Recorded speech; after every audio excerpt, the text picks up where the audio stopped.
This week's Sunday session is brought to you by home brewing source of awesomeness online. More beer at morebeer.com. Feels like work. Shooting the shit for 2 hours, drinking beer and talking beer. What a wonderful experience. Can we not have the barf bucket near my mixing board?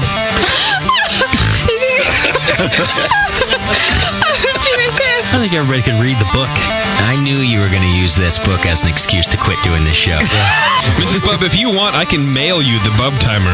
Yeah, Newcastle. Especially in the can. Have you ever had it in the can? No, I have not had it in the can. Notice I closed my eyes and I concentrated really hard. Now, live from the Brewing Network studios in Northern California, this is the radio program for home brewers, craft brewers, beer lovers, and beer geeks. It's your only source for live beer radio that brings expert brewers together with, well, expert drinkers.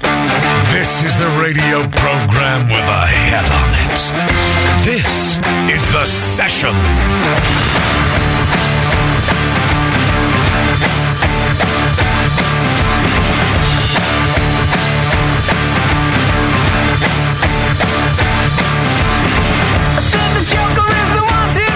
Well, hello. Hi. Sunday. Hi. Sunday. Hi.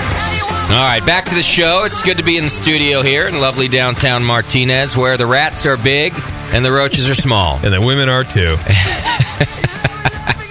Yeah. Saw a rat in our hallway the other night, like Friday night. It's working late. Go out there. ROUS. The rat the size of Moscow's head. That's a refinery rat. He's been raised on straight petroleum, too, man. I didn't know they had redheaded rats out here. No, not the color of my head, the size. Oh, I'm sorry. Is it one of you that told me that a rat can, like, squeeze under door, like they can flatten their body out? Because so I found this rat in the hallway. I hadn't opened the studio door yet. And I'm trying to corner the rat to let it out. I wasn't going to catch it because I'm a pussy, and I don't want to touch it. And you don't want rabies. But I was going to open the door to let it out, and it runs down the hallway the other way toward the... there's a storage room, and there's the bathrooms. And by the time I get there and turn the corner, the rat's gone. And I look at the spaces under the doorway, and they're nothing. The space is nothing. It's like there's maybe an inch under one of them. And this is a big-ass rat. Right. No, and if it was a movie, he'd be stuck to the ceiling above you, just looking at you. I want to get this fucker. Maybe he have red eyes. Yeah. So, I wasn't too happy about that. It sounds like you weren't. Yeah, that's kind of freaky. You know, I don't know. You're losing sleep on it, I can tell. Well, it's like we... our studio is over the Martinez River, okay? Or the Martinez Creek, or whatever the... the petroleum overflow bin. I think it's an ongoing environment EPA cleanup site is what it is. It's where they train. Yeah, that's where they... permanent. Get on someplace to put the crap in, it's all in there. And so I feel like it's not as if we have a slumlord here or anything, but location-wise, I don't know that there's ever going to be anything we can do to be entirely rat and bug-free. And that bothers me. I'm not happy about our new home that is supposed to be at least semi-permanent being infested with things that disgust me. Right. Well, this is one time where it's actually justified, right? Like, it's not just weird, germophobic, oh, my dog dutied. It's this could give you West Nile virus. Right. Well, I'm no real estate, not to play it too straight here, but I'm no real estate attorney, but the landlord has a legal right to give you an inhabitable space. Yeah. So, you just let him know you got a problem. And I did, and he fixed it originally. But this is what I'm saying, is that it's going to be an ongoing... with the river... Oh, yeah, it's full of them. They're resilient. Oh, yeah. You know, yeah. It's a corridor. They march through here like, So he's been great. I mean, anytime I mention any of this stuff, within an hour, he's doing something about it. So my landlord's rad. Okay. And by the way, I'm going to mention this one again. I just feel like this is going to keep going. I just think it's funny that you left the quote-unquote rat pad and moved to a rat-infested building. To an actual rat pad. Yeah. So what do we call it, rat space now? See, this is my life. You're right, Bevo. This is the irony that is my stupid life. Whatever. Welcome to my life. Can we talk about Bevo's life for a second? We can't? No? Boo. We're not allowed to? Too soon. Oh, Damn it. All right. too much. After GABF, we might talk about it then. Whatever. Bevo's Maybe- got some interesting things going on in her life. It won't be. Maybe things will look up then. Pretty I'm sure not pregnant, though. She's not pregnant. Just clarify, I'm not pregnant again. Which is good because she took a face plant coming up the stairs to the studio. And I'm okay. And for a minute, I was worried about the baby, but she's not pregnant. No, just that. Terrence, I think, is pregnant, though. Yeah. And Becca, I think, too. Oh, really? Yeah. Well, that's cool. They're having twins. Yeah, he It's gave it weird. to her. I didn't know black men could get pregnant. Sure, but they can. They can do whatever they want. I could do anything. Yeah, they're empowered now. Reparations. It's free. It's free country for them now. So we're going to give you a little cash and the ability to make babies. Yeah. And a uterus. Done.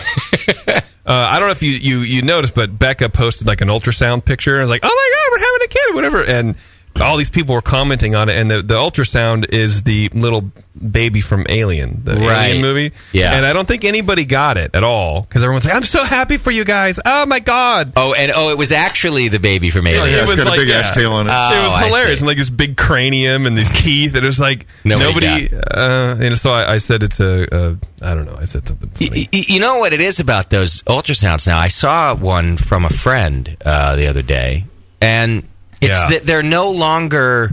They're very descriptive now. Like it's a different image than it used to be. It used to look like an X-ray, right? And so you could see some like clumpy stuff. It was 2D. You could kind of tell. Now it's like an MRI. It's 3D. Oh, yeah. no, those 3D ultrasounds are creepy. They're totally creepy. Ugh. It looks I like didn't have one. Good. They're wrong. Yeah. You're like, look, it's Sam's baby. It's bad enough already. I don't need to see that thing. It looks like Han Solo in Kryptonite. It was just like Carbonite. It was just like blur. It looks, or like the scan of the bottom of the ocean. Probably more to Yeah. I don't know. It's not good. Yeah, they're disgusting. Anyway, everybody's having babies. Are you having a baby, JP? Fuck that shit. Never. What do you guys never have a baby? What are you guys using? You used just the pill? Yeah.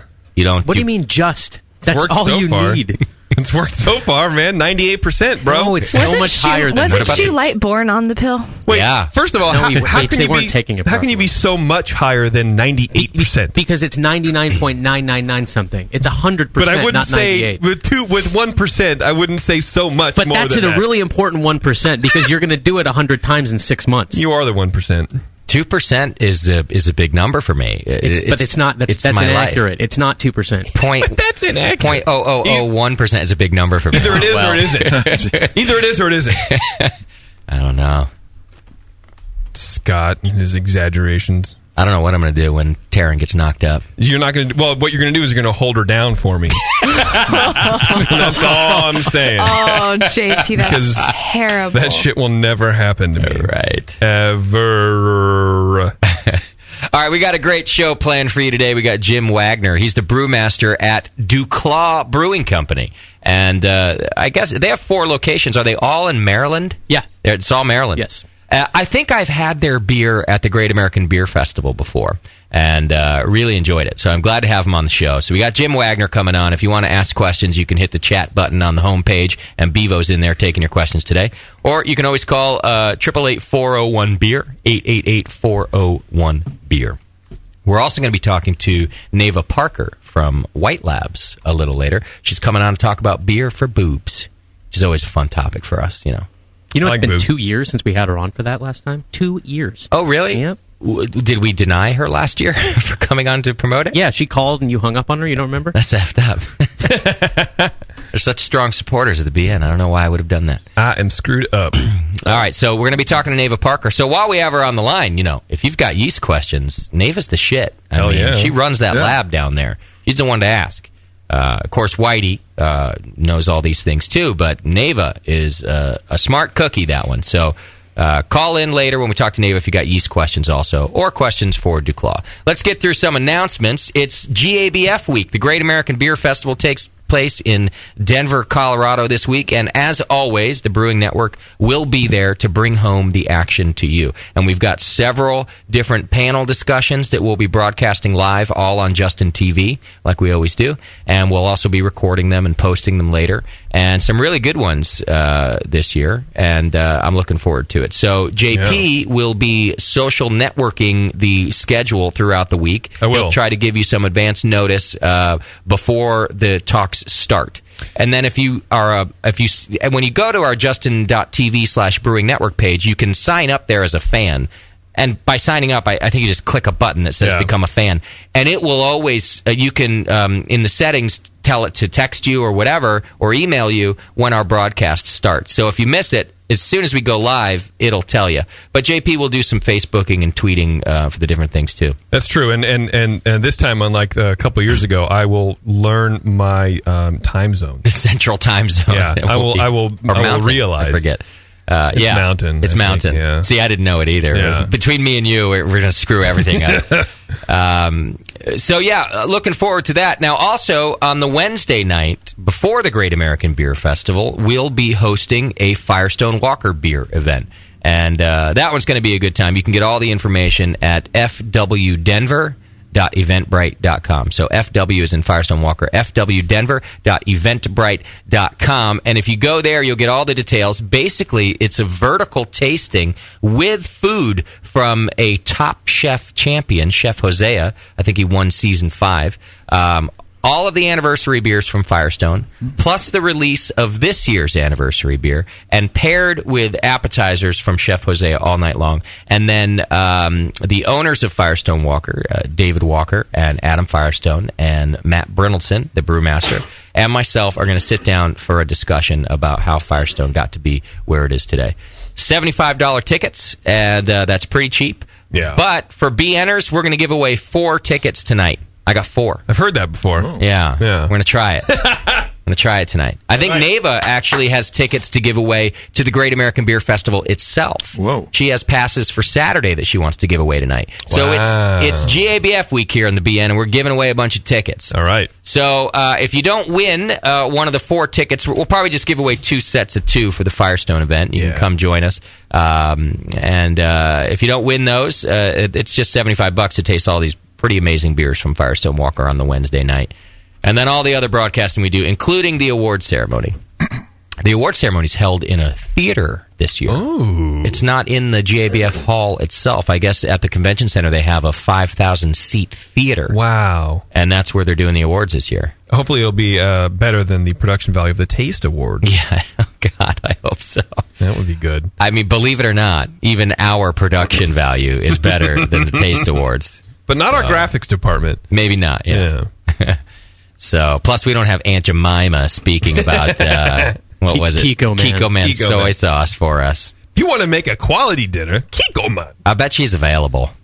She is available. I bet we could get her in our budget, too. Man. Is Kiko Man available for a national sponsor? Yes. You know? Probably. Yeah. Why not? There is a feedback question about soy sauce flavor in beer, so we could tie that in. Perfect. This off flavor brought to you by Kiko Man. Yeah. You would like this off flavor? Pour a bottle in your beer. Yeah. You can soak it and make Mandarin chicken. Yeah.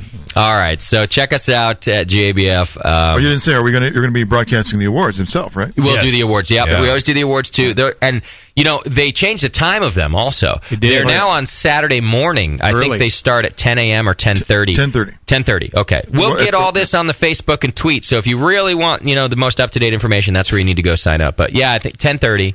And which sucks for me. It's limited access to some degree too. I think people who entered the competition or people who actually are part of the breweries are given passes to go to the awards. I think if you're just an attendee at the GABF, it's a little bit harder to get in there. There's no tickets for it. You got to have a sponsor or a vendor or a Wow, so it sounds to me like our live broadcast just got a little more valuable. Oh yeah, definitely. There'll be people upstairs. The noon or the afternoon session will have already started for like the end of the broadcast. There'll be people up there, monitoring with their phones. Yeah. There'll be a bunch of big live audience up there. You might have to talk to the Brewers Association about that. So if I'm going over there, I guess. So I hear it's now limited access except for my feed. And it's time to renegotiate. Yeah. I love working with those guys, and it'll be fun. I do like bringing the award ceremony because I still, after all these years, I think it's my 6th or 7th year going, just like at NHC, I get a kick out of watching the Brewers' reactions when they win. I do they're too. so it's happy. so important to them, and they know how many beers they've beat out to get it. Yeah. I'm telling you, it is one of my favorite things to do. Partly because I don't do much. I just sit there and watch. And partly because I love watching them celebrate. They're just so happy. Yeah, they're happy. You know, their families back home are watching the feed too. Yeah. And they're freaking out when their friends and family win. It's great. And we try to get, we do our best to, we've gotten a lot better at it in the last couple of years to kind of zoom in on the people celebrating in the crowd, and we're now like a multi-camera setup. Yeah. I'm proud of it. I'm telling you, I am proud of this broadcast that we do, because I do think there's a bunch of brew pubs and things like that with fans and extended family rooting their team on. No, it's interesting. Exactly. The only way they get to see it is through our feed, so I'm proud of it. It's a fun time. So check it all out. All right. A few more announcements. The Studio Double D grand opening is on Saturday, October 20th. It coincides with the Downtown Martinez Zombie Beer Crawl, brought to you by Downtown Martinez, Creek Monkey Tap House, the BN Army. That's us. And, of course, I think the UPS store down here is also a sponsor. Pack Mail. Pack Mail, right here in our own building. So it's a zombie beer crawl, Saturday, October 20th from 2:30 to 5:30. And the BN studio will be a location. We'll be pouring Heretic and Drake's beer. Drake's has given us some special barrel-aged beers, and I've requested a couple releases from Heretic. We're going to get a brand-new release that isn't even on the market yet, I'm told. Oh. And I'm working to try to get the Worry, which is their kind of... Oh, Dark Strong. No, that's the new one. Well, that's Torment. Worry was the Worry's their Golden Strong. Golden Strong. Chardonnay barrel aged. In the I'm trying to get that. He wasn't sure if he had a keg left for me, but he's looking. So we'll be serving some great beer here in our studio, plus some food, plus some homebrew. So it'll be a good time. It's going to be the place on the beer crawl. And then if you want to buy a $25 ticket, if you come to the studio, there's no purchase necessary for homebrew and the barbecue we'll be doing. And it's just going to be like appetizer type food on the barbecue. But for homebrew and that, you don't have to just come hang out with us and check out the studio, and we'll give you homebrew. But if you want the craft beer that we'll be pouring and do the beer crawl at the other locations here in downtown, then it's $25 in advance or $35 at the door. If they don't sell out. You can get tickets at BayAreaCraftBeerFestival.com. And speaking of things I'm proud of how far we've gotten, and I'm proud of this new studio. So I would really like to see some of you out here. We used to get emails all the time. Can we come to the show? Can we come to the studio? And, it was my house, and I didn't want to see you there. Right. But I would love to see you here. Yeah. Because I don't, it's not my house. Yeah, we see rats here. Where are We those might guys? as well see our listeners. All those people used to show up, they don't show up anymore. Right. Yeah, where'd they go? I think they're in a mental Chris, you ward gave them a dirty look somewhere. like, get the fuck out of here. This is somebody's house. What are you doing? Right. Now we want them to come by, and we've lost them all. Yeah, I don't need you shitting in my toilet. Yeah. Oh, you want to pee everywhere? Yeah, it's fine. Judging the mess that is my house. Eating all our food while we're in here broadcasting. Right. Yeah. But now that we're at this place, I really would like to see you all out here. So come on out and hang out with us, and that would be cool. It looks professional. I've been here in a couple weeks. It's looking nice. You like it? Yeah. Some Getting artwork there. on the wall, Yeah. Great. And we're not done with that Furniture? either. Moscow's going to finish some art. We got we got a little hang room. We got a kicking it room. I think that's what they're called these days. Yeah. I think it's still chillaxing. Is that? I think it's what it is. It's a chillaxing room. It is definitely not chillaxing. No, I never heard that one catch on. it's still marinating though, right? Is it kicking it? Oh my god. I think it's hella kicking it. It's hella kicking. Yeah. That's what we're going to call the green room. You guys are Hella The stupid. hella kicking it room. Do you have a place where we can say, yeah, dude, the hella kicking it room is right there? Yeah. I mean, you don't have to go quite as far as hella kicking it, but you could, But we don't mind if you do. you can max and relax. It's cool. You can chillax. You can marinate in the cuts, whatever you want, right? Yeah, acting all cool. Sit there and be a douche. We have Slizzurp on tap. Oh, Great. I got to ask Doc if we can get a little of that. Doc, my tooth hurts, buddy. I need to make some Slizzurp. Oh, yeah, how much you need? 5 gallons. Oh, imagine having Slizzurp. That's what I want for my birthday. All right. Can you guys pass the message on to Doc that for my birthday next year, I want a 5-gallon keg of Slizzurp? And the second thing I want is not to die. You guys won't see me for a week. I'll just be on my couch, Checked out. my pants down. You won't even see yourself for a week. Slizzurp, baby. That's fine. All right. We announced that we've got a homebrew competition with our Hop Grenade IPA kits, they're almost all gone. They might be all gone, for that matter. Last I looked, which is a day or two ago, there's only 3 kits left, and they could be ordered up by now. It's our first ever Brewing Network homebrew competition. You can only enter the Hop Grenade IPA kit designed by the Brewing Network staff here, and we're going to judge the best ones. They are indeed sold out. Now sold out. Okay. Yes. So JP will be sending an email to you guys who purchased with full details on the competition. But go ahead and have your kit ready. I think the deadline is 12/7, I believe, is the date that we set to send the beer have in. all entries into the Brewing Network. All right, so plan your brewing accordingly, but we'll send out some information. There's no entry necessary now that you've bought the kit. That's your entry. We're going to get some good judges in here. Nate, you're on the hook. You didn't know it, but I'm down. And the listeners can contact me for extra special advice, which I won't give, but they can try. Perfect. Yeah. I have gotten this question a lot. People want to use liquid yeast versus the dry yeast that's in the kit. So I figure we can hash this out on the air. I would prefer it if you use the dry yeast. You would? That's the kit. It's a kit competition. No extra additives. No more hops. No less hops. No special yeast. No nothing like that. This is the way it was designed. Well, what are your thoughts? Go. Yeah, I like this. This is a good conversation to have because I definitely agree with you that you can't alter the rest of the recipe. You can't add hops. You can't do. That's the recipe. But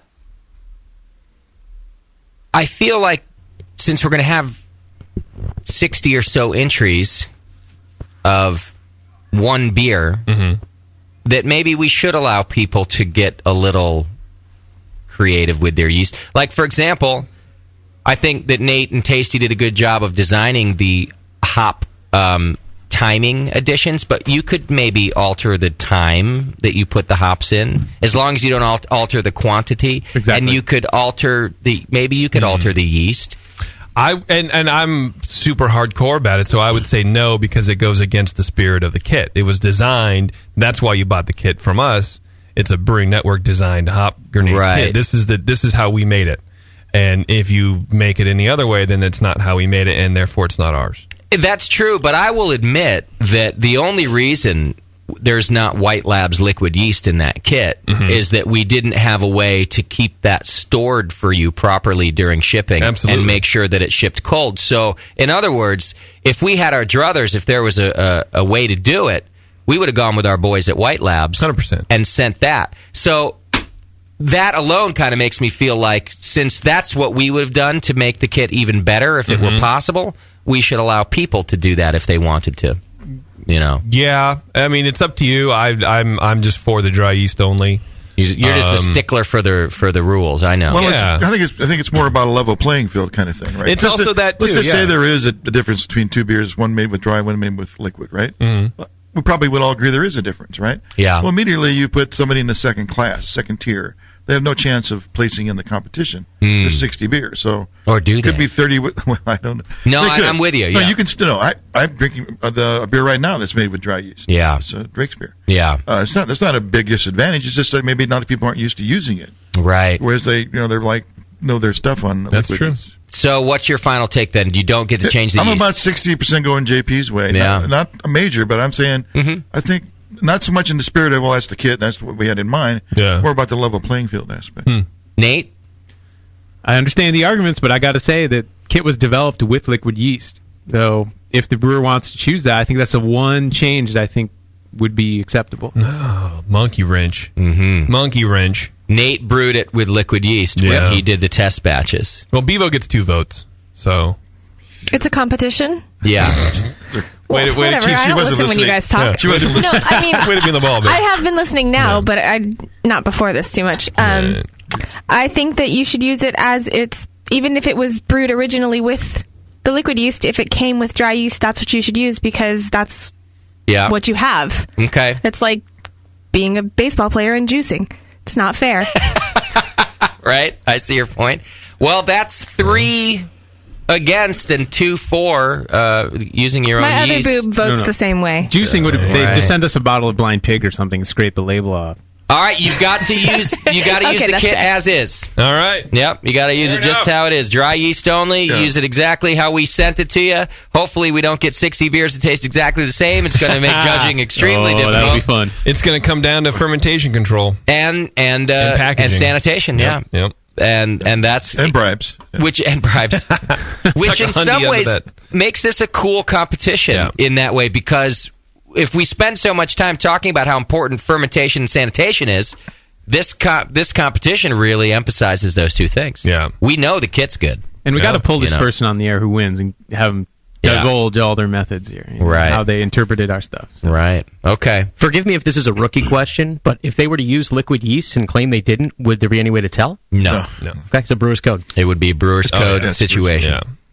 What if somebody already brewed it with liquid yeast? What I was thinking. I had an email about that, and now they want to enter. Yeah, so I that makes me feel like he had brewed it the day before we announced the competition, and he used liquid yeast. Yeah. So I don't know. I'd hate to exclude him. Yeah. Well, what if he told us that this was done with liquid? Say it's on the bottle. He marks the bottle. Two separate categories. Two separate awards. Would it be any consideration if you're measuring against one that wasn't so marked? Like, oh well, this guy probably used the dry because he didn't say so. Here's a guy that tastes a little bit better, but I don't know. Would you? I don't think so. I don't think there's a fair way to do that. I don't think there is. Yeah, I see what you're getting at, but I don't think there's a fair way to make it happen. Well, that makes me reconsider, because I'd hate to exclude him. Seems like one in, all in. I might change my vote a little bit too. And I'm also and more so that I was close to begin with. Now you're 55%. That's also just the guy that wrote to you. Right. What if there's 10 of those guys? I'd hate to exclude 10 people that bought that kit. You know, if they want to enter our first ever competition. It's their fault for not following the rules. We're just making them up. We hadn't made the rules clear, though. Look at her I'm head just being a going bitch, back sorry. and forth. This is the Brewing Network. Anyway, we're going to make them up to the day that they arrive. Let's face it. Just stay tuned. You said it in bottles? No. No! Yeah. Ziploc bags! I don't know. We'll think about it, and we'll get back to it. Yeah, all right. Final details will come out in an email soon, and we'll, we got to think about this. The Brewing Network has a big history in teaching people about starters and liquid yeast and all that stuff, so... Yeah. It does kind of go against it. It's an interesting question. Yeah. All right. The new Mitch Steele IPA book is in the store. Get them while they're hot. And we only got a couple cases in, so if you want it, get it. You could bring your copy to the GABF, too, because I know that Mitch is going to be doing book signing there at GABF. So if you want to get it signed, buy it from us, bring it to GABF, Mitch will sign it. Do all your shopping through Amazon from the Brewing Network homepage. Just click the Amazon link right there on the homepage, and we get a little cut out of it. You just click it, and then you do all your normal shopping, and they help us out. What's our product of the week, Mosk? The UTG adjustable right-handed leg holster for pistol in black. It's a new gen leg holster. It's got composite padding, tactical design, and it keeps the gun in ready position. It says. I'm pretty sure. I don't know. Ready for what? Pretty sure that was Doc. Yeah, definitely leg holster. He's our Doc's gun dude. Those. Yeah, well, he gets more paranoid as he gets older. Well, but that's really wild paranoia, right? Because in order to have the leg holster, you have to assume you have another gun in your hand that someone has taken. So you now need to go to the leg holster. Yeah, that is gnarly. You strap it on, walking around, man. I had a leg holster at one point in time that I used to wear around the house because that was real awesome. No, you didn't. Yeah, I was like 24. What do I know? And did you have a gun in it? Yeah. Really? Well, yeah, because it was when I got my first pistol. I was like, "Oh, this is fucking around awesome." the house." And you had and of all the ways you could have held it, you chose a leg holster. Yeah, put it in I also had a hip holster too that my friend gave me, and I was like, "I'm awesome right now." Was it loaded when you'd walk around? Yeah, it was loaded. Man. There wasn't one in the hole, but JP's cat comes running around the corner. He pulls a gun on it. Where do you think you're going? Like the neighbor looks in and sees him and they go, "Oh, that guy's fucking nuts." Yes, seriously. Don't even look at him when you go by. He's got a leg holster. Wow, dangerous. I like our product of the week this week. It's a good one. Yeah, I think I want one of those. It has an extra magazine pouch too. Magazine, in case one clip isn't enough. Yeah, it's got another one. I have a holster like that too. It's not a leg holster, but I have a holster plan for the like backup plan. Yeah, wow. You never know what's going to go down, man. Networks be crazy. Networks be all cray. Cray. Oh man.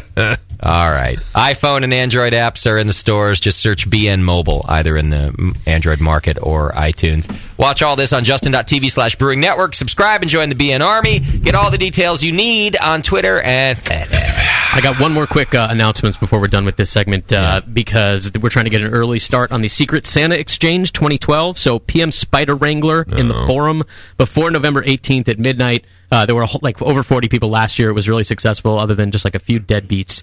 There's a Secret Santa 2012 thread in the forum. A little bit of an early start, but get on that. It'll be fun. Great. All right. Send show ideas over to Scott at thebrewingnetwork.com and send feedback to feedback at thebrewingnetwork.com. All right. Do I have time to do feedback? I think I do. Yeah.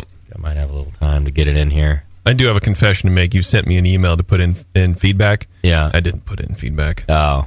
Well, you could just read it. If I get through in time and there's time for that one. There's a lot of feedback today. Yeah, okay. Oh my God! You've got mail. Kick ass.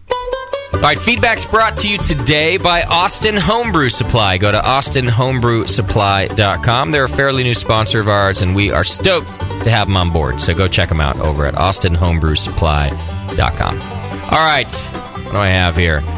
Dear podcasting geniuses and JP. What?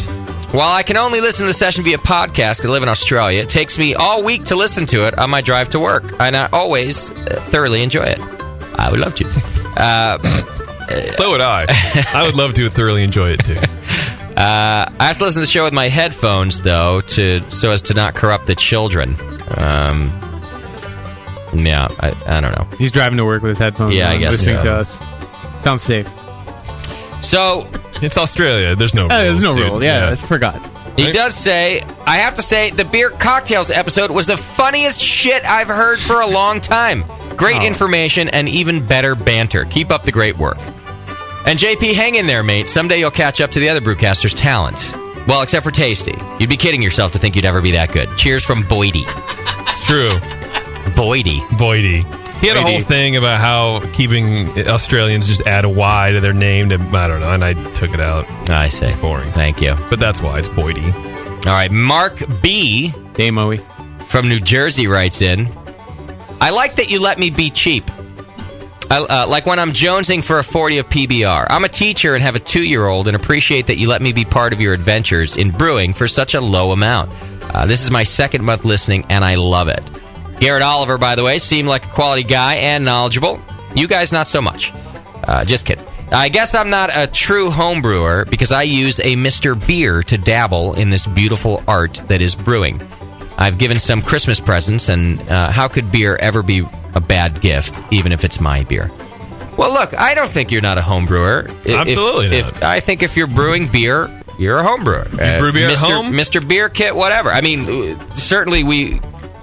as we go through the steps of learning and disseminating information, we would recommend there are some upgrades to make great beer. Sure. But shit, you could brew on Mr. Beer Kit as far as I'm concerned. It's in the name. Yeah, that's right. God's that's sake. right there. That's his homebrew as much as anything else is homebrew. Right. In fact, there probably should be some blind judging or tasting done with Mr. Beer Kits compared to some of the other so-called home brewers. Oh, yeah. And their fancy equipment. We need a reverse competition where we send a Mr. Beer Kit to like Vinny and Matt Brynildson and Tommy Arthur and make them use it and then send us the results. That's a great idea. They'd never do it, but it'd be fun. Of course not. They have everything to lose and nothing to gain. Exactly, yeah. All right, Mark also says, don't forget to think about Japan as a place to visit if you want good craft beer. I just got back and was very impressed. Thanks from Mark in New Jersey. There you go. All right. I'm not going to Japan. Neither am I, but don't forget about it. Oh, dear. The format of this thing's all jacked up. Is it? No, it's my fault. Okay, there we good. go. Now I got it. All right.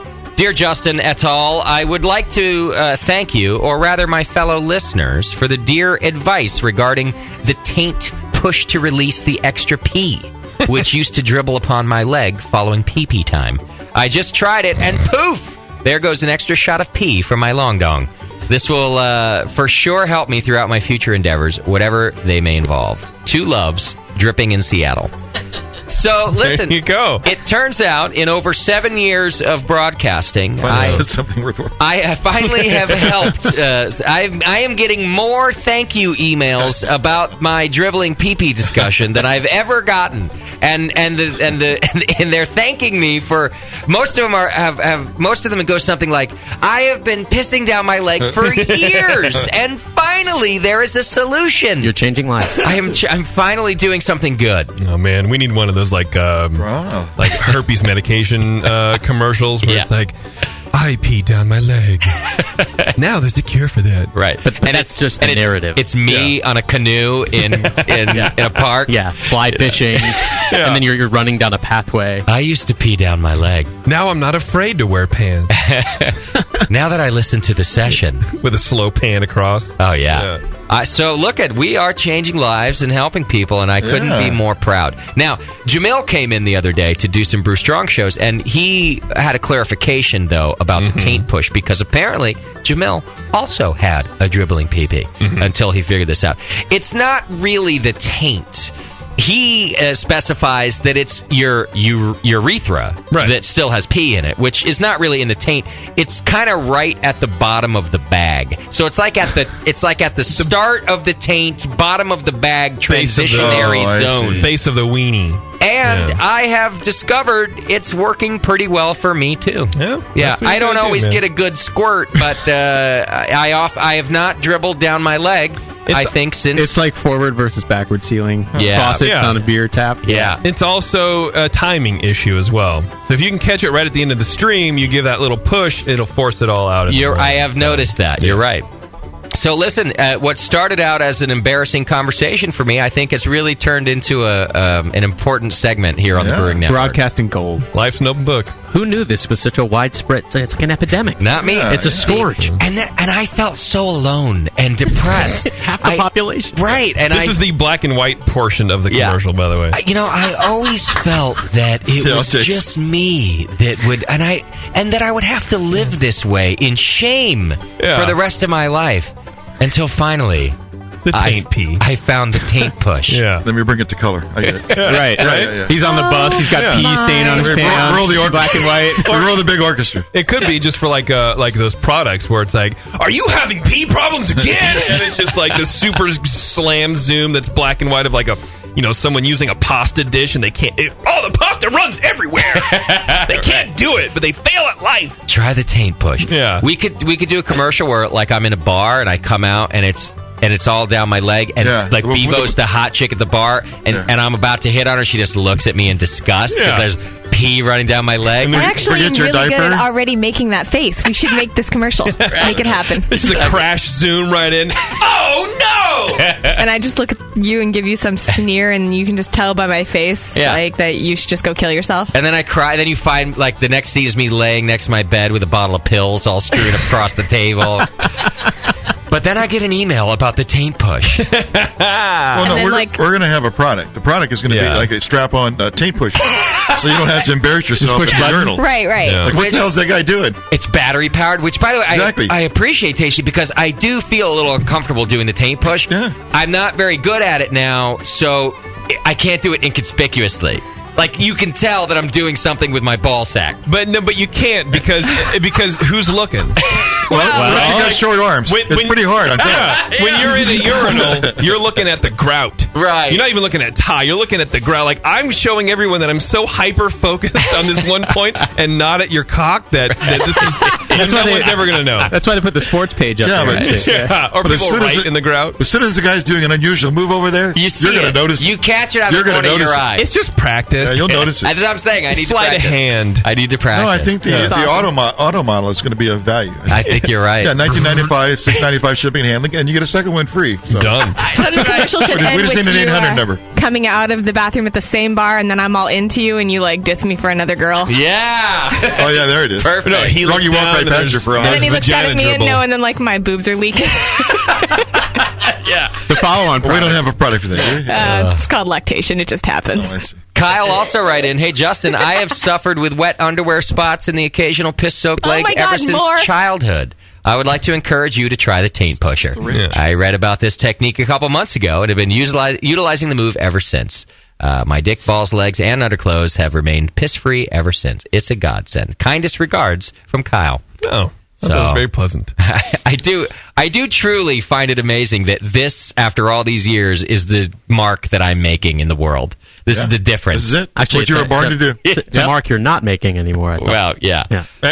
All right, Clayton writes in, it's good when you hear your tits are probably fantastic, dude. Hilarious. Congrats on 300 shows from Clayton. I don't remember the reference, but... it was probably you talking to Tasty or something. I don't know. Jason writes in, why does the app keep cutting out when streaming? How do I fix this? You probably have poor bandwidth. I don't know. It shouldn't be cutting out. It should be working fine. Right. If you're cutting out and it's streaming to your phone, it's probably a service issue. He's looking at porno while he's listening to you. That's the problem. Right, stop that, yeah. You guys want a hint? Yeah. Hey, guys in Bevo, this is mostly for Doc, who's not here, by the way, but the rest of you might have things to contribute to. I use RO water for my brewing. Is there a spreadsheet you can send my way with the different mineral recipes that you used for the different kinds of beers? I've been having issues mostly with dark beers. Any insight would help. That's Andrew in Wisconsin. Well, before any of the guys say anything, I would say that our very own Jamil and John Palmer did a whole series on water, the Water Ganza, and there was something like 3 or 4 shows in a row all about water. So if you go to the Brew Strong page and you search water, you're going to find 3 great shows. I'm going to venture out and say that, no, these guys don't have a spreadsheet for every beer style that they do with water profiles, do you? I don't think there's anything quite that simplified. Although I know Tasty builds his water. You might have some wisdom. There are some. You can find tables that give you the 6 of the major water profiles. Okay. And that's what you would base yours on, too, isn't it? Well, mine's based. People know this. Something Randy Mosher came up with a long time ago. It's this pale ale water profile, and that's what use that for almost everything. Everybody knows me. That's what I'm using. And you use that for almost everything. Yeah, and I use RO water. So well, not almost everything. If the beer's going to be like English or something, I'll cut back on the sulfates quite a bit. Okay. I have a second one that I use for lighter beers. Okay. So is that in Randy's book? Or I'm sure. Or maybe just Google? I would Google. You'd find it. I think even ProMesh, has a table of different water profiles. Yeah. I think it does. Doesn't Palmer have it? I'm sure Palmer Smith have like an Excel sheet? Smith also has these similar things. Yeah. Oh, you're right. Don't forget, JP's right. Palmer does have an online spreadsheet. Residual alkalinity spreadsheet? Yeah. Go to howtobrew.com then. There we go. And Google it. Okay. Hey, guys, just want to let you know I've appreciated listening to your show. Thanks for everything. Okay. And that's from the Nine Fingered Brewer. Thanks, dude. And, this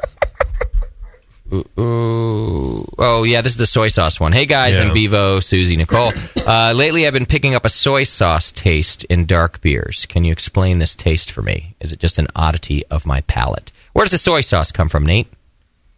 Actually, I'm running a blank right now. I think it's it's dark malt in particular, I believe, where it happens. Oxidation, or it's some kind of other off flavor. I don't remember. Alkalinity? I think it is. I'm forgetting. JP, anything to add? I don't know. I get it sometimes in my with my Imperial Porter. I get more like a Clamato olive thing going on than a soy. It can kind of turn to soy sauce. I do get it in older beers. I don't know if I cut it out of that email, but he's like, I've had a Panapot, usually, which it's supposed to be. He's like, it's supposed to be great, but I get it in these kind of too. So I think it's bigger, older beers. So I think Nate probably is right with oxidation or probably even poor storage.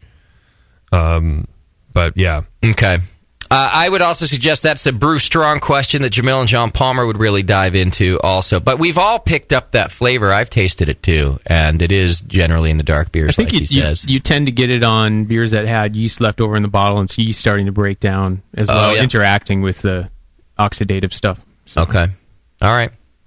Okay, I had to skip through a couple. I'll just throw this short one in. Hey, guys, you guys are the bomb. By the way, tell JP to stop whining. He really brings the show down. What?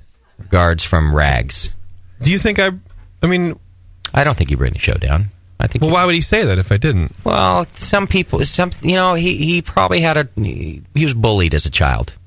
Oh. He was bullied. Bullying is maybe he should quit whining. Bullying is the big thing now. Have you noticed that? Everyone's talking about bullies now. Well, I think that's unfair. Don't bully. Yeah. But this guy, he was bullied, clearly. I think it's fine. I think you're doing fine.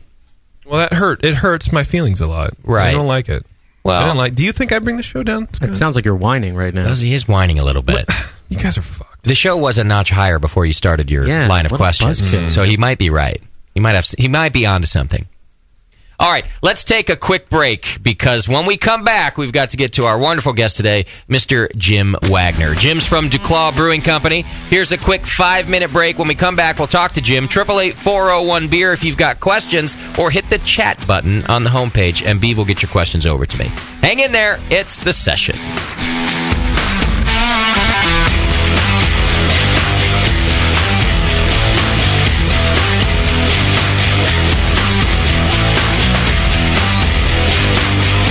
You're listening to the Brewcasters. On the Brewing Network. Since the first time the Brewing Network microphones turned on, More Beer was behind it. More Beer sponsors the programming on the BN because, like you, they love brewing. And like the Brewing Network, they love sharing their knowledge. Morebeer.com isn't just a website to place your next equipment or ingredient order. Morebeer.com also gives you access to free beer information that will make you a better brewer. Go to morebeer.com and click into the Learning Center. You'll find podcasts, technical facts, video tutorials, and more, including access to The Buzz, More Beer's social network of more than 5,000 members. And some of them might even be crazier about beer than you are. Get over to morebeer.com today and take advantage of The Buzz, the forum, the Learning Center, and make sure you're signed up to receive the newest More Beer catalog.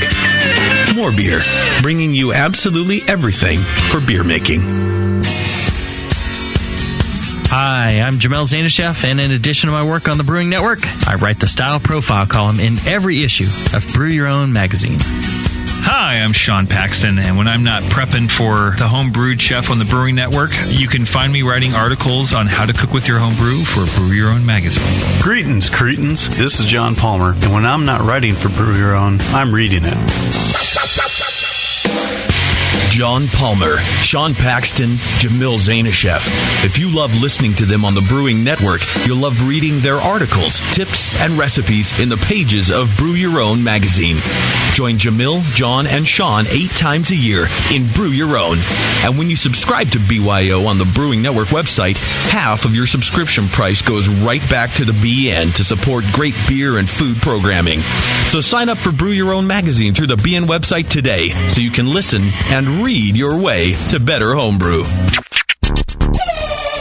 Nico, listen, our lawyers said that we had to do this for 1 hour, and after this, we don't have to talk to each other for 3 more months to the next meeting. Kids, come on, let's get out of here. I'm supposed to have more lines. I'm the professional. Hey, it's Sully. And I'm Nico. And we opened the 21st Amendment 9 years ago at 563 2nd Street in San Francisco, just 2 blocks from Giants Park, to make great beer and have a great time doing it. That's right, because to us, the 21st Amendment is more than just the right to make beer. It's the right to experiment, to be innovative, and just do things differently. And so now, we're putting our craft beer in cans.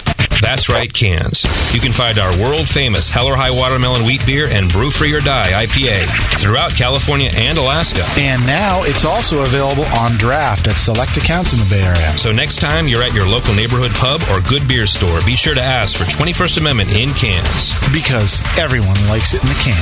Tasty crack cans. Tasty crack can. Williams Brewing is your online resource for prompt delivery of quality home brewing supplies. Since 1979, Williams Brewing has offered the finest equipment and freshest ingredients and the best customer service in the business. Cut hours off your brewing sessions by using one of our 11 varieties of famous Williams malt extract. Our Williams Belgian Pale Extract is mashed with pure Belgian 2-row malt and a small percentage of Belgian wheat malt for an authentic Belgian character you just can't get from other extracts. Or check out our unique fermenters, 2.5-gallon kegs, paintball tank-based draft beer equipment, bottling aids, and much more. We even have our own line of precision hydrometers. Go to williamsbrewing.com to browse our vast selection. That's williamsbrewing.com. Orders placed by 3:30 p.m. Pacific Time ship the same day. Brewing is easy. The Williams way. 7 short minutes off California State Route 101, there lies a secret oasis for all craft beer lovers. It's Relax Grillin' and Chillin', bro! Relax Grillin' and Chillin' in Hollister, California is a craft beer lover's dream come true. Not like a creepy JP dream. Like a normal craft beer lover's dream. 30 taps pouring your favorite craft beer. Visit Relax Grillin' and Chillin' on Facebook to see the most up-to-date beers and what's on the grill.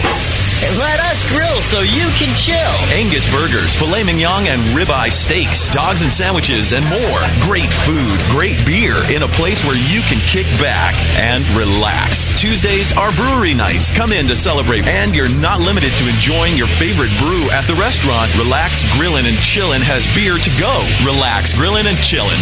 Let them grill so you can chill. This is www.thebrewingnetwork.com. Sit down next to it, grab yourself a paper towel, and watch those yeast have sex. You're listening to the Brewing Network.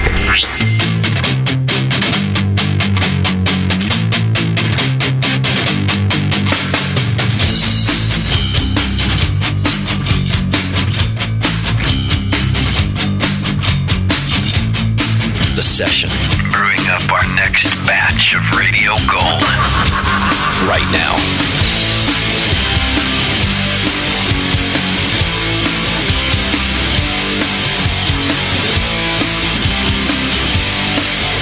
All right, welcome back to the program, and thanks for sticking with us. You're listening to the session here on the Brewing Network, and today we've got Jim Wagner, who's the brewmaster at DuClaw Brewing Company in Maryland. Jim, you with us?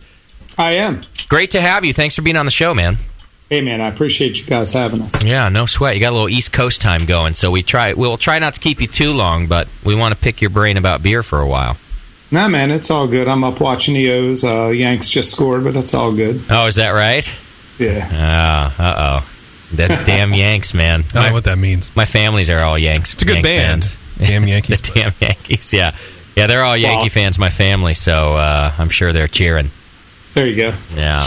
We got a little Giants game going on tonight, too, Moscow. Yeah, so it sounds like they might meet the Yankees in the World Series then? Oh, damn.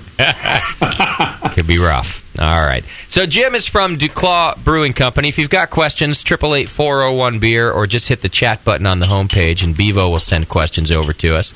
And Moscow's already grabbed one of the beers. Did Jim send us beers, Moscow? Yeah, he was very generous, sent us a nice care package. We're about to open up the Toffee Nut Brown Ale to start. Awesome.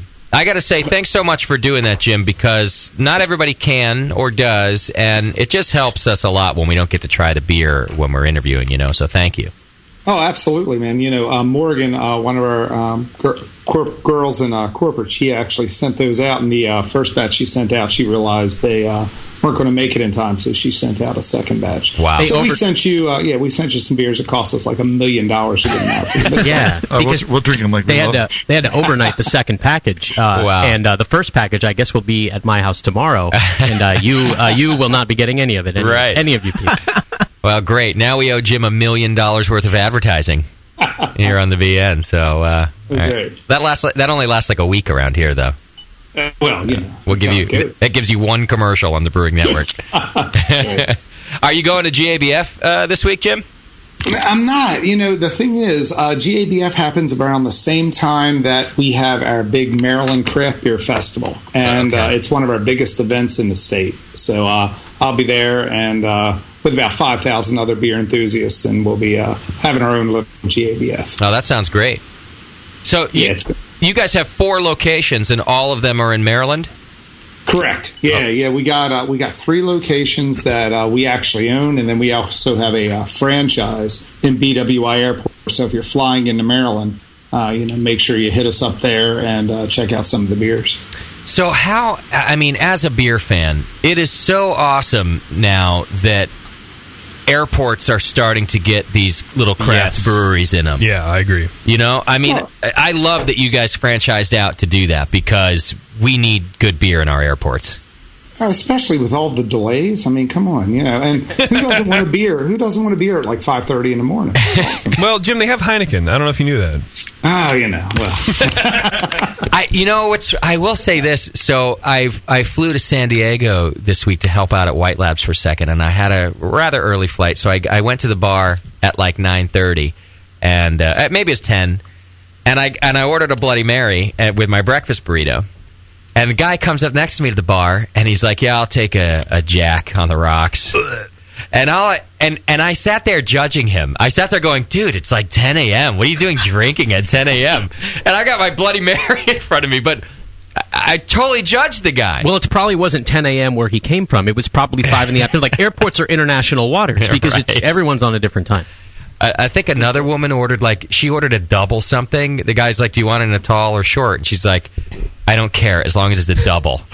If you're ordering a double, the last thing you want to do is answer a question about the container size that it's in. Give me in a bucket. I don't give a shit. Right. Fucking booze me up right now. Two things. I like how you just called your very early flight 10 a.m. Yeah, it was super early. And yeah, when we flew to Hawaii, I think our flight was at 10, so at 9, we were getting beers at Gordon Beer. Well, the airport has its own time zone. Like, it's not real time. And I guess this is Jim's point. All that time spent at an airport, we need good beer. Absolutely. Yeah. So I did I didn't mean to go off on a tangent, but I did want to commend you for that, because Portland has a good brewery in their airport now, and there's a few others. They're just starting to pop up. So it's good to see. Now, how long has DuClaw been around? We've been around since 1996. I started brewing there in 98. Okay. When I started, it was funny because we were a brew pub. So, we were brewing on a system right in the restaurant. And it's funny because I look back then and how much we've grown and things have changed. Oh, yeah. So much. It's amazing. So you had a brewing system like in the middle of the restaurant, you mean? Kind of a showpiece? Or we called it the fishbowl. Yeah, surrounded by glass. So, all the stuff that was going on in there, both good and bad, right, was on display. It's funny because I remember one time I was normally I brewed during the day, and I was brewing at night. I'm tired. It was like a 12-hour day, and I'm pulling out the mash. And I remember I'm banging, because after a certain time, near happy hour, I'd lock the doors, and I'd hear a bang on the glass. Mm-hmm. I didn't want to look up, and I'm like, it's a fucking home brewer. He wants to talk, beer with me. Yeah. I look up, and 3 hot chicks at the door. Oh. I walk over. I'm like, come on in, ladies. Yeah. Let me show you around the brew house. Hello, ladies. Yeah. The last tour's just starting. I'll answer all the questions you got. That's probably the only time in your whole history that's ever happened. Well, it's funny because I think you hit the nail on the head there. That might have been the only time. Yeah. That might be the only shitty part of our industry so far, is that it's very dude oriented. Yeah, the ladies are slow to catch up. They're catching up now, but it's been a slow, process. I've always thought that if I'm a decent looking girl and just want to kind of mess around with a bunch of dudes for several years, but if I was, I would get into the beer industry.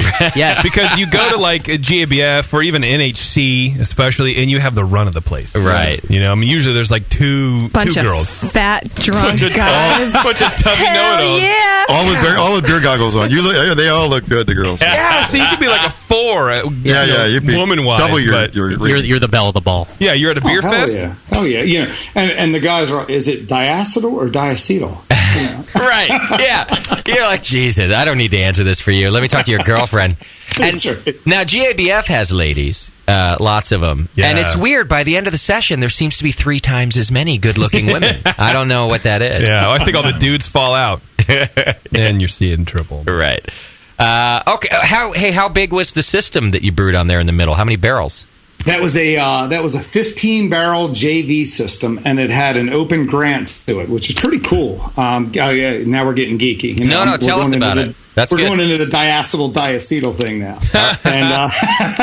And no, it was great because it was the first system I cut my teeth on, and it was great. When I first started, I was a home brewer, and when I started on this system, I'm like looking at it, and I'm like, oh my God, this thing's huge. I'm never going to be able to master this thing. And now I look back, I'm like, what a toy. Right.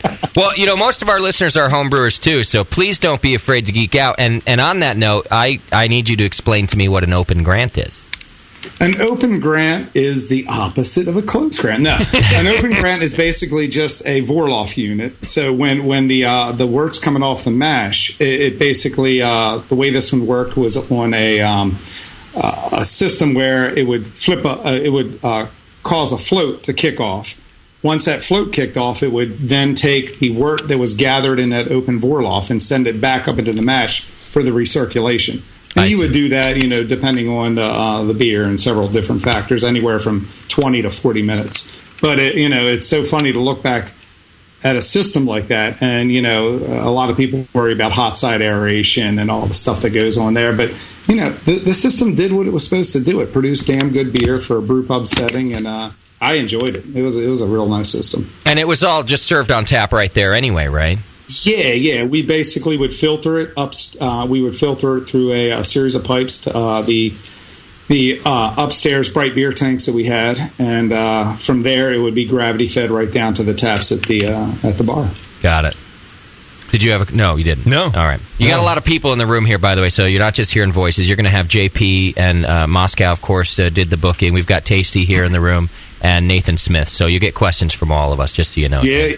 I saw you guys all. You're just as handsome as I am. Right. You're so kind, Jim. Yeah. The chat room is demanding, Jim, that you geek out. Yeah. They won't. Jim, I got a follow-up question on the grant. You described, how it works, but what's the purpose of the grant? I think I know, but I think our listeners would like to.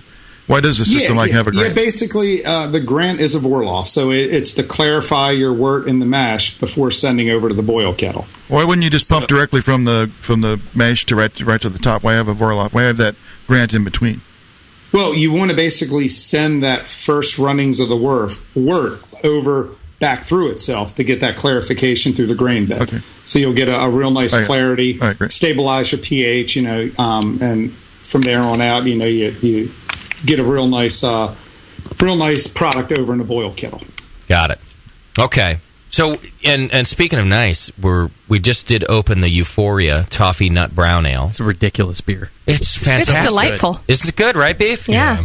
And the label's badass too. Did you put this on the camera, Yeah, JP? I did. Sure did. You guys have really good packaging, but really more importantly, this is a really nice brown ale. Good, man. I'm glad you enjoyed. Yeah, we actually do all of our design in house. Okay. We send out for the packaging, but we have our own design crew in house, and they're probably listening right now, so they're gonna really like to hear that. But yeah, the freaky ass smiley face is awesome. It's great, JP. It's a little. I'm surprised you're not commenting more, unless I'm mistaken. It's a little Nightmare Before Christmassy. So yes, it's kind of your style. I could see that. I could see a little Jack Skellington there. There's a little dark edge to a lot of their graphics. I love it. Yeah, it's pretty awesome. All right. Even just their logo, even just the DuClaw name logo. It's jagged and very rustic. It's great. Almost steampunk. I would say. Oh yeah, a little bit. Kind of hella sick is really the overarching. Now in the beer itself, the toffee nut flavor really comes through. Yes. And in some cases that could be a little too sweet. But in this case, I don't think it is. It's strong. It's very present, but doesn't add too much sweetness. Can you talk about how you get that flavor in there? Sure, absolutely. One thing that we do not talk a whole lot about on the beer, because we do, as you know, we call it a toffee nut, but we actually get a lot of that flavor through gourmet coffee that we actually add to the mash. Okay. We've hooked up with a coffee supplier that we've been doing business with for a long time now, out of Georgia, and they do some specialty coffees that they grind for us in-house and get it to us within a day or two after it's ground, and we use it. This beer in particular, we got 2 or 3 other beers, that we actually have in our rotational seasonals. And it's great because what we use in here is an English toffee flavored coffee and a butterscotch toffee cream. Oh, yeah. And so we actually take that coarse ground French press, if you will. We throw that into the mash after we get a good grain bed set. And so the mash actually acts as a coffee filter. Wait. So you don't brew the coffee and add it. You actually add the coffee grounds. Correct. And what we've done, when we were formulating this recipe in the past, we played around with numerous ways to try to get this flavor into the final product. Yeah. We would brew strong batches, espresso batches of coffee or condensed, coffee brew, and then dump it in. We would throw the coffee in after secondary. I mean, we played with numerous different ways to try to get that flavor. And what we found was the flavor that we got out of adding the coffee to the mash was by far the best. Got it. So all this flavor has been through the boil and the ferment, and it's still You got it. Oh, wow, Exactly. It's amazing. Whatever is scrubbed out or whatever got lost is probably stuff you didn't want. It just tastes great. Yeah. Right. Yep. And and the one great thing about this beer, it's and what I really like about a lot of our beers, they're unique. Like them, hate them. You'd be hard pressed to find a beer that tastes like Euphoria and a couple of other of our beers that we put out. I could agree with that. It's cool. It adds complexity too. It doesn't scream coffee at you when you taste the beer, right? No. It would have been a guess maybe halfway down the list, but not like the first, second guess that you had coffee in here. It's really cool. Yeah. To add it to the mash like that. Yeah. Yeah, you don't water it down when you do it, in the ferment, add brewed coffee. So this has got plenty of body. It's pretty good. Yeah. And, although I would say to that a lot of the beers that we've liked over the last year or two in the studio here, where we've interviewed people that have added coffee to their beer, more often than not, they've brewed the coffee and added it to it. Right. And they talked about getting the different coffee-like aromas that way. And so that's why I kind of double-check just to make sure that he's adding the grounds, because I love this one too. But most of the brewers who are doing it have told us, we've kind of moved over to cold brewing it and throwing it into the beer. Like a dry hop almost or something. Yeah. And they're getting more of a coffee effect. I think this has more of the spice effect that's in the coffee to begin with. Right. Not so much the coffee. It's there not. You go. Exactly. You hit the nail right on the head. I mean, that's, again, like I said, we did some cold brewing and putting it into the secondary, and what we were finding, we were getting more of that coffee flavor. And for some of our beer styles, we just released a macchiato milk stout. We actually want that coffee to be dominating in the beer, whereas with this, we want more of that caramel, butterscotch, toffee flavor in it, and less of the coffee. Yeah. Right, you just pull out exactly what you want. Yeah, exactly. Well, that'd be fun to put coffee in the mash. That's really neat. It'd be like making coffee at the same time you're making beer. Yeah, and it smell great. You just throw it right on top of the mash, I assume. So you're not like mixing it in there. Exactly. We wait until we get the grain bed set pretty well, and then we put it on top of like the last quarter of the mash in. We'll throw it on top, so the grain bed itself actually acts as the filter. Yeah, it's almost like adding dark grains at the end of the mash, like some people do or brewers do. Coarse ground coffee, you said, right? Yeah. Right. They're great about giving us a grind that is what we specified with, and they got so many flavors, and they just don't deal in flavored coffee. They deal in exotic coffees from all over the world, and we've played with a lot of their different coffees, and we utilize them in a lot of our beers. We do a chocolate raspberry stout that we call Naked Fish, and we utilize their chocolate raspberry coffee for that beer. Like I mentioned, we do the macchiato milk stout. We use their espresso, one of their espresso beans. Amazing. Wow. No, this is a great beer. Really cool beer. I like it. Yeah, I'm enjoying that very much. Now, Jim, you mentioned earlier that you were a home brewer, too, in the 90s. But, you weren't just any home brewer. You're kind of a badass on the competition scene for a while there. I don't know if the word badass is the right thing. I was very competitive. I'm still competitive. Oh, you are? I get a lot of hassle from my friends. Everything's got to be a competition for you. Well, yeah, because second place is a first place loser. That's right. how I look at it. Right. You are definitely competitive. Yeah. So what got you into homebrewing then? It's funny. I was actually in the medical field, and a buddy of mine that was he was just trying to break into the medical field at the time, and he went up and visited his grandfather in I think it was Vermont, somewhere up north, and he's like, yeah, man, and I'm a kid at this point, and he comes back, he's like, dude, my granddaddy makes beer. And he does it at home, and I'm like, "Are you shitting me?" And he's like, "Yeah, no, you and I got to get together, and we'll make some beer." So, we got, I use the term loosely, a kit, And we got the liquid malt extract together, and the horrible dried yeast, which I heard you guys talking about earlier. We did, but dried yeast has come a long way in the last decade. I mean, back then it was horrible. Do you just segue just quickly? Do you use it professionally at all? Dry yeast? Dry yeast, we do not. I heard also, again, was listening in. Yeah. I know you got Neva coming on. We use a lot of White Labs products. Oh, good. And, big fan of the of liquid yeast, and you know what you're getting every single time. But, again, with that said, when I got homebrewers coming in asking, there's always that core group of questions that you get. Yeah. And, it's always like, well, what do you think about dry yeast? And I tell them just what I told you, when I was coming up, dry yeast was very, very shady. Yeah. You might get some good stuff. You would get some stuff that would create some really odd off flavors. But now with the technology out there and the quality control, there's some damn good dry yeast out there. And I don't have any experience with it myself, but that's the sentiment I'm hearing across the homebrew world too. Is that people are pretty impressed with it nowadays, also. So yeah. Anyhow, so you get this kit together, you go brewing with your friend. Yeah. Oh, it's horrible. We produced, it was rancid, but in our, us, it was the greatest thing ever. Right. And I mean, compared to what we were drinking back then, it was awesome. Okay. And, it was so funny because, we would dabble on it, every other weekend. And he's one of those guys that he doesn't, when you get into something, he was like, and he'll move on to the next thing. And me, once something spikes my interest, I'm in it till the end. And I'm like, you know what? I can do better than this. And just started pounding, trying to get as much information that I could. And, back then, the internet was in its infancy.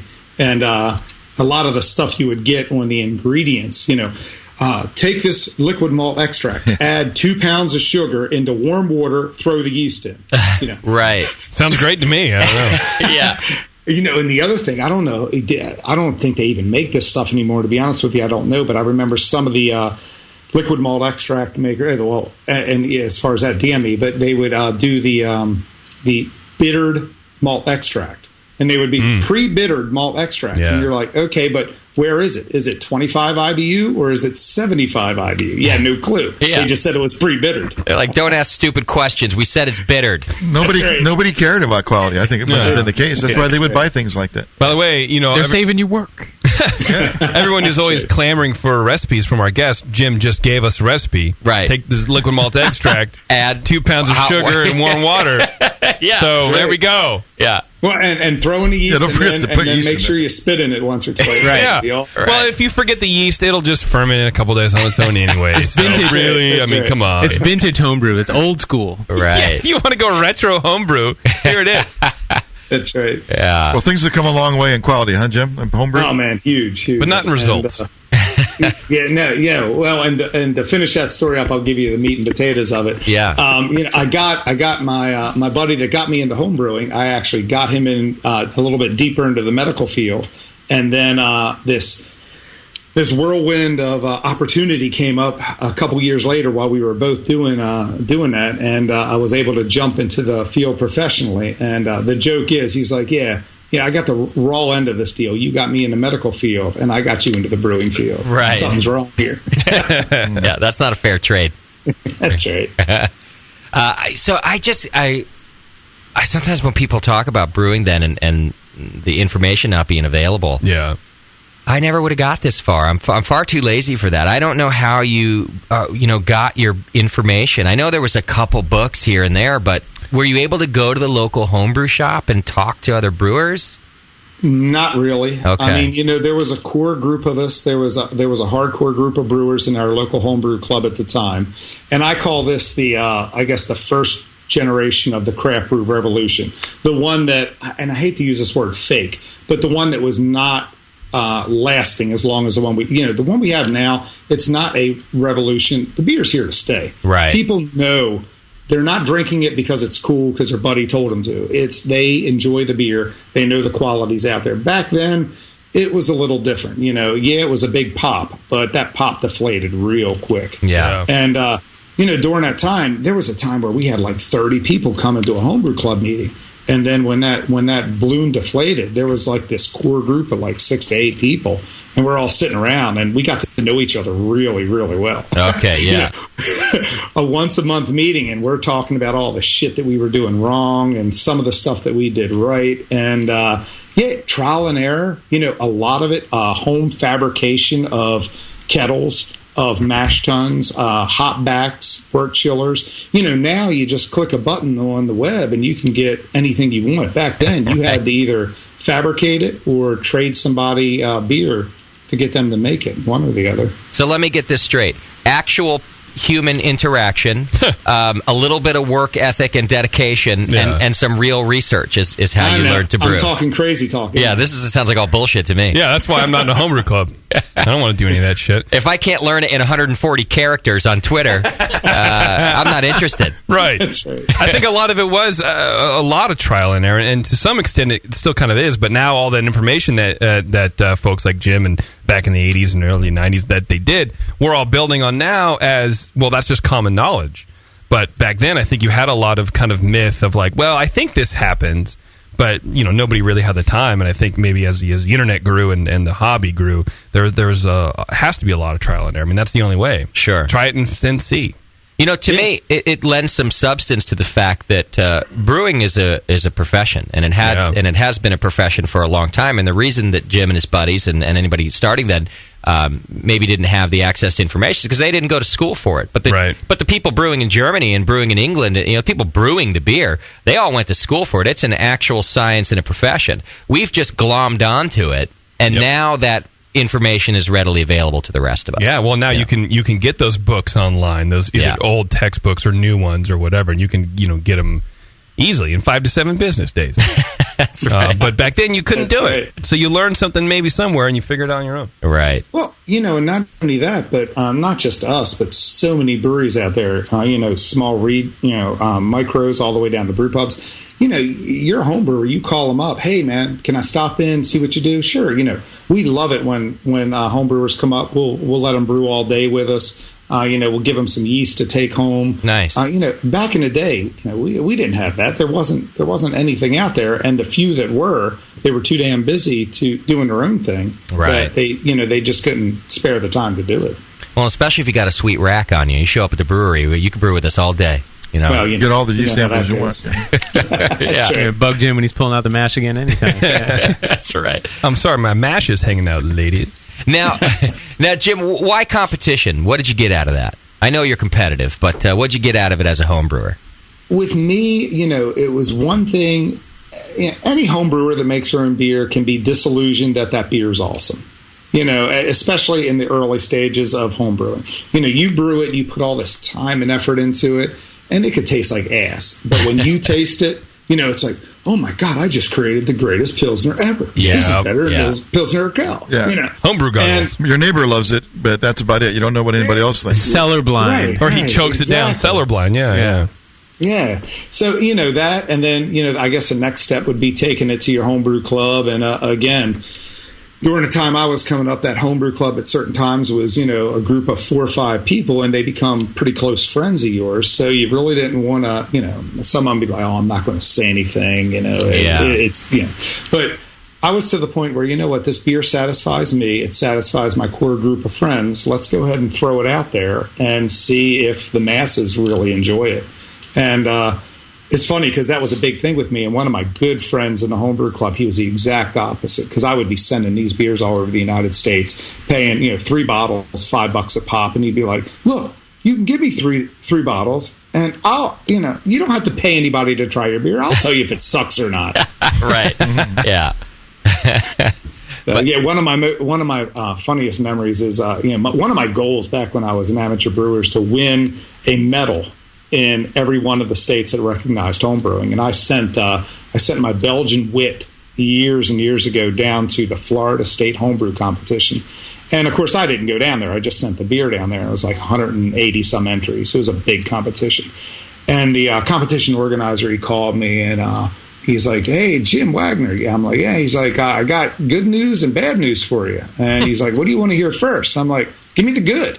He's like, "Well, your Belgian wit just won Best of Show at our Florida State Fair." I'm like, awesome. Wow. Because the bad news is, if you come down here to accept your award, there's a lot of Floridians that want to kick your ass. Right. So Jim was Jamil before Jamil was Jamil. Right. Yeah. Well, and that's a good point. Just to compare to Jamil for a second, here's a little life 101. The most successful people I know are able to assign themselves a set of goals. And Jim just said he had the goal, even just as a hobby, to win an award in every state that accepted homebrew. Yeah. And Jamil, who's one of the most winningest homebrewers ever, had the goal to have an award-winning recipe for every single style in the BJCP style guidelines, and it was a personal goal of his. Yeah. Both of these two people, Jim and Jamil, are very successful brewers, and it just goes to show that the guys who are able, even however rudimentary the goal may seem, it's important to have them. And I can imagine that in your endeavor to win an award in every state had you brewing a shitload of beer, right? I mean, you must have been brewing a ton. Oh, yeah, I was brewing a ton. And the great thing is my wife is she's a craft beer drinker, which is awesome. It seems so long ago now. We've been married for over 20 years, but when I was brewing in the basement, I had this elaborate setup for ventilation because I actually brewed in our basement. Okay. And so, I didn't want to die of CO, so I had this huge ventilation system going on. And, as we all know, you get that aroma of the mash and everything, and she loved it.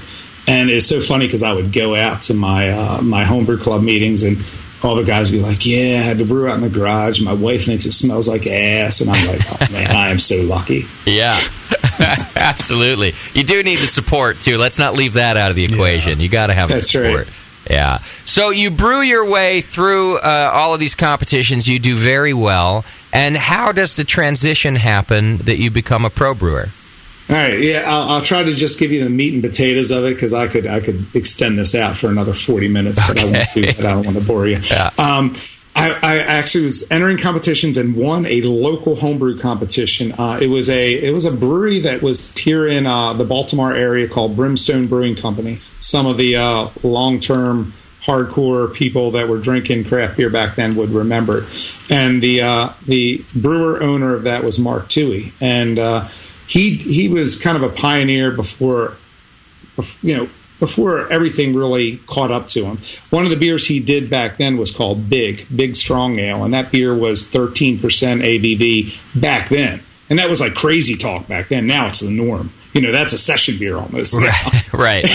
Yeah. And, I entered a competition, and he sponsored it. And, he agreed to brew the winning recipe. And it was a brown ale that I did. And I won it. And they brewed it as their seasonal. Him and his marketing guy, they released it to the local bars in the Baltimore, Fells Point, Canton area.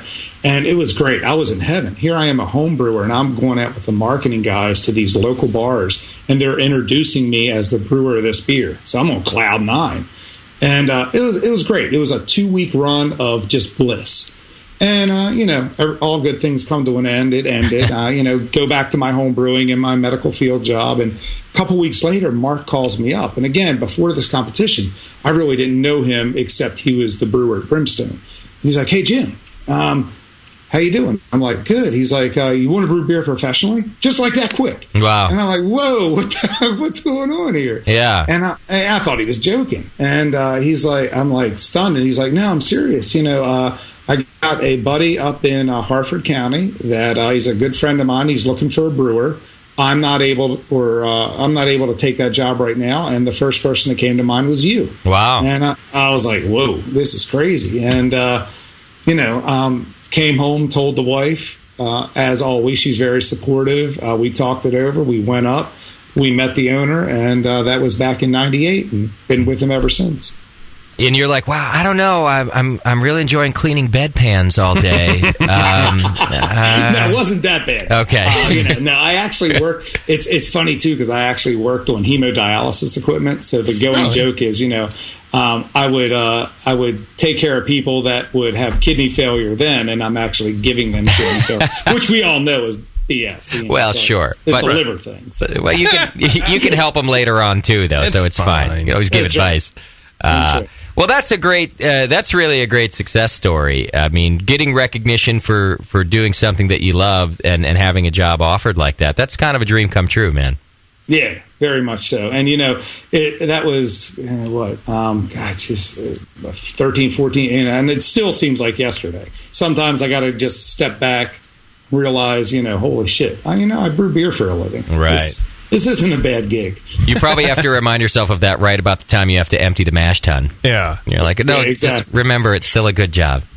That's right. Well, worse than that, it's the great thing is we're expanding and we're growing by leaps and bounds. The horrible thing is we're growing by leaps and bounds, and we're me and the other guys, we're getting our ass kicked at the brewery, but it's a good ass kicking, and I wouldn't have it any other way. So, that's good. Congratulations on your success, man. Thank you. So before we go to break, real quick, because I got to take care of a couple sponsors, we do have the Mysterium Belgian-style spiced ale poured in our glasses right now, which is another wonderfully clean and crisp beer. Yeah, very flavorful. Yeah, lots of stuff going on. Tell us about this beer. Yeah, no, absolutely. We do a beer. I'll preempt that by saying we do a beer called Sawtooth, which is our version of our Belgian Wit. So we all know, that classic orange peel coriander flavor in it. And what we wanted to do was experiment with some other spices that we thought would capture that same group of people that like that spicing, that low hop bitterness, that refreshing flavor, relatively low ABV, but just to give them another version of a spicy beer. So this beer, the three main spices we use are grains of paradise, cardamom, and then the biggest one that's most dominant is chamomile. Okay. And we experimented with chamomile a little bit, and we really loved what it did in a wheat-based beer. We used a Belgian yeast to ferment it out, played around with a few versions of it, and what you got is what we were happy with. Just a nice summertime, easy drinking beer that has a lot of flavor but won't fill you up, not a lot of alcohol, and also tends to, the ladies tend to enjoy it as well. Yeah, I could see that. Brew for the ladies. As half a lady myself, I could see that. No, the 3/4. The blend of spices, I think, is really well done. It's a nice blend. It's very balanced. I taste even a little honey in there from them. Yeah. I would say this. I've had another beer with the grains of paradise, and I absolutely hate it. And it turned me off from that spice so much that I'm so afraid of it. And in this beer, it's really... Was it subtle, I guess. I don't know. It's the blend of the three spices is great. Was it too heavy? It's definitely subtle. And again, like I just told you there, chamomile definitely is the major spice. Grains of paradise, I kind of relate it to clove. Yeah, a little bit goes a long, long way. So as far as proportion wise, we don't use a whole lot, just to give it a little bit of that pepper spiciness to it. Yeah, in this particular beer I'm referring to, I think the grains of paradise is the dominant, and it's what they're going for. So God bless them. Right, they did it. They did it. But I just but this is really nice, and the comparison to wit beer is a good one. It still has, to me, a Belgian golden ale flavor, but it's reminiscent of a Belgian wit. It's not like a yeasty kind of. It is very clean and very dry, but that grains of paradise, they're in there. Yeah, but the chamomile is very much more dominant, and I do like that combination. Yeah, and it seems that you've maybe kept the yeast esters under control too. Is that a selection of a strain of yeast or a temperature thing? Both. Okay. And again, you mentioned Neva's going to be on either a little later, but that's a White Lab strain that we use, and I was actually not talking to Neva. I was actually talking to. Name's escaping. But I was talking to the guys at White Labs and basically said, I want to make sure that we don't get too much of that character in the beer. I don't want to go with a strain, an American strain, where there's just not as much in there. But I want to control it and keep it at bay. And just as simple as a little bit of temperature, temperature control during fermentation. So is it okay to ask for details on which strain of yeast and what temperatures for our homebrewers? if you remember. We ferment down at I believe it's like 6 degrees lower than I guess you would say quote unquote nominal, and that is the Belgian wit strain. I believe it's WLP 500 if I'm not mistaken. Okay, so about 6 degrees lower than what they would kind of recommend is the right spot for it. Exactly. Yeah. Exactly. Okay. Yeah, because I like it. I think it really helps the strain from going too phenolic, too estery, right? So you get like some esters that exactly you want to highlight all the spice that's going on in here too, and not have the yeast clash or cover it up. And I think you did that really well. Yeah.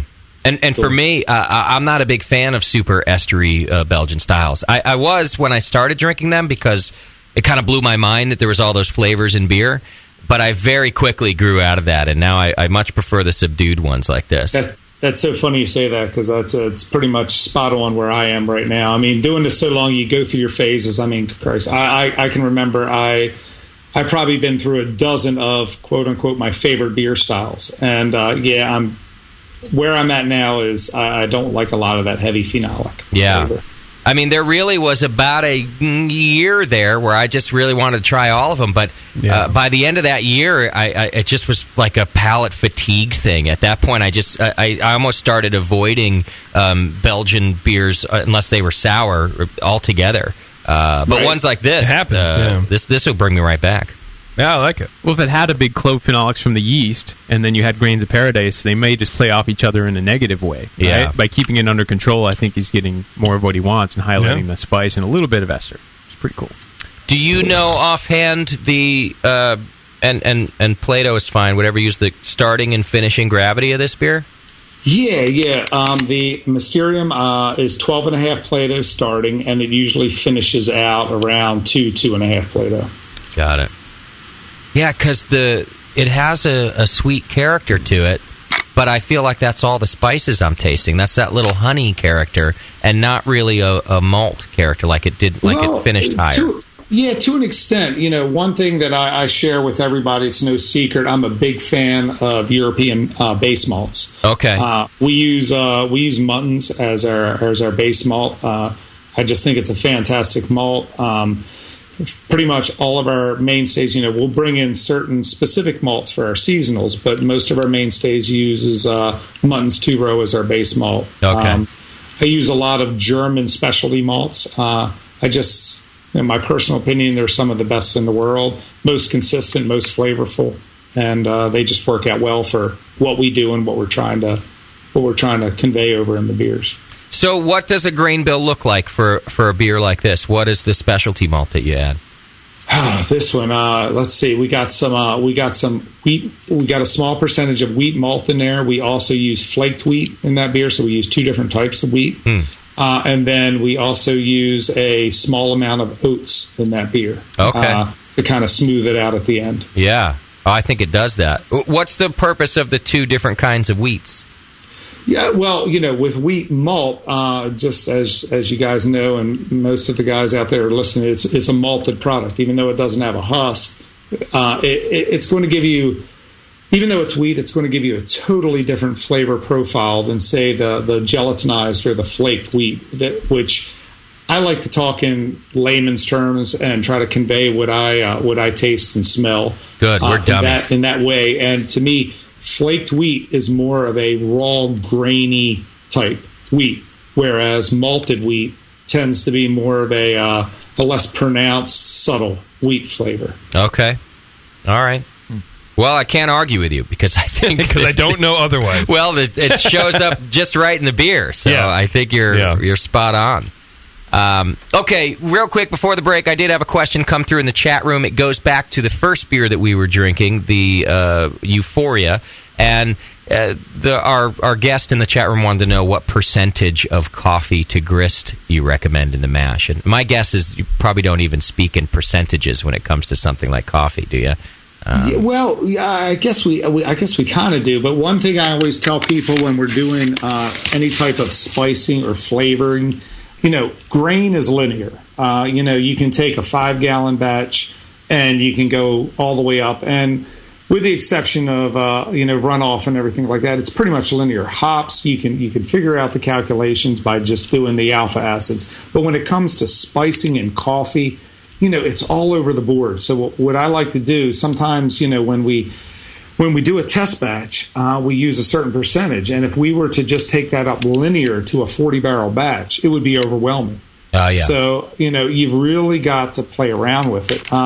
What we do on our 40-barrel batch of Euphoria is use 30 pounds of coffee. Okay. 15 pounds of our butterscotch toffee cream and 15 pounds of our English toffee. But again, to break those numbers down into a 5, 10, 12-gallon batch, you would probably want to take that number that you would get mathematically and then, probably reduce it by 20, 30%. The way I always look at it, hit it on the low end, because this way, if the flavors are too subtle for you, it's drinkable, and you can always bump them up next batch. Yeah. If it's over the top and too in your face and to the point of undrinkable, then you gotta shove it off to your friends and hope they want to drink it. No, that's great advice. Those are things that you can't fix. Yeah. And even on the coffee side, if you decided it was too low, I didn't really get the toffee, you could then actually add some cold brewed coffee to the beer and turn it into something else, right? Yeah, make it a different animal. Yeah. But once you've gone overboard, you're kind of effed. Yeah. Yep, no question. Good advice. All right, Jim, I got to take a quick break. Can you hang out with us? No problem, man. Sure. Okay, great. We're going to take a quick break. When we come back... huge beers. You guys ready for the monsters? Do we have some of the monsters, too? Right. I've got in my notes here that the man makes a 21% beer, and I'd like to ask about that. Man. So we're talking... Are we drinking that? No, not that one, but other ones. Jim Wagner, he's the brewmaster at DuClaw Brewing Company in Maryland, and 888-401-BEER if you got questions. It's The Session. We'll be right back.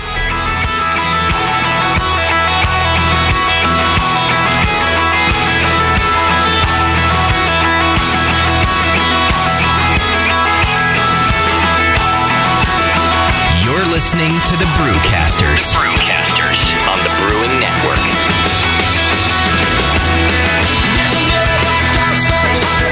Hi, I'm Jason Harris, the proud owner here at Keystone Homebrew Supply. We're thrilled to be entering our 20th year of supplying this great industry, and to show you, the Brewing Network Army, how much we appreciate your support, we're offering you 10% off your first order on our website, KeystoneHomebrew.com. Just use coupon code BNARMY at checkout, and I'll get your order out the same day. My goal at Keystone Homebrew Supply has always been to have a complete supply of everything a brewer could want. When you place your order online or when you come into our store, it's our goal to have everything on your list and more.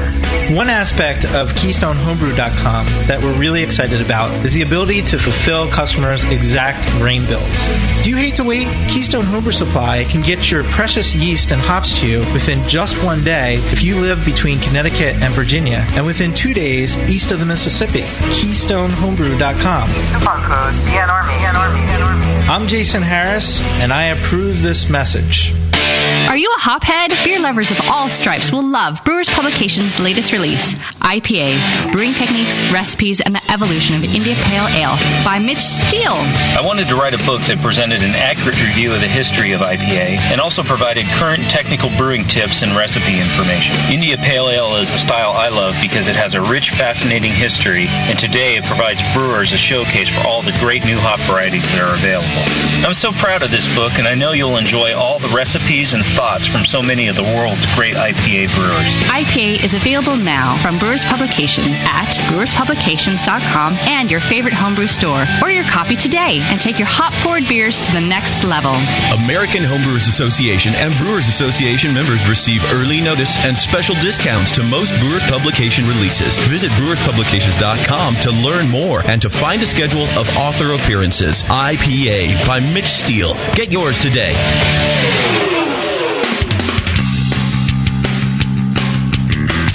Hey, my brewing brothers and sisters.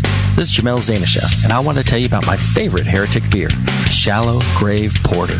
I love the rich, malty character of this beer. While full and rich, Shallow Grave has an easy drinking finish that isn't too sweet. I've always loved my homebrew porter recipe, so when it's time to brew Heretic Shallow Grave, I started with that in mind. But I tweaked it with all my latest recipe ideas. Just like in homebrewing, I made sure we used only the finest malts that would produce the ideal flavor for this beer. We used select British malts to get the rich chocolate and caramel flavors, and we spared no expense. The result is a beer as dark as a moonless night, with hints of vanilla, coffee, and chocolate. Perfect for a cool evening out in the woods. Cheers.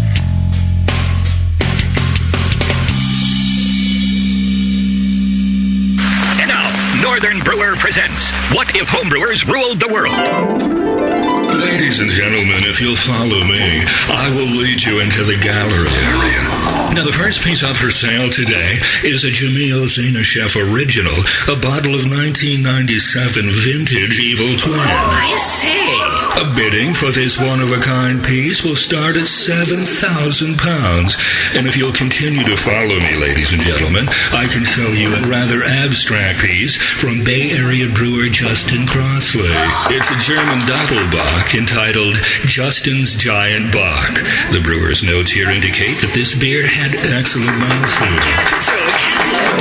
That's just a crazy dream, or is it? With Northern Brewer, a thirsty nation can craft its own ale and lager for the greater good of mankind. Northern Brewer, the home of $7.99 Brew Saver shipping, superior customer service, and the finest selection of home brewing goods for the future.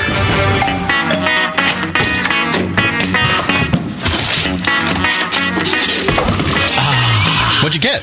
More brewing ingredients? Yep. You know what I love about Brewmaster's Warehouse? The $6.99 shipping?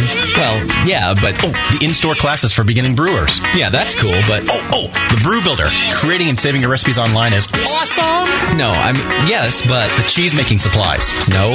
Oh, the wine-making supplies. Oh, the distilling equipment and liquor flavorings. All that stuff is awesome, yes, but what I really love is that the guy who runs it is totally hot. And that Brew Builder software is awesome. Oh, yeah. Brewmaster's Warehouse brings you flat rate shipping on great equipment and ingredients to make beer, wine, cheese, and spirits at brewmasterswarehouse.com. And if you're in Georgia, stop by Brewmaster's Warehouse Monday through Saturday from 10 to 6. Visit brewmasterswarehouse.com today because it's totally hot. Oh, yeah. What's funny is brewers will say, yeah, I don't brew to style. I'm brewing my own beer. And it's like a German Pilsner, but it's black. Yeah, it's a sports beer. You know? The home of live beer radio. TheBrewingNetwork.com. Because like beer, radio shouldn't suck. You're listening to The Session.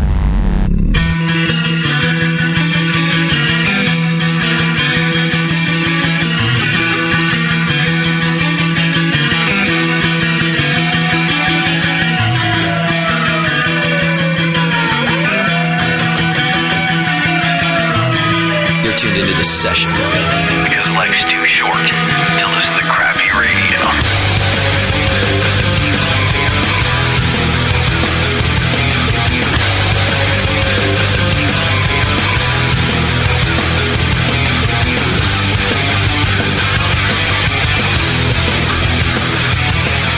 All right, ladies, thanks for sticking with us through the break. We're hanging out with Jim Wagner. He's the brewmaster at DuClaw Brewing Company, and he has been for quite some time. Not to age you, Jim, but you've been there a while.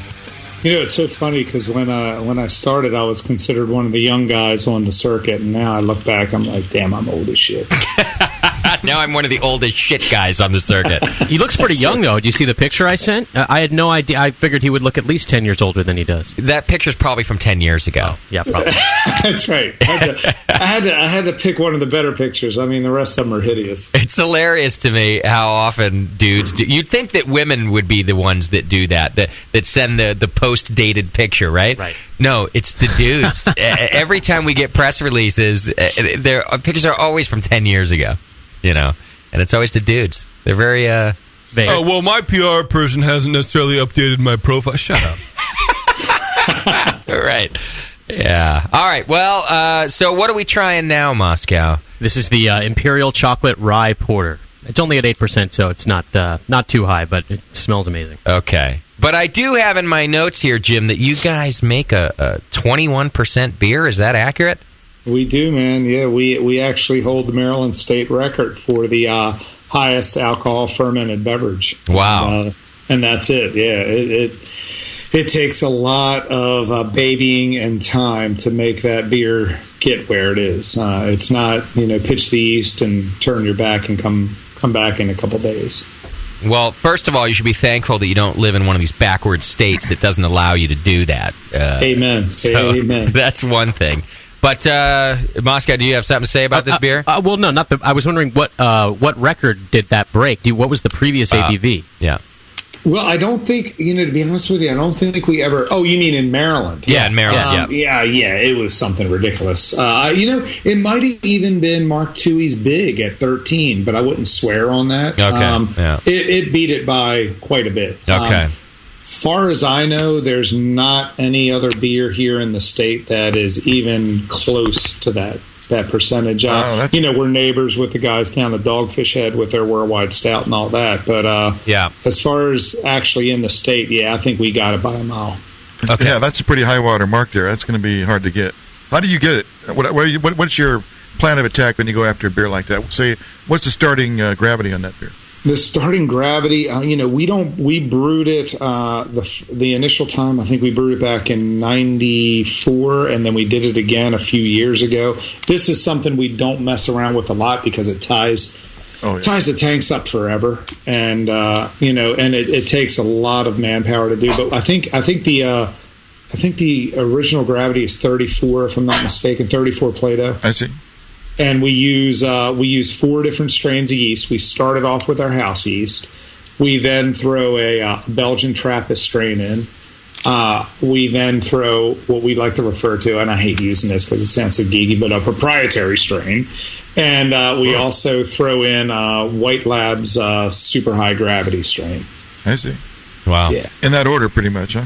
Well, are you a cocktail? A little bit. We play around with it a little bit. Uh-huh. We do some non-conventional techniques as far as keeping the yeast going and making them happy. We do some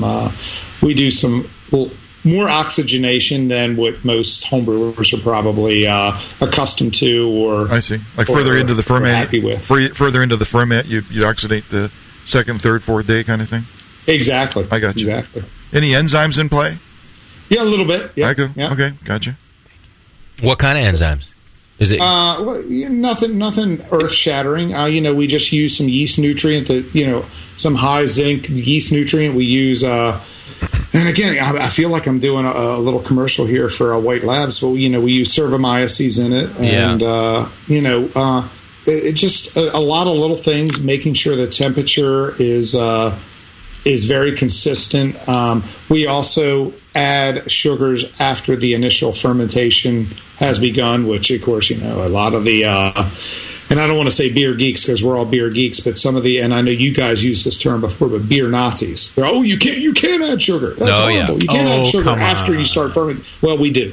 It's the only way you're going to get a beer that high. Exactly. Don't tell me we can't because I just did it. Exactly. Bitch. Yeah. Then what did I do if I can't do it? That's right. Yeah.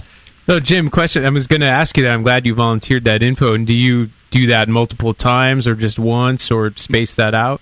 Yeah, no, it's multiple times. Right. And a lot of it, especially the first time we did it, because this beer's only been done 2 times in our history. We're going to be doing it again most likely next year.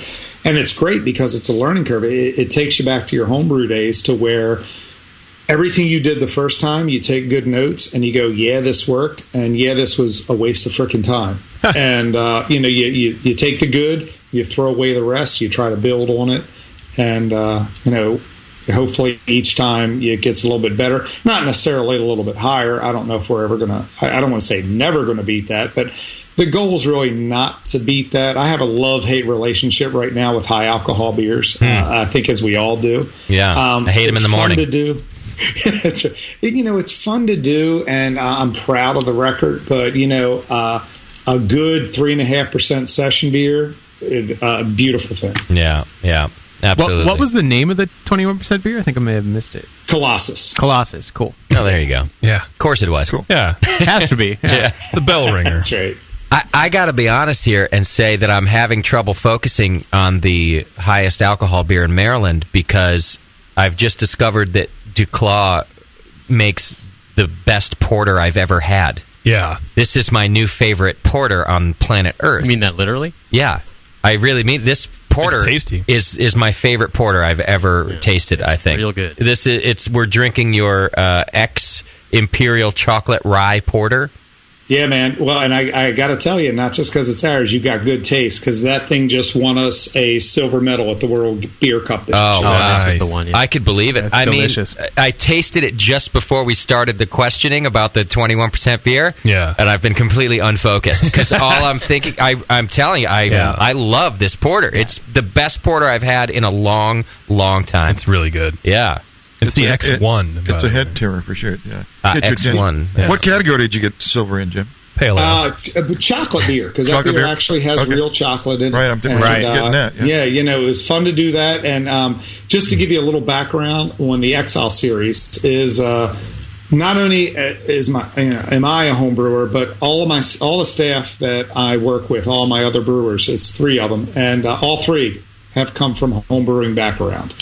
There's not one of us that has any formal experience. And the owner of the company, Dave Benfield, he is of the same mentality. He's like, go out there, do it. He gives us full reign of whatever we want to do. He knows beer, so it's not like we're reporting to some corporate entity that doesn't understand the product. He loves beer, and he loves creativity. So we actually, although we feel all of our beers are very creative, we started this Exile series as a throw it out there, throw it up on the wall, see if it sticks, see what our customers say on a very limited basis.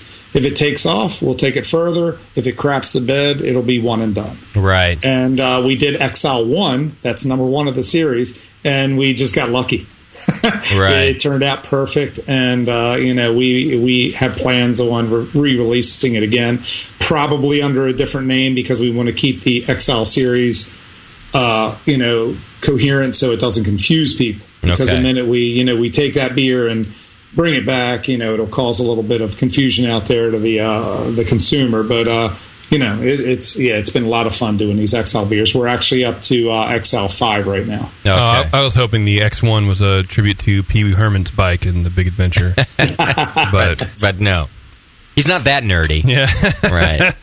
I'm glad that this one worked for you. Your age. Right. Well, yeah. If this one didn't work for you, you say you throw it out there and see what sticks. I was going to tell you that your consumers are retarded, but I'm glad that this one has worked for you. And very sticky because it's stuck. Yes, that's right. And I hate it when I sound like a broken record, but it's Me often. Too. Again, it has all these flavors that should and often do come out as a sweet beer, and it's not. And I don't know if it's because you've done an imperial here, so maybe the alcohol's cutting through it, but it's full of chocolate flavor without a coating over my mouth that sticks there and leaves it sweet. Well, I think it might have to do with the sugar addition during ferment. So it's not a lot of the sweet malt that's kind of there, or he's talking about the sugar addition during ferment was for the 21 ABV, not this beer. Sorry, no, that's shit. Cool. This one, it's a pretty. I don't want to say simple recipe. We use, and needless to say, it's a chocolate rye imperial. We use a small amount of rye in the beer, but we actually use real baker's chocolate in the brewing process. But which chocolate? Sorry, some of our fermentation temperatures, we play around with them a little bit to get that. I don't want to say Baltic porter type finish, but to where it lets the flavors come through and the esters are a little bit more subdued. I would say Baltic porter type of flavor. It's smooth like that. I could see that. Very clean fermentation character. Yeah. And rye, if used correctly, rye is a beautiful thing. Yeah. It's one of those. We were talking about spices and clove and certain spices that if you tend to get heavy handed with them, they get out of control. And in my opinion, rye is one of those things you start getting a little wacky with it, and it can really overwhelm a beer. If you like that flavor, it's great. If you don't, it can really, really destroy it. It can make the mash a mess, too. You start using too much of it, my too. God, yeah. I'm pretty sure that Jim's my soulmate. I think he is. Because I've been saying that about rye since I've had my first rye beer. They can be so terrible when people go crazy with the rye. But recently, I think people are starting to get it because I've had a lot of great rye beers. I agree with you 100%. What I think I meant to say is I think it's the use of the rye and the bitter chocolate the spiciness of the rye and the bitter chocolate. Maybe that cuts on the sweetness. Oh yeah, that's what I didn't mean sugar. Not sugar, but the rye. Right. I think it is. I think anytime you add any sort of flavor to a beer that typically you get with the sweetness in it, like chocolate, for instance. Yeah, you're going to dial into the sweetness in the beer. Same with any of the spice beers that you get. Right. Any sort of lemon edition, you're going to dial into you're going to look for the sweetness. It'll draw you to that because you associate it. Because you're looking for it. You need that to get the flavor that you expect. Right. But my problem then is that not only do you dial in on it, my problem is actually almost always more in the aftertaste than it is in the initial taste. I always like that. Oh, it's great. Oh, taste all that chocolate. But then immediately after I've swallowed the beer, my mouth is slick and coated, and I don't feel like much more of it. And then I start to criticize the beer, and that's where I run into the problem most of the time. That's when it's too sweet. Yeah, lingering sweetness. It has a dry finish, is what you want. Not every beer can be good. Yeah, right. It needs to be a JP shirt. Not every beer can be good. And then in fine print. And by the way, most beers aren't good. Keep trying. Yeah. Oh, this is wonderful. The chocolate flavor is pretty amazing. So, Jim, you're saying this is Baker's chocolate? Yeah. We use a very dry chocolate that has a high cocoa content, and what that does is high cocoa, very low fat content. People don't realize there's a lot of oils in most chocolates, and oils do cause problems not only in the brewing process, but I guess it's brewing process in general, but final product as far as head retention and can also lend, I don't want to necessarily say all flavors, but can give you some flavors that aren't necessarily pleasing to the palate.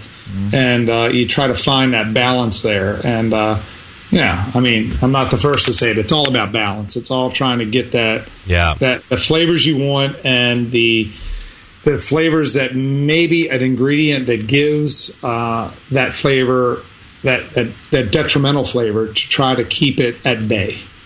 Yeah. So it's always a balancing act. So, Jim, where in the process do you add the chocolate in this beer? The chocolate? Yeah. We actually add that toward the end of fermentation.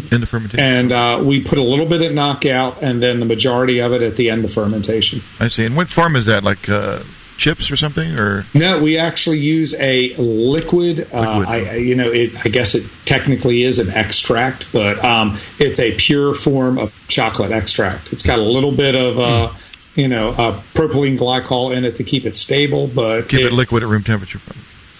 I'm sorry. Is it liquid? It's liquid at room temperature then. Right? Liquid at room temperature. Okay. Absolutely. Gotcha. Yep.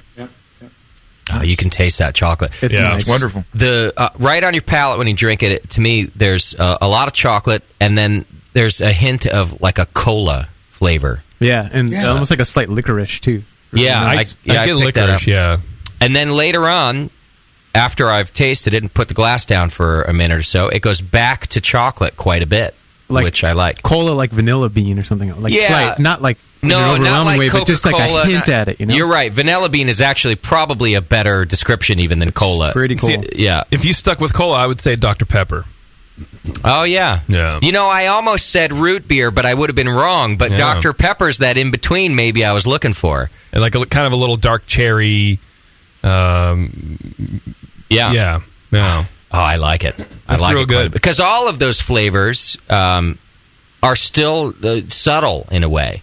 When you pick up on them, you're really kind of searching for them. You go, God, how do I describe that really nice flavor I'm getting, rather than the one that just really hits you on the head. Well, in beers like this, they fluctuate. It's this evolving complexity. Each sip is a little bit different. Yeah. You're getting maybe a little bit more chocolate, maybe a little bit of vanilla on this one, maybe a little bit of something else on the next. Cocoa. It's great, yeah. Not to mention that it poured quite cold, and now it's warming up, so we're getting There you go. Totally. The nail right on the head. Is there any more The in beer there? changes dramatically as it warms up. Yeah, and that's what I think we're getting out of the bottom of our glasses here. It's okay, Jay. I had 2 glasses already. Pour yourself some more. Yeah, dude. It's really, I don't know. Yeah, it's the changing complexity I'm really enjoying about it. What's the original gravity on this beer? Because you said it's an imperial, right?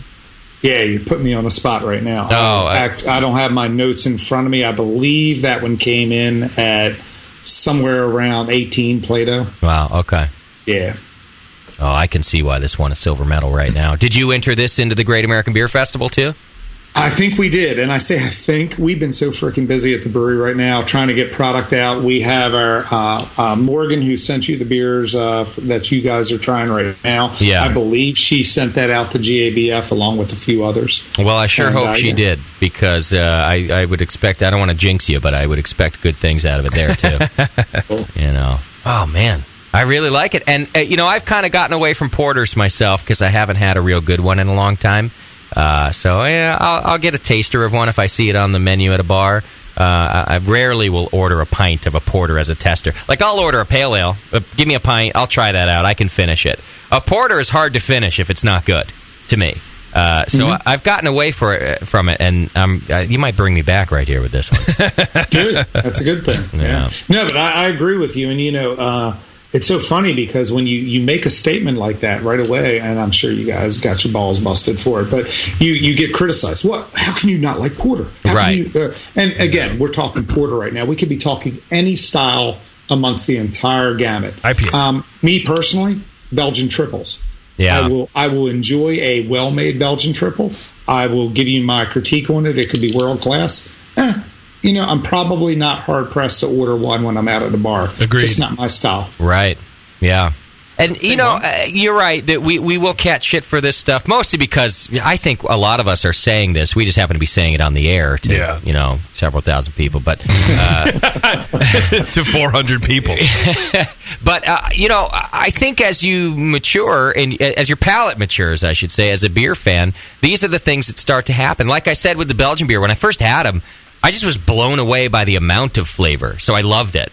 But absolutely, as I was able to start to pick out those flavors, then I also have turned away from the Belgian triples and things like that. But I love, I never turn my back on a style per se. I become very leery of them.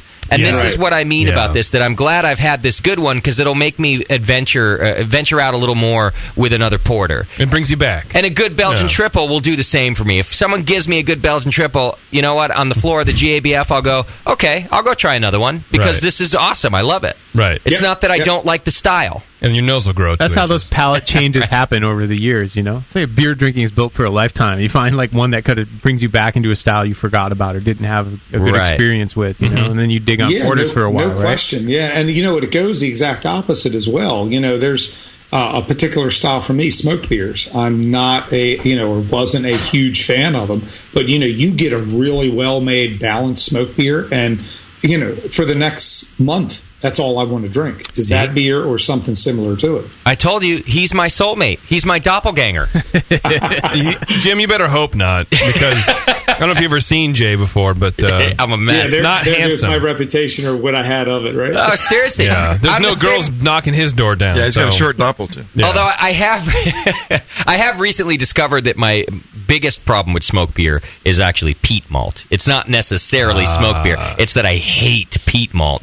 There you go. Right. But but I'm the same way. Even like a Roush beer, boy, that better be a goddamn good beer for me to like it. Right. Exactly. But now I think what we're pointing out here is all of these beers are kind of extreme beers. The Belgian triple, a chocolate porter, a smoked beer. They all have these very potent and extreme flavors in them. And I think really all we're saying is we like balanced beers. We want these flavors are okay, but if they're the entire focal point of the beer, I'll pass. Yep. Yeah, I agree. Yeah. Yep. No question about that. We get a little bit of shit for one of the beers that we do. Our IPA is Hellraiser.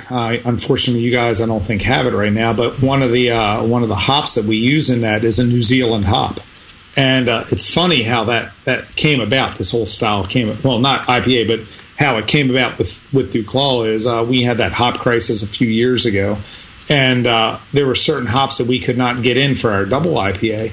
So we actually did not have an IPA as a regular beer at that time, and we're scrambling around looking for certain hops that we were happy with, and we stumbled upon the New Zealand hops, and there are 4 or 5 varieties of them. And Mutuaka hop that we tried just blew us away. We were like, this is freaking amazing. This is like nothing I've ever had before. So, our IPA is 100% of that hop. And a lot of the IPA critics will say, "Oh, this not enough hop character, not enough hop flavor, totally different." It's not that normal grapefruit citrusy flavor you'll get. It's more floral, tropical, and it's a little bit more, God forbid, balanced. And Right.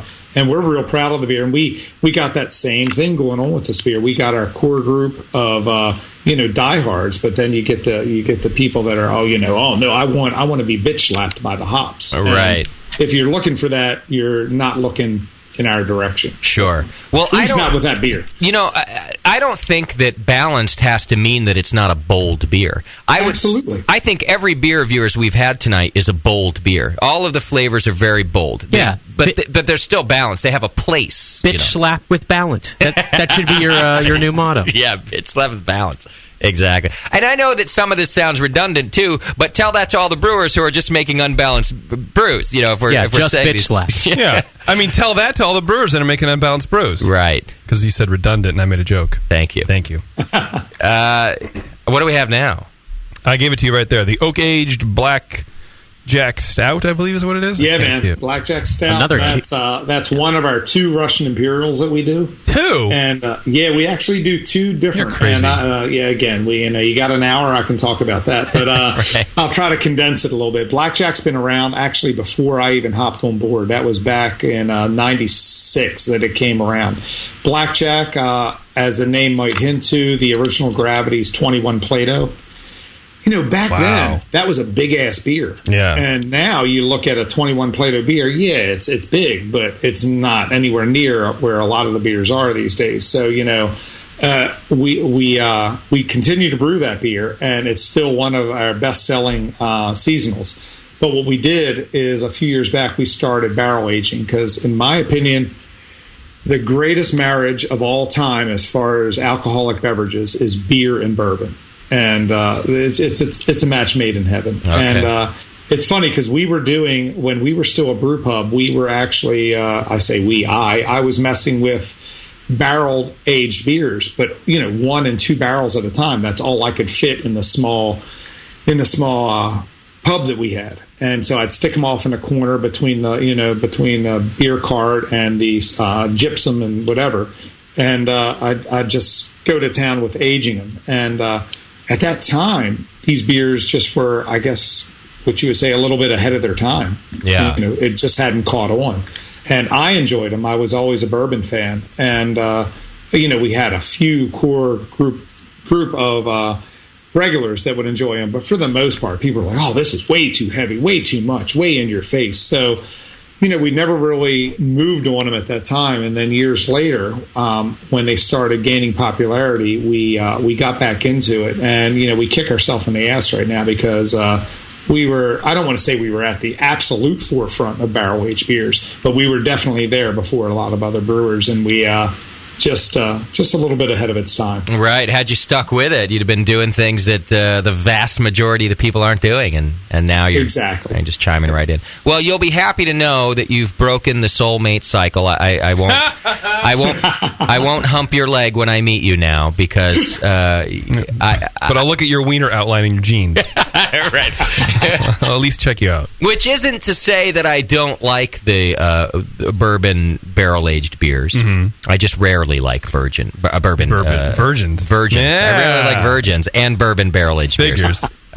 This one, I like this. This is a nice beer. I'm not as entirely blown away as I have been the rest of them, but I don't think that's a testament of the quality of this beer. I think it's my...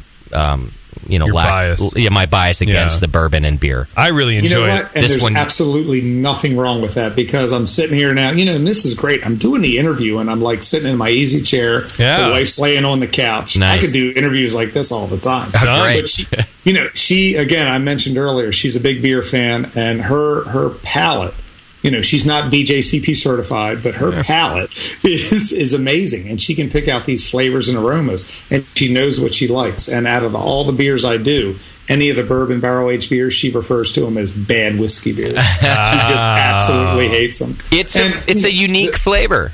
Absolutely. And, that's the whole reason we offer so many products. Yeah. We don't expect you to like every single one of them. we feel, the quality, and we try to make sure the quality's there in every one of them. But, you're not going to like every single beer we put out, and that's okay. Right. Although I don't want to turn people off from this beer. JP's, he does like this style of beer, and you do like this one. I do, and the reason I like about it is what I've been saying about bourbon barrel-aged beers for a long time. It's beer up front, then bourbon, then barrel. There's an order to it, and it's out of balance. And the reason I don't like a lot of barrel-aged bourbon beers is because people think, oh, bourbon is in it. I like bourbon. Everyone loves bourbon. Boom, and it's bourbon first, then beer, then maybe some charred toast, vanilla, coconut from the barrel. Right. And this beer is in balance. It's beer up front. That's what it should be about. Everything else is an accent mark. What I like about your description is that I often lump bourbon and barrel together. I go, oh, that's bourbon barrel flavor. But many people do. And absolutely. I think I'm wrong in doing that. JP is more accurate in saying there's a bourbon flavor and then there's the barrel flavor. Agreed. And I can taste the char. I mean, I haven't had the stout outside of the bourbon barrel, whatever. So I don't know how much is in there from the grain. But to me, I get a lot of the barrel toast. Yeah, and I like that. Yeah, wood sugars. Yeah, exactly. And you're supposed to. That's what I feel you're supposed to do. Yeah. I wonder if there would have been a difference if I know you're not, Jay, a fan of the style necessarily, but if I had done this one first and then the chocolate porter after this one, because right, I mean you how are you going to top that? It was such a damn good. Oh well, I see what you mean now. Yeah, I might have liked this a lot better if it weren't for that goddamn excellent porter. Exactly. It's so funny you say that. We actually did a very, very small running of X1 in bourbon barrels. Oh yeah, I could see that as a natural fit. Okay, I would try that. That sounds good. Yeah. Have you tasted it yet, or is it still in the barrels? No, it went into bottles, but it was a small run. We got this little counter. It's a glorified homebrew counter pressure bottle filler. No. But one of our brewers would sit there with a couple. I think we did like 4 kegs of it, so we got less than a pallet of the product, but sent it out to our distributor, and it went to some choice accounts. So it's out there, but it's pretty hard to come by. Okay. And what's your opinion of it? Was it all that you hoped it would be? I'm biased, not just because it's my product, but I love bourbon. Right. And, it's great because the bourbon barrels that I use, I've used several different in the past, but I've settled with one supplier down in Kentucky. And he's a third party, but he gets his barrels. And I love it because he's got this awesome Kentucky drawl. So when I call him up and I need barrels, I'm like, Danny, I need some barrels. He's like, Jim, how you doing? How many barrels you need, boy? That's awesome. I'm like, man, I need like 20 of them. I guarantee I'll get you the best damn barrels I can. Does he say shoot? Shoot. That's right. 20 barrels? I got you. But you know what? He, I never went down there and actually, policed him. But he swears that those barrels were dumped at the distillery within 10 days. And I'll tell you what, when we get them, when they arrive at the brewery, you pop that bung open and you put your nose down, and if you go down too far, you'll be knocked on your ass. The amount of bourbon character and alcohol seeping out of these barrels is amazing. Tell you what. Nice wet barrels. You shine a flashlight down there. You can see the glistening of the sides. They're not dried out. They're just amazing. That's awesome. What's your favorite bourbon, by the way? Well, and that's a funny thing. The bourbon barrels that we get, that he gets us, are from Heaven Hill Distilleries, which just happens to be a maker of one of my favorite bourbons of all time, which is Elijah Craig. Yeah, that's a good one. I wouldn't. I like a lot of them out there, but I'm a student of. I'm definitely a student of bourbons. I don't try to tease myself and make me think I'm an expert by any means, but in fact I keep a geeky ass spreadsheet of all the bourbons that I tried because I don't know them as good as I know beer. You question me about beer, I'm pretty much on the fly. I can tell you anything you need to know. When it comes to bourbon, I'm still learning, and it's always a learning process. But the last thing I want to do with bourbons is buy a bottle that I bought 5 years ago that, for either the price point or the flavor or a combination, sucked. And I don't want to rebuy it again. There's too many other bourbons out there to try, so I'm always kind of trying new things and making sure that there's always that bourbon that I'm looking for out there that's awesome. There's that geeky homebrewer right there. I got a spreadsheet, man. Is. Yeah, Absolutely. that's awesome. I like Jim because he knows it. I only mind the beer geeks that don't know they're beer geeks. But the guys that know, look, I have my geeky ass spreadsheet. Yeah. You're good to go, buddy. Right. That's fine. You're good to go. I got you. Also, I wanted to say that I wouldn't even inspect those barrels that dude is giving you because if you sound like that, it's legit. Based on his accent. Yeah. I don't even know why you opened them up and shine the light in there. No, that was just the first one. Now he knows better. Yeah, right. Tell you what, boy. They're fine. Mm-hmm. They're perfect. They're exactly what you need. Yeah, nothing screams trustworthy like a Mississippi drawl. Yeah. I love it. Well, you'll like this too, and I'm gonna shamelessly promote another product we do. I talked about doing we do 2 Russian Imperials. We do another one called Retribution.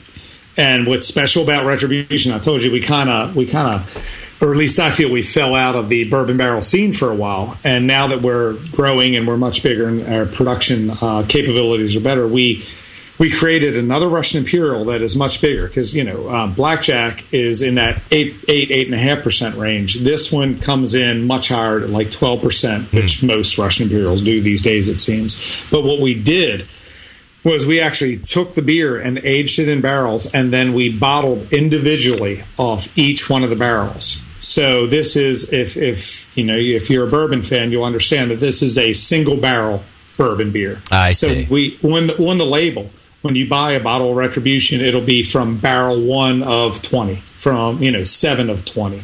And we got a lot of local collectors that have actually collected all 20 bottles of the first year.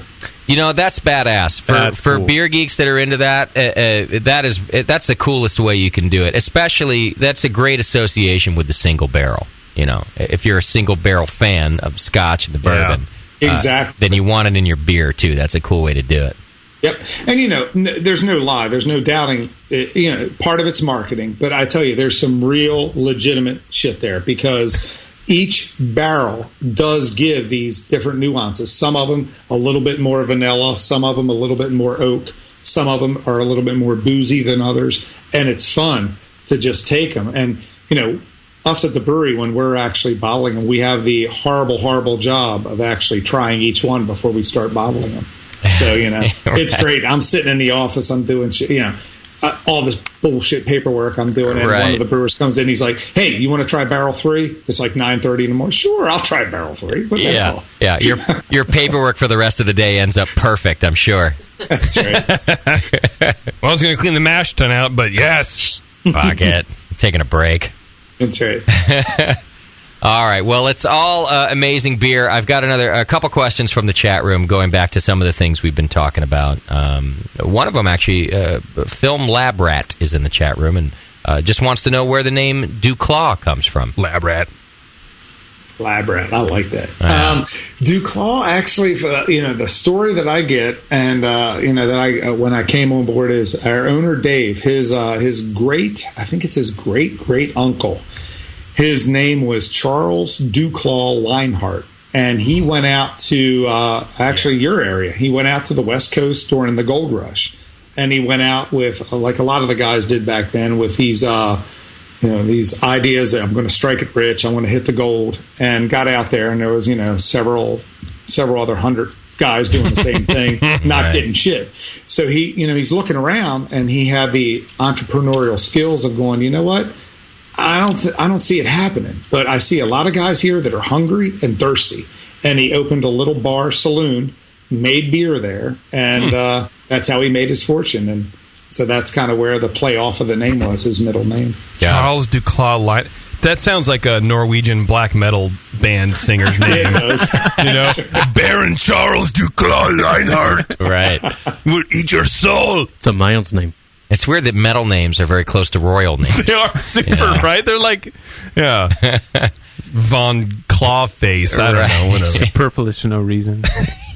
All right, another question that came through from Theo Brew in the chat room, and I don't know if this is one Theo Brew you'll have an answer for, but he wants to know, can homebrewers make chocolate extract? Oh, wow. Physically make it? Yeah. I would imagine they could. We don't make ours. You're purchasing it, right? Yeah. We buy it from people that know what the hell they're doing. Yeah. I would imagine if you reduce chocolate down, I couldn't see why you wouldn't. Yeah. My thing is I got too many other things to worry about. I'll leave the expertise of making a real badass chocolate extract to the people that know what they're doing. Well, and chocolate in particular is actually very difficult to work with because of its fat content and the sugar content. Well, and that's what we touched on earlier. Exactly. You start getting that high oil content, fat content. Yeah. It's a head destroyer. And again, in the grand scheme of things, is that horrible if you pour a beer out of a bomber or a 12-ounce and you got no head? It's not a game changer, but, right away, it's just like anything. The appearance of the beer is going to set the tone. Right. And, like it or not, it's just a fact of life. And, that's one thing that we look at. And, it's one of the major things. But, that also that oil content can cause adverse effects, especially if you're bottling and packaging and you're putting any type of age on the product. Yeah, I would say with the use of chocolate, just stick with the stuff that you can buy, because unless you've spent years researching chocolate, it's as complicated or more as brewing beer. Absolutely. Yeah. Absolutely. So, well, you guys have mastered the use of coffee and chocolate, and for that matter, brewing. All of this stuff has been fantastic, Jim, and I appreciate it, man. Hey, I appreciate you having me on, man. This has been fun. Yeah, no sweat. I wish I was going to meet you out at GABF so I could hump your leg after all the good beers. But look at his outline. I'll just you can't lump it. But in the meantime, you guys can go check out Jim at any of the DuClaw locations in Maryland. What are the cities that you guys are in there?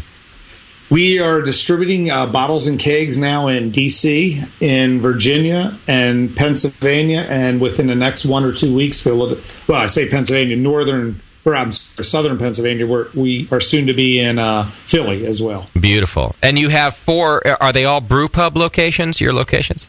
No, they're actually all restaurants. And because of the crazy ass Maryland state laws, that's another whole segment we could get into. But basically, when we were one location, due to the wacky laws, we actually had to become a standalone brewery. And what we do is make all the beer at one location and ship to the others. And of course, now we ship to other outlets, beer bars, liquor stores, stuff like that. Got it. So which location is the brewery?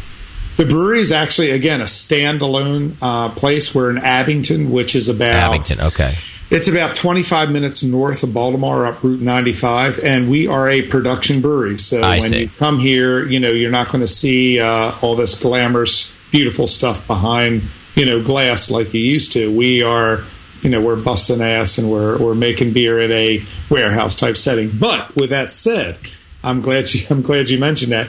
We currently have a 40-barrel brew house, and within the next 5 months, we are moving to a much more automated 60-barrel brew house. And simple math says, okay, you've increased your amount by 20 barrels. On paper, yes, but what that's going to give us is the ability to brew a lot more beer, because this system is much more automated, and the throughput through it is amazing compared to what we have now.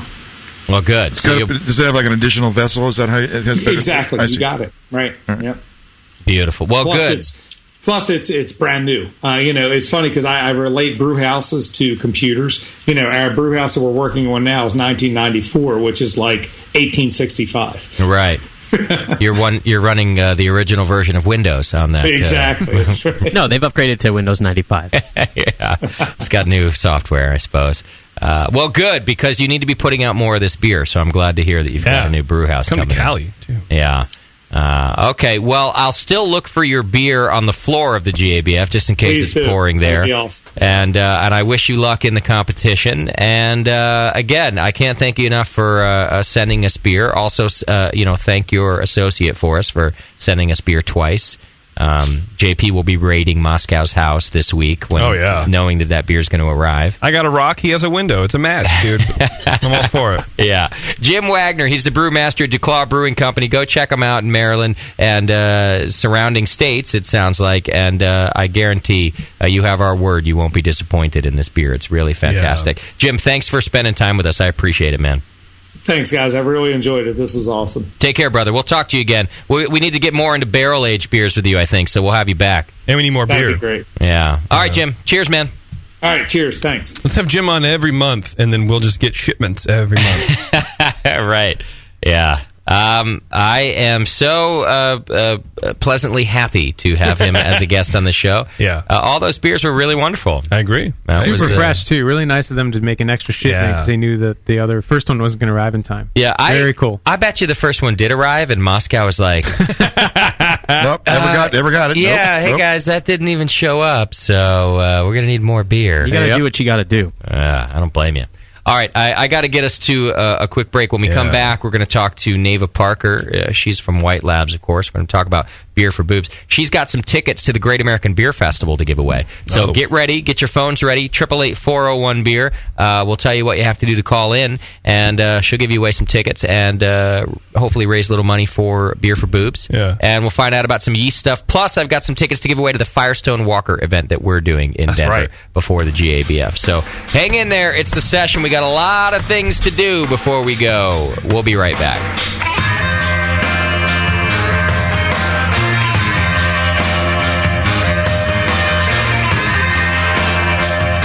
You're listening to the Brewcasters on the Brewing Network.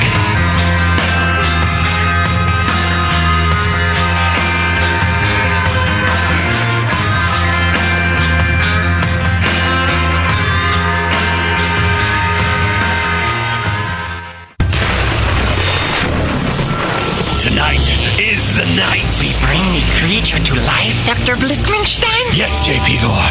Everything is perfect for my next fermented creation. My doctor, the storm is too far away. We'll never have enough power to isomerize the creature's alpha acids. Yes, J.P. Gore, we will. For I have in my possession the Tower of Power.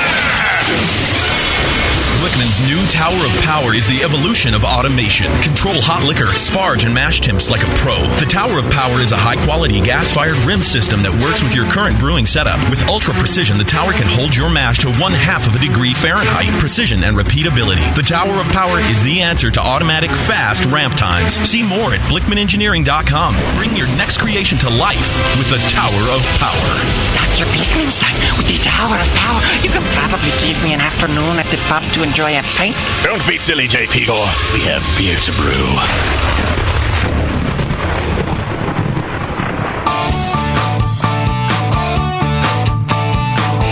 What does craft beer mean to you? Is it a delicious way to support your town's local brewer? Or perhaps it's the perfect beverage to pair with those delicious meals at your favorite restaurant and at home. Regardless of whether you're thinking of pints or pairings, pilsners or porters, craftbeer.com is the site where craft beer lovers come together to learn and share. Craftbeer.com is brought to you by the Brewers Association and celebrates the best of American craft beer and its brewers. Craftbeer.com is the best place to find craft beer events, recipes, great feature stories, the most up-to-date brewery listings, and resources for your next beer tasting or dinner, like style guidelines, pairing mats, and charts. Get the inside scoop on new beer releases and special events from today's craft beer insiders, and chime in to share your own knowledge, perfect pairings, road trips, recipes, and more. Craftbeer.com, celebrating the best of American beer. BN Army, HopTech has a great discount waiting for you. Do you often find it difficult to find specific specialty ingredients for your homebrew recipes? Well, listen to this. HopTech stocks 59 different grains to choose from, 39 varieties of pellet hops, and 8 kinds of whole leaf hops. And HopTech not only carries Y yeast and White Labs yeast for you, but also Fermentus, 04, 5, 6, 23, 33, and T58 Belgian yeast, plus Cooper's, Nottingham, and Windsor yeasts. Got your recipe ready to go? Pick up some great brew gear like new long and short sleeved shirts, games, and more. HopTech's new website is being updated every day with new items. If you don't see it, call the shop. They're open 6 days a week. BN Army and AHA members get a 10% discount, and active military personnel get 15% off. Visit HopTech.com today for great selection, great service, and a great discount. HopTech.com. White Labs, the leader in fresh liquid yeast, wants to hear from you. Announcing the White Labs Yeast Hotline. They invite your comments now. Call in and talk about your favorite yeast or your favorite beer to make with a White Labs vial. Call 347-MY-YEAST. Hi, I'm Chris White from White Labs Pure Yeast and Fermentation. As you know, we make all kinds of yeast for craft brewers and home brewers, but I want to hear about your favorite White Labs yeast and why you love it. White Labs brings your beer everything it needs for a perfect fermentation. Plus, check out whitelabs.com, the customer club, and now the White Labs hotline. 347-MY-YEAST. That's 347-699-3278. 347-MY-YEAST. And accept the invitation to talk White Labs yeast with Chris White himself. Call in now and tell us about your favorite White Labs yeast strain. White Labs. It's all in the vial. That's it. I've had it. I am never putting hops in my beer again. What? Why? It's just too ridiculous. Insane prices, stupid contracts, high shipping costs, crappy selection. Dude, you need Nico Brew. Nico Brew will rock your f***ing face right the f*** off your f***ing skull. $5 shipping to all 50 states. Plus fantastic international rates get you low prices on Nico Brew's great selection of hops and more. Whether you're a home brewer, a pro brewer, or a home brew shop owner, Nico Brew can get you the hops you need in increments big and small. Single orders, spot buys, or full contracts. And there's only one place to join the uber special secret elite bare bones club where you'll get the best deals anywhere. Holy f***ing shit! NicoBrew.com. NIKOBREW. Nico Brew, your bare bones buddy in the brewing business.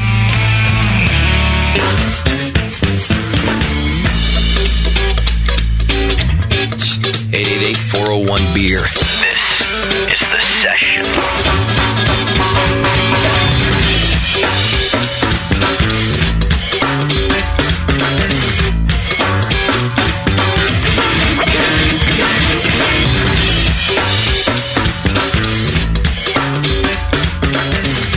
All right, welcome back to the program. Thanks for sticking with us. Thanks to Jim Wagner, the brewmaster there at DuClaw Brewing Company in Maryland, who was a badass, if I don't say so myself. Beer was great. Interview was great. Good information. We'll have to get him back to give us some more brewing info. Hell yeah, another good recipe, like the 2 pounds of sugar recipe. Right. In the meantime, Bevo's leaving to go feed the baby. So I think that Sam will be taking care of the chat moderation. Wow. Does he know how? Duties while the... he said duty! While the baby is being fed. Oh, God. Now... Hi, Sam. I think it's... Sam, did she teach you how to turn on your mic? There you go. Oh, by the way, Sam's a musician. I wonder if he can figure out how to turn on his mic. No, he's looking for a foot pedal. All right, Sam. Do us proud. Please, no one call. All right. 888-401-BEER if you want to call Sam. And we're also giving away JBF tickets. But it is a phone. Did you teach him how to use the phone system? No. You should probably go teach him real quick because Really? I don't know how long it's going to take to feed. But it is an important segue to mention that Bevo is feeding with her boobies right now, and we're about to talk beer for boobs with Neva Parker from White Labs. Hey, Neva, how are you? Hey, guys. Thanks for How's being. it going? It's going good. Thanks for being on the show with us. Yeah, thanks for having me. Yeah, Bevo's downstairs in our studio right now with one of her boobs entirely out. Awesome. And we thought that would be the perfect time for the Beer for Boobs segment. Yeah, because if she didn't have boobs, her baby would starve, Neva, and we don't want that. Well, I know how that feels. Did you also breastfeed, Neva? Are you talking to me? Did I breastfeed Neva? No, I did not breastfeed Neva. But did because Neva has a relatively new baby. Was your baby breastfed, Neva? Yeah, relatively new, almost 4. Right. That, Pretty new, but yes. To me, that's new. Right. I don't even know these things. To me, that's new. I'm like, oh, look at it. It's a little baby. Actually, Neva's baby is already, she's a little more well-spoken than I am. Yeah. I was in the car with them at the Craft Brewers Conference. The baby's in the back seat reciting Shakespeare to me. It's like the most well-spoken baby I've ever heard. Because neither Neva or husband Neva, they don't do baby talk. They just speak like normal humans. My mom did that to me, and she said, that's why you're such an eloquent speaker. And I said, fucking A, I am. Right. But no baby talk. But I'm not exaggerating, right, Neva? You guys just speak to that baby. Right. Well, yeah. I mean, I don't want a baby talk in public. Right. It's embarrassing, isn't it? It is embarrassing. I'm sorry. Let me answer your question about glycol in a second. Right. Exactly. Yeah. So I'm in the car with this kid, and the kid's just speaking like I've heard politicians that sound a lot dumber than this kid. In fact, I've heard all politicians sound a lot dumber than this kid. Well, anyway. So we're here to talk about beer for boobs, which is something. How long have you guys been doing it there at White Labs now? This will be our 5th year that we're doing beer for boobs. Okay, and it's to raise money for breast cancer research? Yes. So we do the Susan G. Komen 3-day walk in San Diego, where we walk 60 miles in 3 days. Yikes. That's a lot of work. It is a lot of work. Do you guys train for that? Embarrassingly, I haven't this year at all, but yes, we train. You do. You just walk around the office walking, a lot. Yeah, it's a lot of walking. Stay awake for 10 hours a day. You go to the walk-in and pull those samples. God, I don't want to. Yeah. I mean, the new White Labs facility is rather big. So going from the offices upstairs down to the walk-in and back, that's a lot of training. Yeah. Right. And I'm doing stairs, so that's even harder. Right. You'll have an edge on the competition. So it's a 3-day walk, and you raise money. How many people are on the team this year? Right. So we have 19 people on the team this year, and we all have to fundraise. So each person that signs up to do it has to raise a minimum of $2,300. Wow. Yeah. You guys have some hardcore goals, man. Well, and that's the goal that they set, in order to just sign up in the first place to do the walk. So you have to make that commitment to do it, which is why we try to do so much fundraising. Yeah. Okay. So what were we going to... You've got some tickets to give away to Saturday's session at GABF, right? Right. How many tickets do you have? So I have 4 tickets for Saturday afternoon and 2 for Saturday evening. So what are we going to do? Give away tickets to the first 6 people that donate? I think that would be the best way to do it. All right, let's do that. And then you'll be able to look on your website and see who the donors are? Yep. Okay. Give us the website. And, it's just www.the3day.org. THE3DAY.org. And you just go to donate to a participant, and you have to search a participant. It can be me or anyone else on our team. You can search for a team and donate to any person. Okay, but you could just search Neva Parker. Because I need some money. Okay, you could go there right now, the3day.org. By the way, Neva knows our listeners so well, because she's like, THE, the number 3, numero tres.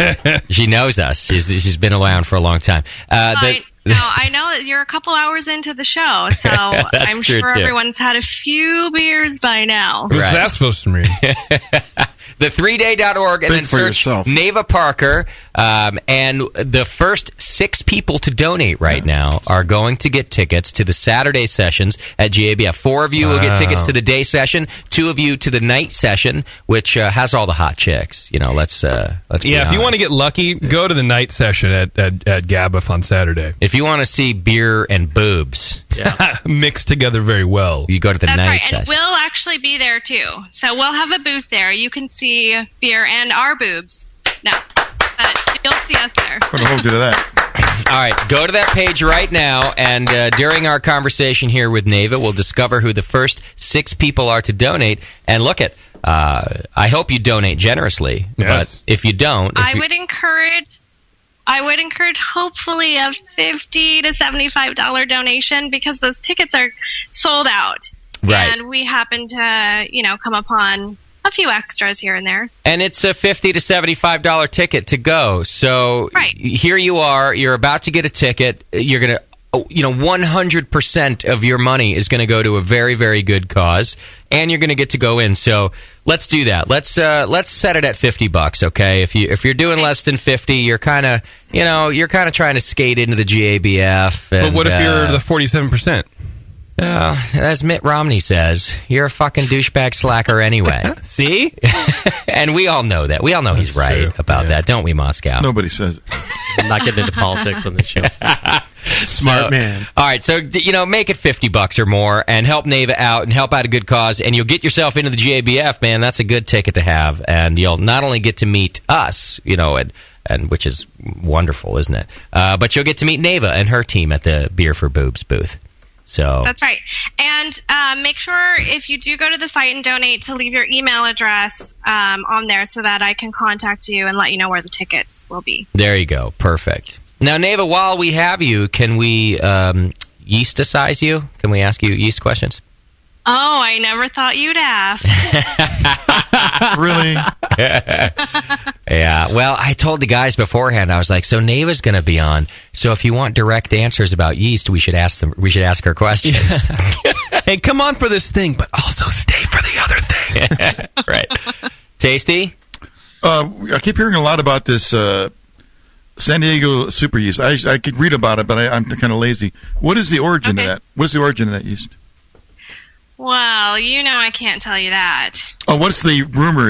What's the rumor? Not what the official thing. What are people saying? I've heard a lot of different rumors, but the probably the most prevalent rumor is that it comes from a San Diego brewery. Right. I figured that. Which one? I cannot confirm. There are a couple. Nobody. What are they saying? But San Diego super yeast? Yeah. Yeah. Yeah.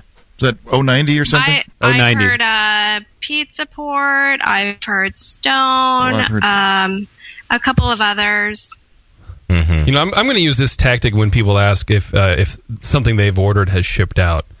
Well, I've heard a rumor that it might, but don't you fucking work there? Well, yeah, but I don't know. But so these are she doesn't want to tell you. I know she can't say. I just wanted to know what the us yeast said. people are very secretive about our yeast strains. Right. How's that yeast doing for you guys? Are a lot of people buying it? It's bubbling quite Yeah, nicely. it seems to be doing pretty well. Yeah. It was actually released as a limited release. We were only going to do it for last year's NHC for a couple of months, and when we stopped making it available, people freaked out. So got it. Now it's just available. People freaked out. It's a nice strain. Really did. And what's the fermentation profile of that?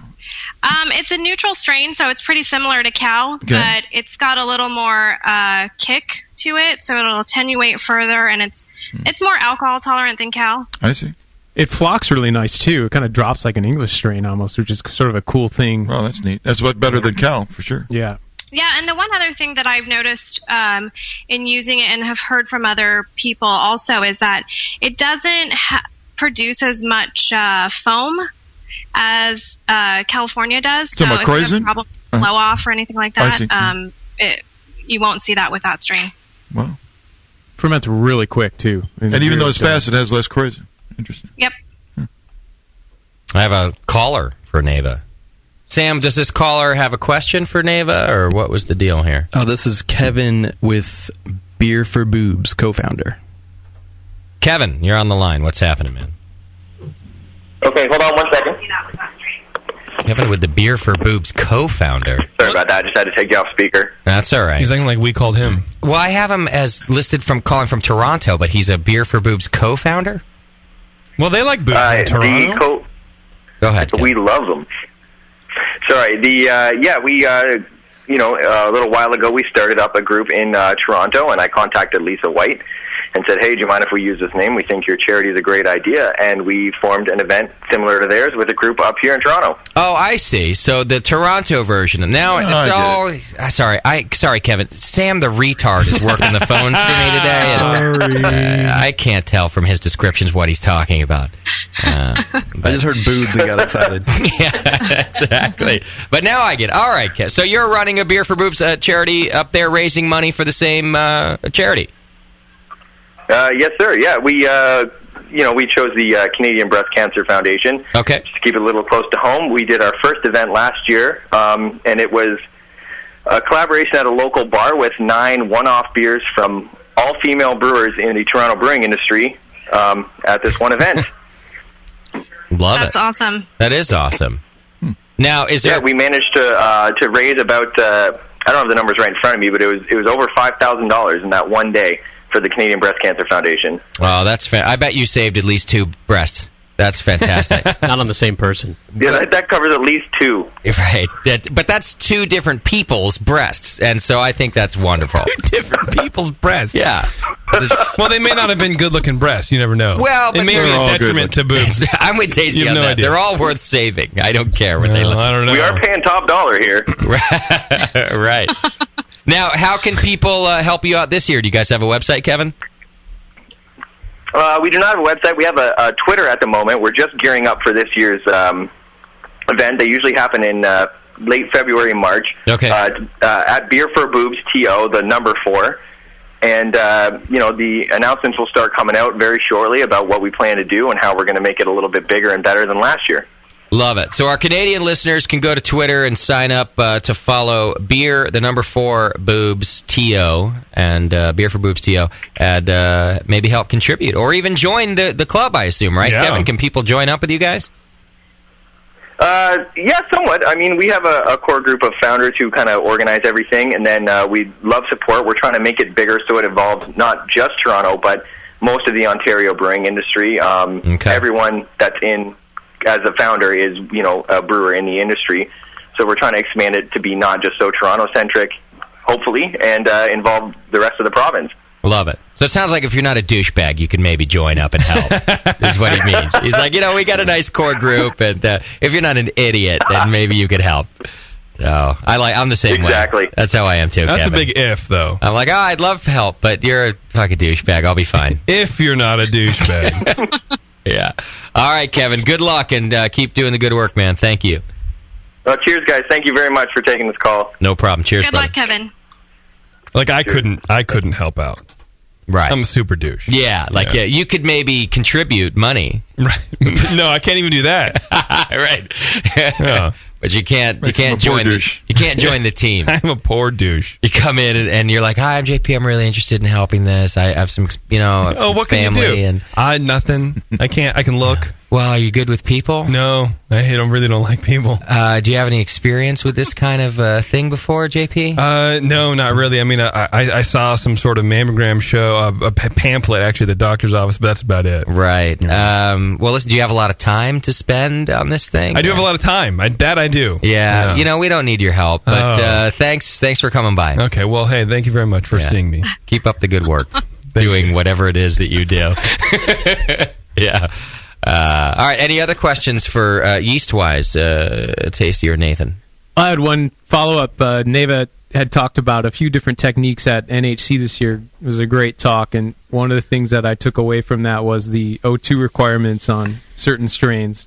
The Saison strain in particular, the 565, the classic strain that conks out for people early.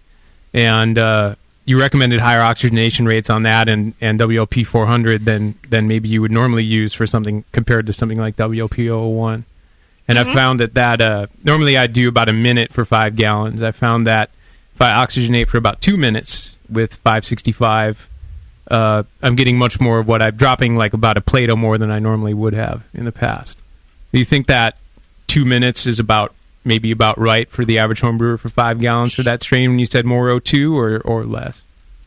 Yeah, I mean, I think 2 minutes is good. I've done studies on 5-gallon batches with doing 30 seconds, 1 minute, and 2 minutes. And I mean, it depends a little bit on the gravity, but if you're doing an average gravity wort, let's say, 14 Plato or so below that, doing 1 minute will get you close to that, 10 parts per million, which is what's recommended. And if you do 2 minutes, you get about another 5 parts per million, so it's closer to 15, and that's about right for upping the percentages on the O2 for some of those strains.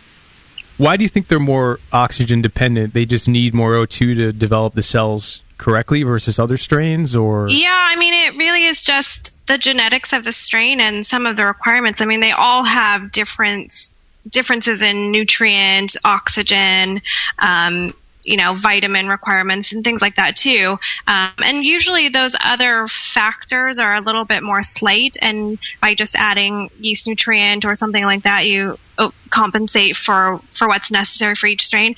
Oxygen is the one thing that you can control. So if you do see issues with fermentation stalling, that's one place that you can kind of look to help improve that. Yeah, that makes sense. I mean, the Saison strain in particular, I think homebrewers have struggled with getting the attenuation that they want. I found for the beers that I make with that strain, this definitely helped. Yeah, absolutely. And, one thing we used to always recommend with that strain in particular is just to let it free rise so that the temperature is not controlled. And the problem with that is if you're trying to control flavor compounds, you don't want it to get too out of control as far as the temperature goes. So oxygen's another way to minimize some of those kind of, crazy flavors that are developed just from the temperature going way up. So I think it's a more controlled fashion and maybe an easier way to do it, and also make sure it attenuates fully. Yeah, that's cool. It's something that homebrewers can do pretty easily as well with Pure O2, at least if they have access to that, Yep. By the way, did Nate eat a tasty cookie at the break? Because I've never heard it take you so long to get out a question before. You were really concentrating on that, like you were out in outer space. I think I did, yeah. Maybe it was Jim's beers. I don't know. Something in that bourbon barrel beer. I don't think he did because he was talking. Right, that's the telltale sign. I've been like, that he's 565, yeah. I like that one. It would have stopped right there. It needs O2 something more than most. I don't know. Yeah, hey, I got a question, Neva. You know that, remember that? Speaking of cookie on the break, I do have another question. I brought some of the beer if you guys want to try it, actually. I'm really happy with the results. It's pretty cool. Go ahead, Tasty. Neva, I unfortunately haven't been to the new tasting room. I guess it's still new. Who's brewing the beer that's served there? Are you part of that? I'm part of it right now. It's sort of a collection of people at the moment. We're looking to hire somebody to do it full time as part of our R&D kind of project. So yeah, right now it's a few different people. It's me. It's our Danish counterpart, Toll. Oh, we know Toll. He was here actually. It's kind of you to call him a counterpart. That's really nice. Trolls. He was brewing when I was there. Actually, he was on the deck. I'm brewing the beer. Yep. He's Arnold Schwarzenegger. So how many gallons? How many gallons would you have under ferment at one time, destined for the tap room? Well, we've got 32 taps that are running all the time. So at any one point, in the fermentation room, we've probably got, I don't know, I'd have to calculate it, 80 to 100 fermenters in there. Wow, and they're all kind of cycling through process. But yeah, we're having to brew pretty often. But we're doing double batches on that 20-gallon system. So you're double batching into each fermenter then, I see. Yep. And how many batches? We're doing double batches, so we're doing 8 fermenters in one day, plus that little Braumeister 10 gallons. So we're doing 10 in a day, and we'll do that 3 times a week. Oh, you have a Braumeister? Yeah, they've got the Braumeister. The more beer system. Yours is, I think it's a 1550. Yeah, it's the 1550, but the Braumeister blows it away. And then they've got the Braumeister. The Braumeister is no competition for American product. It's no good. I hate that thing. The Braumeister is great. It's no problem. You set your thing, you walk away, you have a schnitzel. It's every fine. time. I just don't know how to use it. Well, you are inferior. Yeah. If you don't understand, you do not get the Braumeister. Yeah, clearly inferior. Yeah, clearly you don't understand. You are not true brewer. It's probably because your skin is rather brown. That's true. But you do like boobs, so that's okay. But Trolls, his skin is very pure. He seems to be doing fine on the Brewmeister. That's right. He's from popular lineage, so he understands perfectly the settings and the pump and all of that kind of nonsense. Yeah. He has a schnitzel, little strudel, so coffee is very nice. Oh, I love his little strudel. It's very nice, so cute. It's very nice. I want to pinch it a lot. I go, oh, hello, nice to see you, little Trolls. And I just shake the thing and the bag hangs. It's nice. Oh, he loves it. He loves it when you do that. I see the look on his face. Yeah, he smile. He smile. He sweat. A little sweat. A little crushes on his head. It's very nice. Oh, JP. Yeah, he goes, oh, stop that thing. Yeah, I saw Charles there brewing on both the 1550 and the Braumeister when I was there. He had a double batch going right there. Yeah. And not only that, so I talked to Chris about this when I was there too. I tried a bunch of the beers on tap there at the new tap house, and they're all really good. What they're doing is it's like they'll do one batch of wort with a couple of different strains, right? Or several different strains in some cases. And I found it super interesting too. They had for example, they had an Oscar Blues clone there that when I was there that had 4 different strains of yeast in it, and it was really cool to taste all the different ones. For example, the Edinburgh yeast that you guys do, Neva. Yep. You had done an Oscar Blues with that, I think, but there was also like a English IPA that was done with that, and another style that was done with that. And I really enjoyed tasting this strain of yeast in 3 different styles of beer while I was there.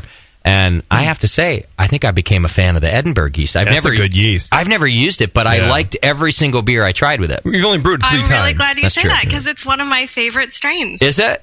And yeah. Not only that, not just the beer, Neva, but Chris had some. I don't even know if I'm allowed to say it, so fuck it, I'll say it anyway. But he had some wine. Herpes. He had some wine samples done with brewer's yeast. Just kind of dicking around up here at their Davis lab. Yeah. Yep. And I tasted all those, and Chris and I agreed, some of them not so good. But the one done with the Edinburgh yeast, the wine, was really good. Really? Mm-hmm. This yeast, this should be your San Diego super yeast. It does everything. San Diego all Maybe around you're right. yeast. Yeah. I do. I really like it. And over the years, one of the biggest questions I get is, what's your favorite strain? And I was always like, what? There's a lot of strains. I don't know. But it's what I've had to kind of work on and decide what I really like. But I like that one because it's really nice for a lot of different styles. Right. It did. It fit all of them. It was my favorite of each of the. Like I said, there was between 2 and 4 samples of one style of beer with different yeast, and each one of them that I tried, I really liked the Edinburgh one every time. That's the only way to tell the difference between the yeast is you split the batch and you just do it. And now they're doing it for you, so it's even better. Yeah. Right.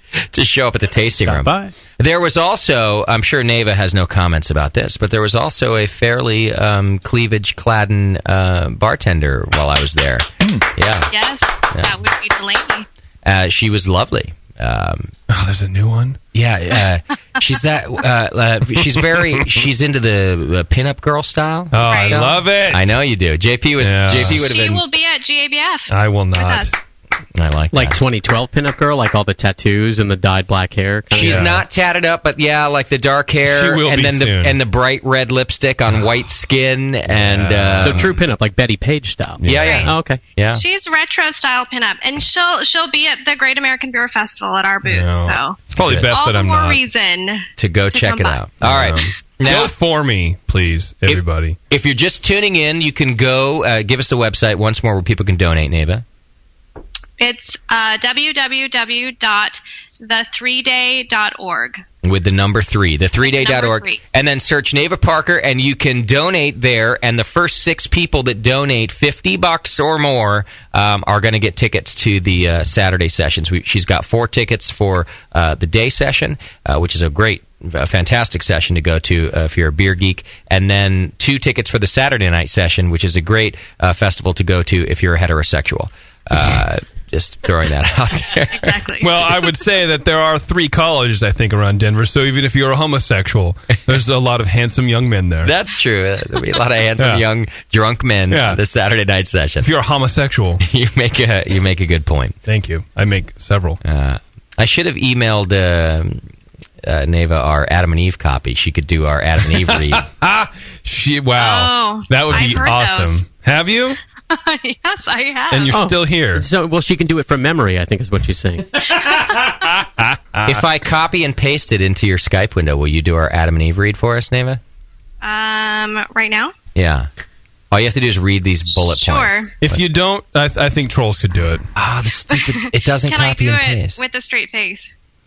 That's unknown. It doesn't Probably matter. not. Doesn't matter. I can try. Stupid Skype won't let me copy and paste, though. Oh, man. Skype. I do want to hear trolls say it, though. Oh, yeah. Can we have trolls? You want me to go get him? Trucks. Yeah. Is trucks in here. Is he sober?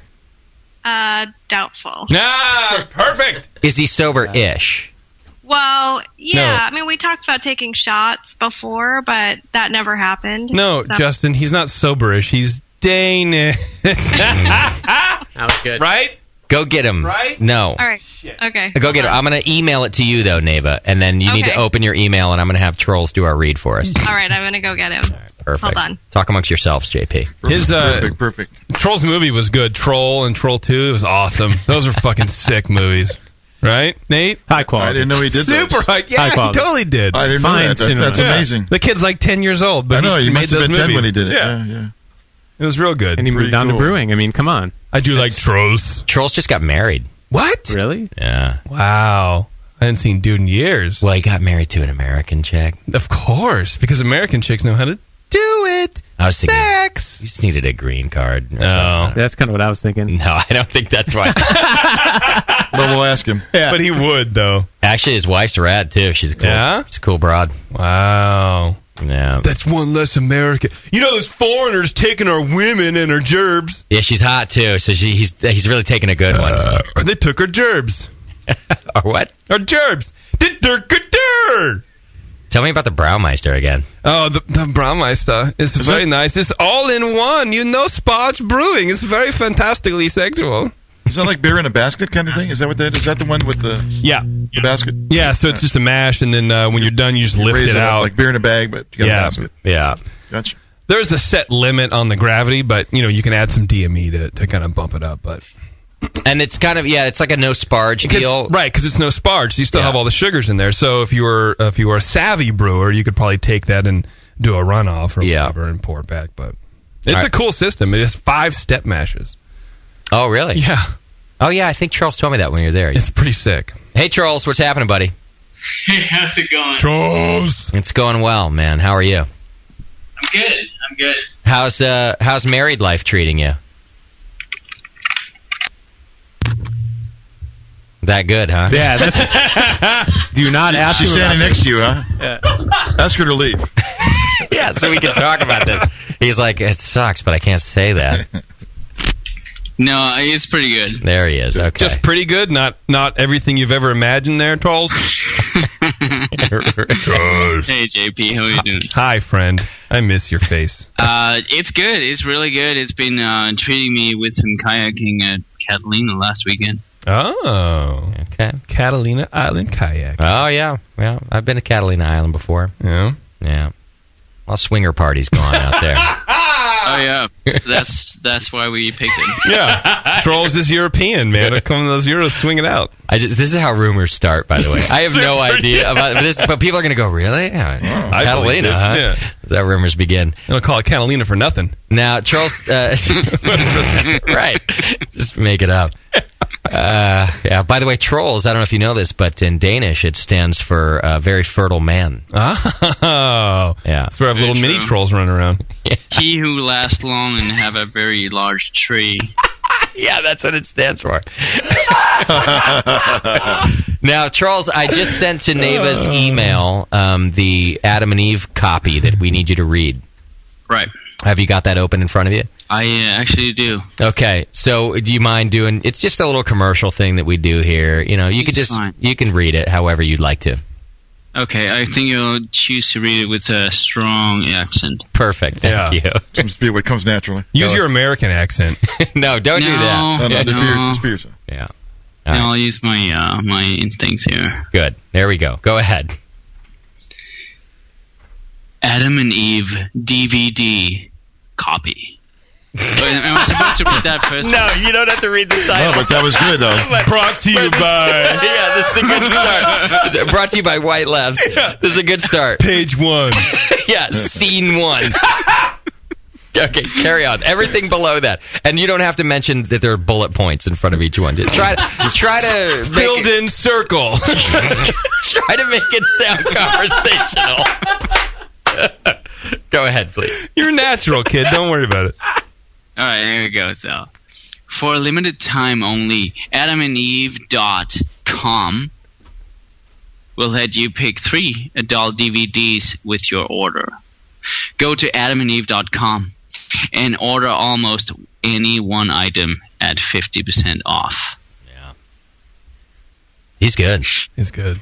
Choose a new adult toy, lube, or almost anything from over 18 3,000 adult products. What's an adult loop? It's a lot. It's a lot. That's a lot. That is a lot. Does that blow your mind, Trolls? I'm getting a little baffled here. Just let him go, JP. Sorry. You're fucking him up. Sorry. Carry on. Then at checkout, enter code Jamil. Oh, no, switch that to BN Army for this one. BNARMY. There you go. That was my fault. You just ditched Jamil right there. Yeah, I fucked that one up. Okay. Start over. Enter offer code BN Army. Yeah, there we That's BNARMY.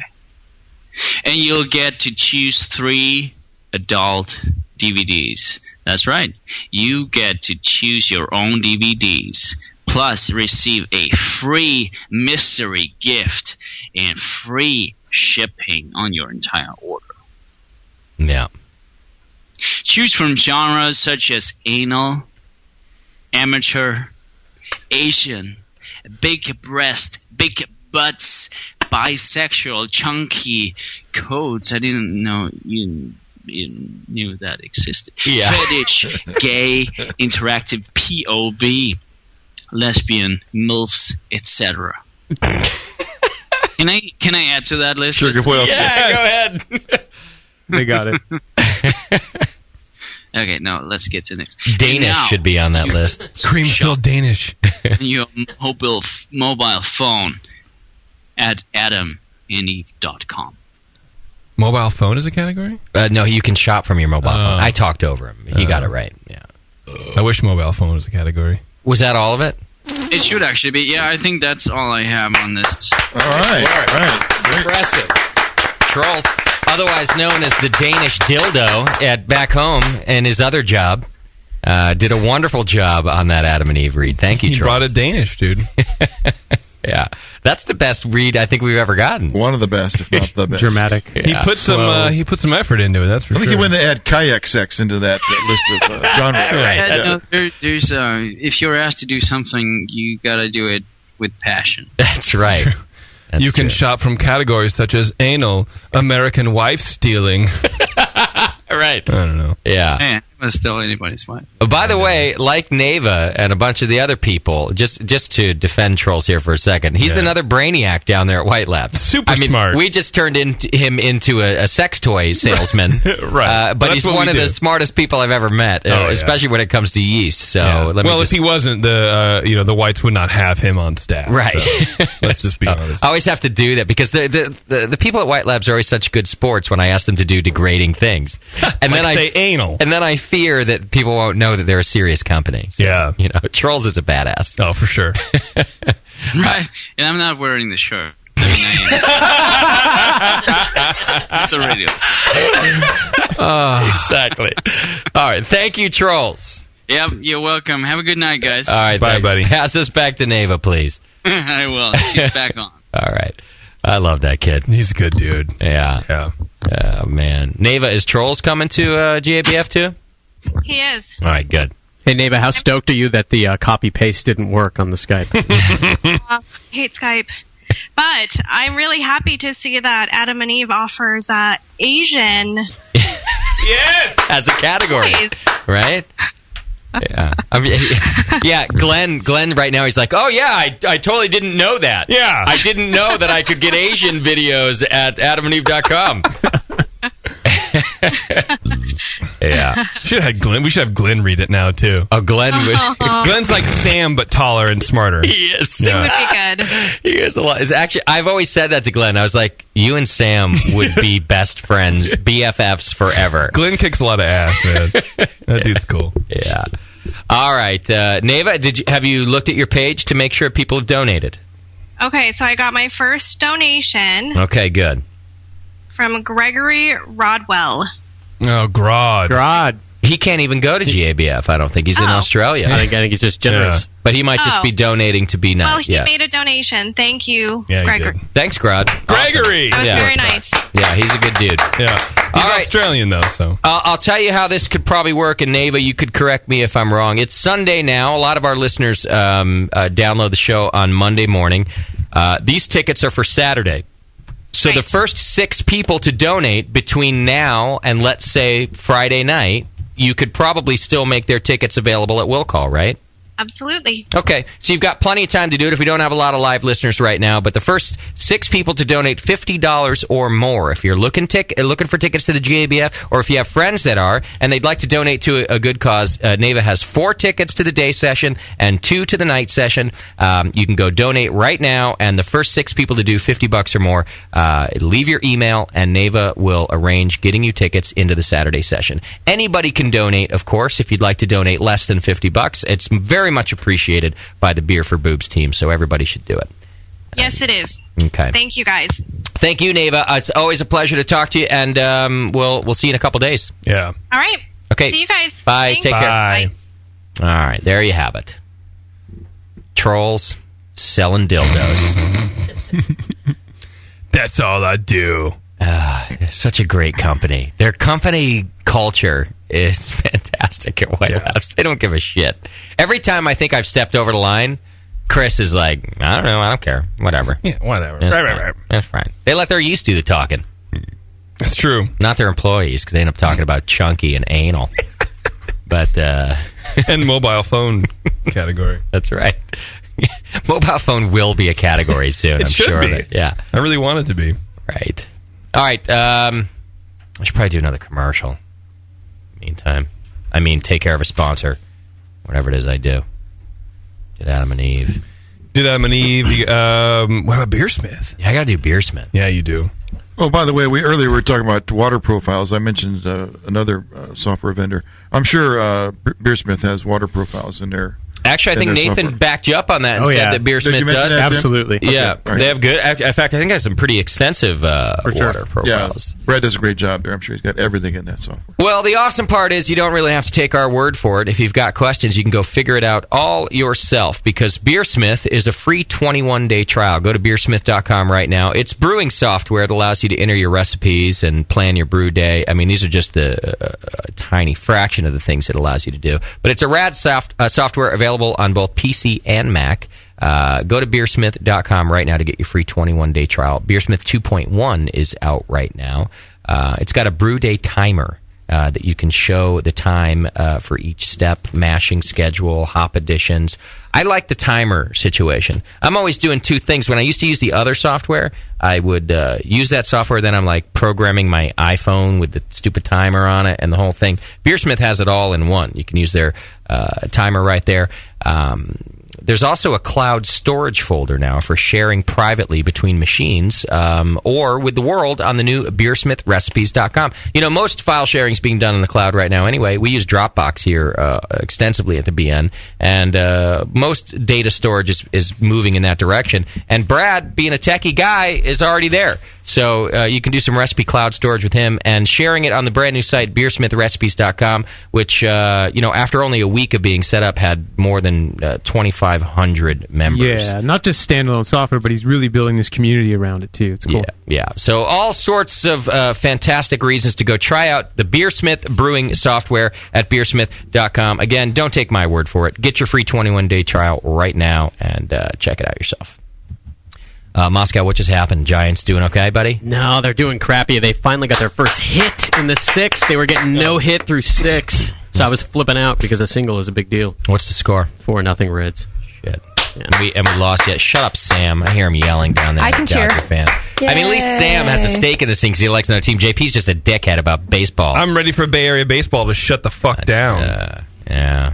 But it's okay to be a fan of one thing that I like, but not the other thing that other people like. Yeah, they're called opinions. It's fine. Although I went to the Oktoberfest in the Diamond, a local beer festival yesterday. Anyway, yeah, and it made me did want to be again become a fan of the A's because people were selling these shirts. They were like the Day of the Dead Sugar Skull. You know the Sugar Skull pattern? You ever seen it? Anyway. I don't know. But they were like done in A's colors, and it looked really fucking rad. Right. Like it looked cool, and they're I don't know if they're franchising or they're letting people do this, but a lot of local artists are doing much more kind of different logos and different kind of shirt stuff. I was like, oh, that's cool, but. Thing is, I saw these really cool colors, and it made me want to be a fan again. I just wanted to like the team because of the colors. No, it was a good design. It was the color. The design of the Sugar Skull. It was rad. But then I realized, it's like promoting like a pillow that I like. They both put me to sleep. So. Got it. All right, let's take a quick break. When we come back, we'll wrap things up. But first, we've got tickets to give away to the Firestone Walker event, and we're going to give it away to a caller. I'll give you the rules when we come back. They're $75 tickets, so I've got 4 of them. Hang in there. It's the session. Don't call right now. You're listening to the Brewcasters. The Brewcasters on the Brewing Network.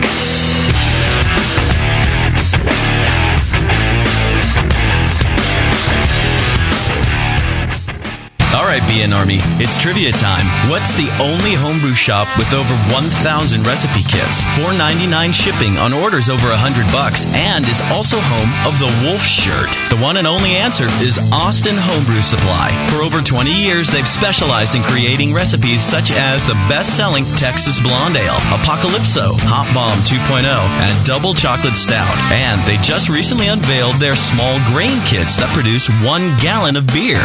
Visit AustinHomebrew.com to browse their extensive catalog of equipment and ingredients. They also have mini clone recipes of your favorite commercial beers. They're the exclusive retailer of BrewVent yeast fuel as well, Yeast Nutrient, and the all-new Bodybuilder. Follow Austin Homebrew Supply on Google Plus to participate in video hangouts on popular brewing topics. So visit AustinHomebrew.com today and make sure you sign up for their weekly email with news and specials. Austin Homebrew Supply, AustinHomebrew.com.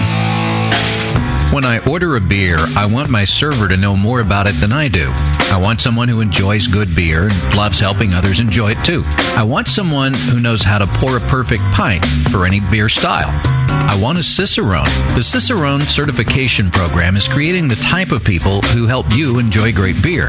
Home brewers and craft beer lovers know beer is more flavorful and complex than ever, and it takes some serious knowledge to store and serve beer right.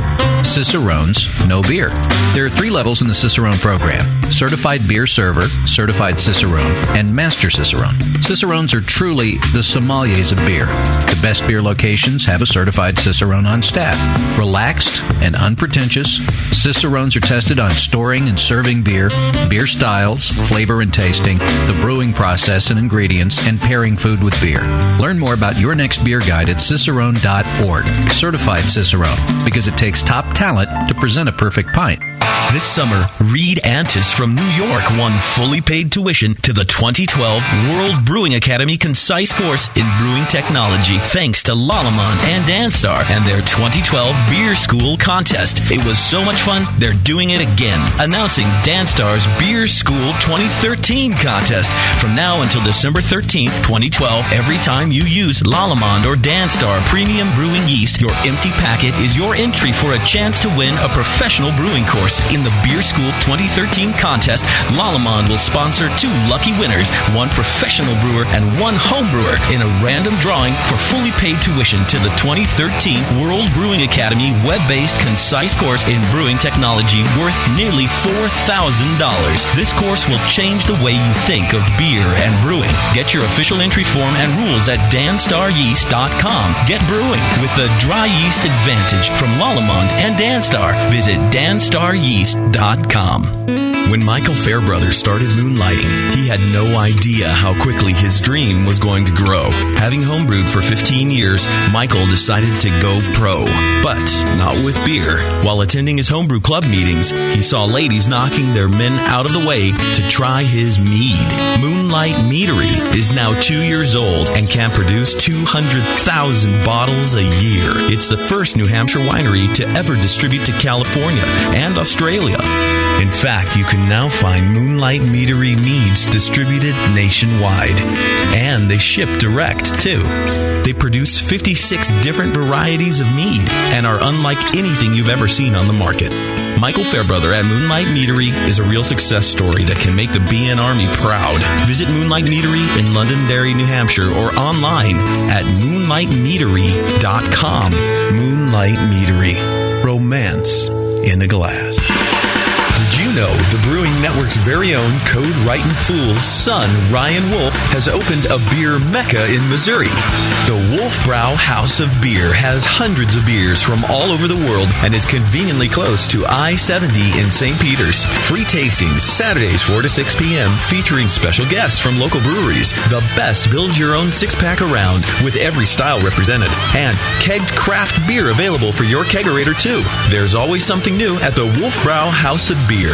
New and hard-to-find beer every week. No two visits are the same. Just like passing out at the Rat Pad. Hi, this is Ryan from Wolfbrow House of Beer. Mention the Brewing Network when you stop in for some cool free stuff. Mention JP for a swift kick in the ass. The Wolfbrow House of Beer. Beer with personal service from a member of the BN Army. This is Code. Visit my son's shop or I'll yank the BN website down. www.wolfbrow.com. Live. Beer Radio. The Brewing Network. The Brewcasters. If you're just starting, don't be discouraged by all this stuff. It's so easy. Just throw it together. Put some sugar and some water and some yeast in there. Yeah. Beer. Brewing Network. All right.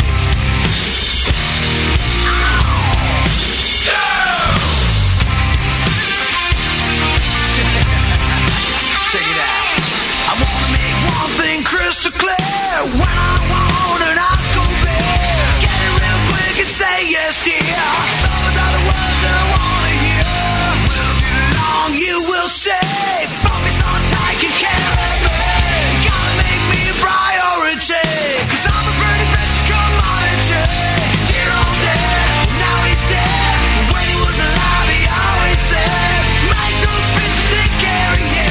'Cause that's what women were born to do. That's what girls are for. That's what girls are for. Clean and bacon, hot, love making. That's what girls are for. That's what girls are for. Janky directions, giving me erection.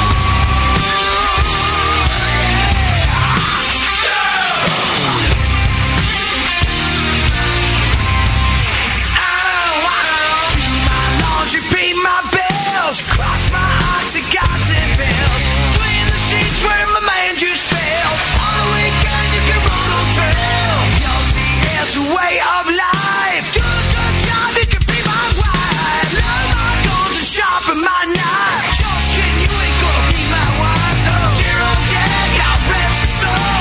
You wake up in the morning and smoke a bowl. Slap my mom upside the head. Make me a sandwich is what he said, yeah. That's what girls are for. That's what girls are for. Sewing, cooking, being good looking. That's what girls are for. That's what girls are for. Love me, suck my nutty. Anyone can say when you're waiting on me. Nothing makes me feel more alive.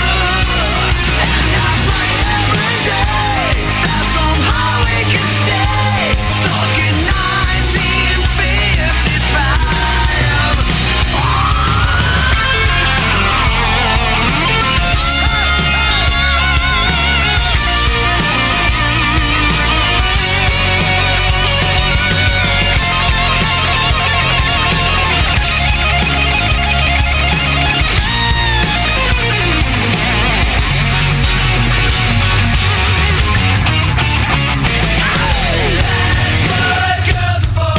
That's what girls are for. Sing it with feeling. That's what girls are for. That's what girls are for. Even my mom agrees. That's what girls are for. That's what girls are for. Wow. That's what girls are for. That's what girls are for. That's what girls are for. Wearing our heels and copping some beer. That's what girls are for. That's what girls are for. Kissing liquor tastes like chicken. That's what girls are for. That's what girls are for. Be real tall and making me come. That's what girls are for. That's what girls are for. SYD and L might be some more. Wow!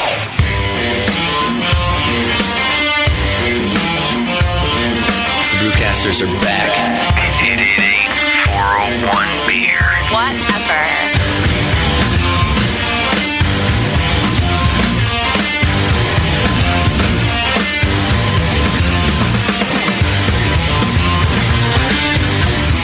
That's what girls are for. That's what girls are for. I've been listening to Moscow. You'd be surprised to hear this. Even more butt rock than usual lately. Wow, yeah, that is shocking. So you went from almost everything you listen to everything you listen to? Yeah. I even watched a Motley Crue reunion concert on television last night. Had a bunch of, like, metal. Dude, chicks still like metal. Yeah, they do. Like, the broads in this concert were not, like, from the 80s. You know, a lot of times when you see the reunion show, it's a bunch of fat broads still dressing like they did. Right. Not at this one. There was a bunch of hot, hoary metal broads. There's hope in the world. There is hope in the world, There's hope Nathan. in the world. That's great.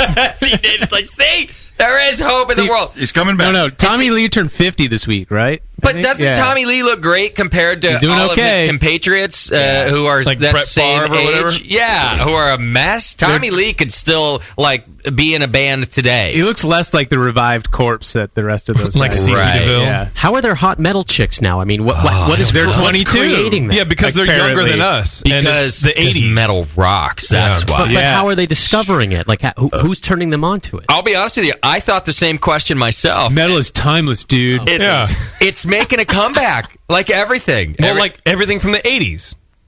Well, yeah. The 80s style is in with the chicks. 80s kitsch style is in. But is everything, like, for example, is like Lionel Richie type music coming back? No. Yes. No. Hell yes, it is. Hall & What? Oates is still super popular. Well, yes. It's the same but shit. in an ironic way, not a real I way. really enjoy fucking the metal is Man ironic. Eater, dude. The metal is a lot ironic. I've been into a lot of Iron Maiden. I'm going to say that. Oh, yeah. Well, I really like Iron Maiden. Fucking classic. I never really got into him in the 80s, but or in the 90s or whenever I was listening to music. But Hello is a classic. Hello.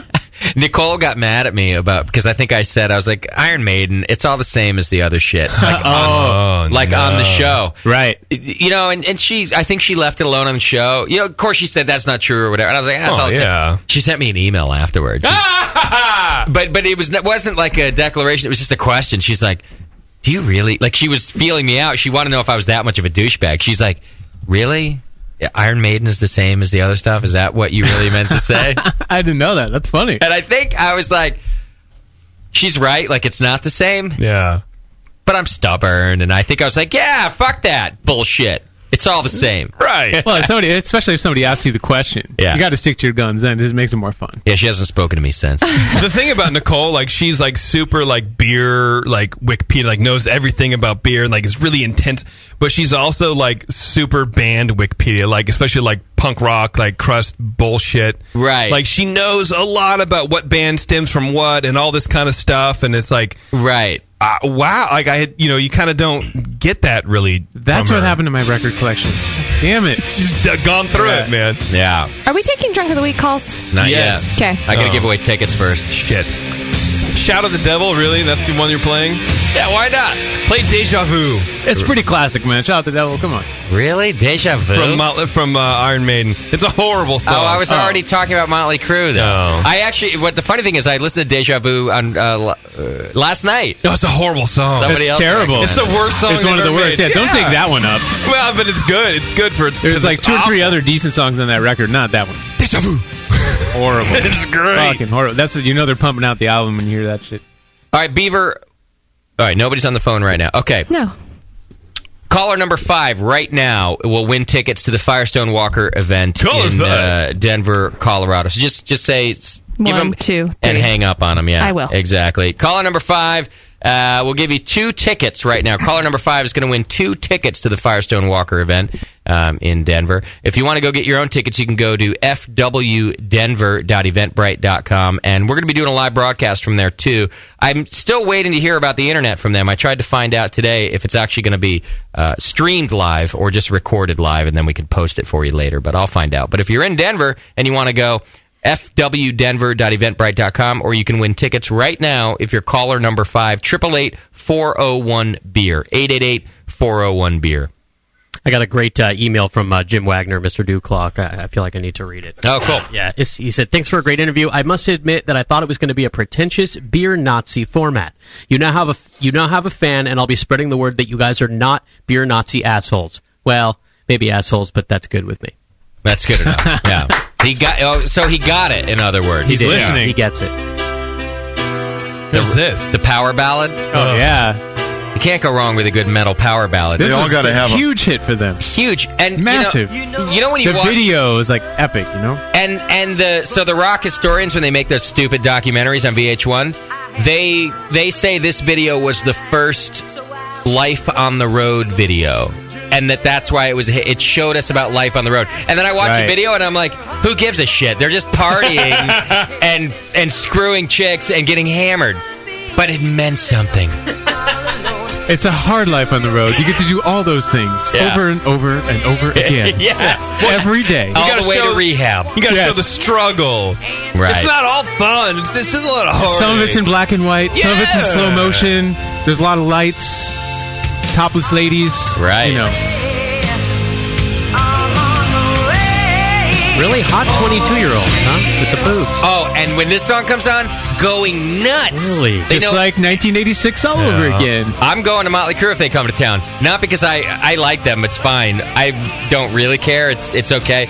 I want to see these hot 22-year-old metal chicks again. I missed out on that. I was too young. I might get into metal. Kyle from Clarkston, Washington is on line 1, and he's number 5. All right. What do I do with the other lines that are ringing? Drop. Yeah, you don't have to answer him. We'll do it again, though. Okay. So he's on what? He's on 1. He's on line 1. Kyle, you're interrupting a good Motley Crue song. No, you're not. Yeah, how dare you about it? It's bullshit. Is that possible? They haven't written one yet, Justin. you Trick have a question, fucker. Well, Kyle, congratulations. You've won yourself 2 tickets to the Firestone Walker event. Good job, man. Rad. Yeah. Are you in Denver? No. Or close to it? No. Not really. So, are you going to make it? You can't sell them, you know. No. You got to show up. Yeah, go ahead. But what if my boss, the brewer I work with, is going? And I'd love to give him the tickets as a present, him and his wife. You can totally do that. As long as somebody's going to use them. You can't sell them because they're going to pick them up there. So, that's all. That's fine. Yeah, totally. He was talking about going to it anyway, so I was like, hey, I'm going to try to win you some tickets. Dude, nice. Is it going to get you a promotion? It's fucking better. Yeah, fucking better, right. You're right about that. We might have to give him some special treatment. I'll dangle like a really special beer in front of him, and just before I pour it, I'll go, now, you know you got to take care of my brother who gave you these tickets, right? Coors Bank. Yeah. Oh, nope, not yet. Right. Yeah. Cool. Hey, just send me an email, justin@thebrewingnetwork.com. Send me an email with your contact information right now, and Firestone. I'll give it over to Firestone. They'll send you all the information that you need to give it to your boss. All right, awesome, man. Yeah, cool, brother. Congratulations. Thanks a lot. Hey, where are you at? My house. I'm in Washington, eastern side. Okay, got it. And your boss is just headed out to GABF or what? Yeah, we're entered in GABF and stuff. First year going, so I couldn't make it due to family type stuff. But what's your brewery? Riverport Brewing Company. Riverport, nice. It's our cow, you know. Never heard of it. Probably sucks. Oh, it's our guy. Yeah, he poured it BNA 7. Exactly. Love it. Yeah. We were there. Yeah. Good. Oh, great. All right. Happy to give the tickets, man. Yeah, just shoot me an email, dude, and we'll get it over to you. All right, man. Awesome. Thanks, brother.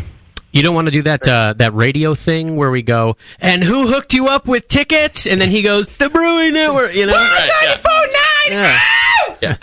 Take me out with a sweet shot. 94.9 is the bomb! Woo! Yeah.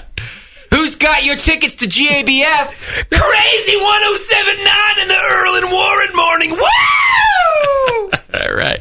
Yeah. You know, the Earl and Warren morning show. Who's got your back when it comes to really geeky Firestone Walker beers? It's a full vertical. They're anniversary beers that have been blended with a lot of things. Ted and Casey show doing wacky weather. Hey, guys, this is a really bad bit. Oh. You should stop. Yeah, you know what? You got 2 of them below your chin, so fuck off. So I'm not even mad. That was great. I wrote that 10 years ago. Man. Fuck you. Who's thinking about the craft beer nerd in you? The Ted and Dora show, where Dora shows her tits to Ted. It's the Ted and Dora show. I don't know. If that's, you know what? It's that bad that easily could be a show. Hey, I'm Ted. And I'm Dora. Show me your tits. Okay. Woo! We'll be back after this. Oh, man, they were great tits. Let me tell you, you guys are missing out.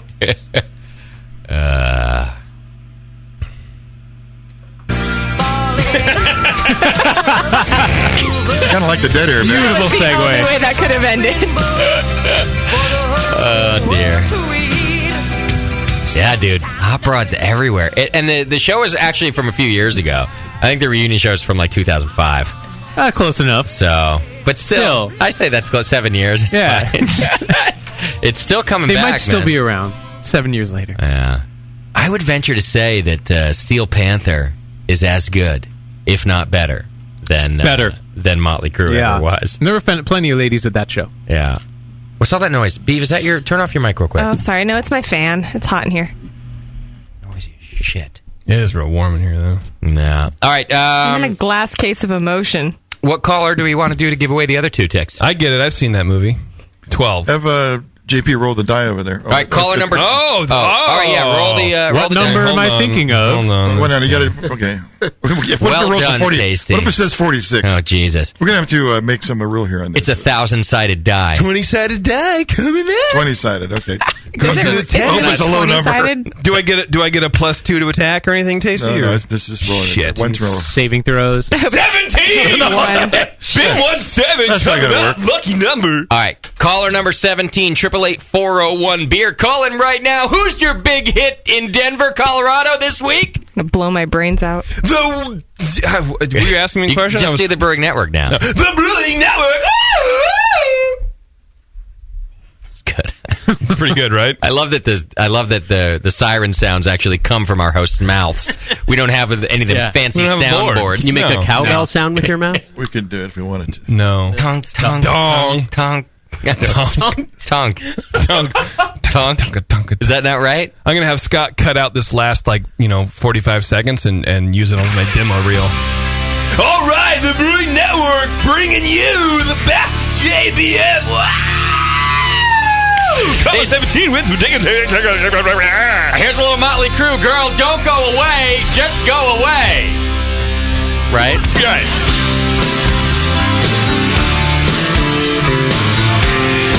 Yeah, they went. All the sluts went nuts for this too. Really? Girl, don't go away mad. Just go away. Come on, that's brilliant writing. Want some Iron Maiden, dude? Come on. No. Let's get a little heavier in this I will, but motherfucker. hang on. I need to show my douchiness just for another 5 minutes. Do you? For another 7 years?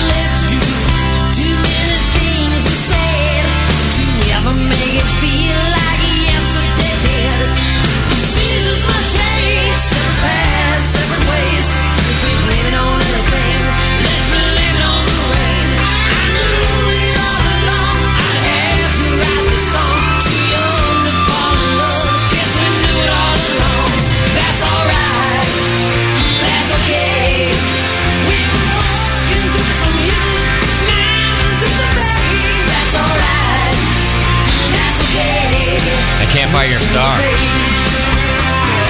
Oh. Which song? How about a little Aces High instead of... I can't... Killer song.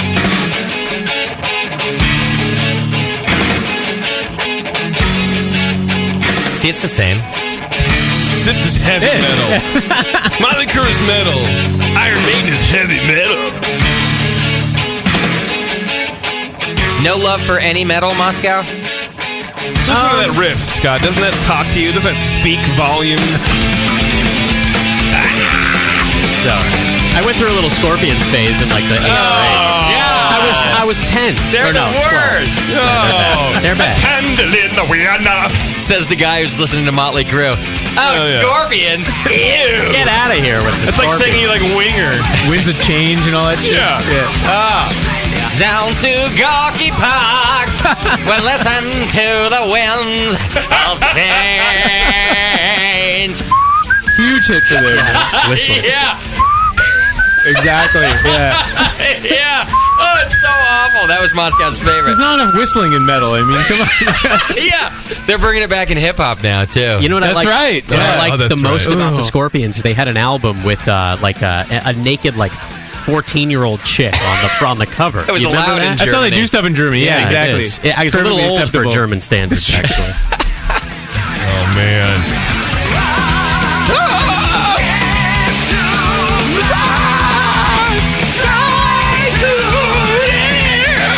You know, Tasty keeps quiet over there, but he's kind of a metal guy. He likes Tool. I like a lot of rock, hard music. Yeah, I do. Yeah. Iron Maiden? That's true. Yeah, I can listen to that, sure. You don't mind that. Like, I fit that around my Bieber. I work it in. Really tasty Tool? Yeah. God, He's a huge Tool fan. I'm a big Absolutely. fan of Tool. Oh, Tool's good. You like Tool? Oh, I love Tool. Oh, my God. You just don't get it. That's all. I don't. That's correct. You're correct. You just don't feel it, baby. You're right. I feel like Beethoven Symphony. All right, All right, name a name a top winner. song. Justin's Line gonna look one it up. I is didn't take long off. Oh, I don't have any Tool on my playlist thing. That sucks. ladies. Thank you. You have a winner. Line 1. Wow. Sarah 36C. Settle Wow, down really? over there. Really? What? I think she Really? called like 15 times though. You don't have to be all cunty about it. Yeah, who's this bitch and where'd Bevo go? Yeah. It's like 9 fucking million degrees in this box. It's hot. It's hot in here, isn't it?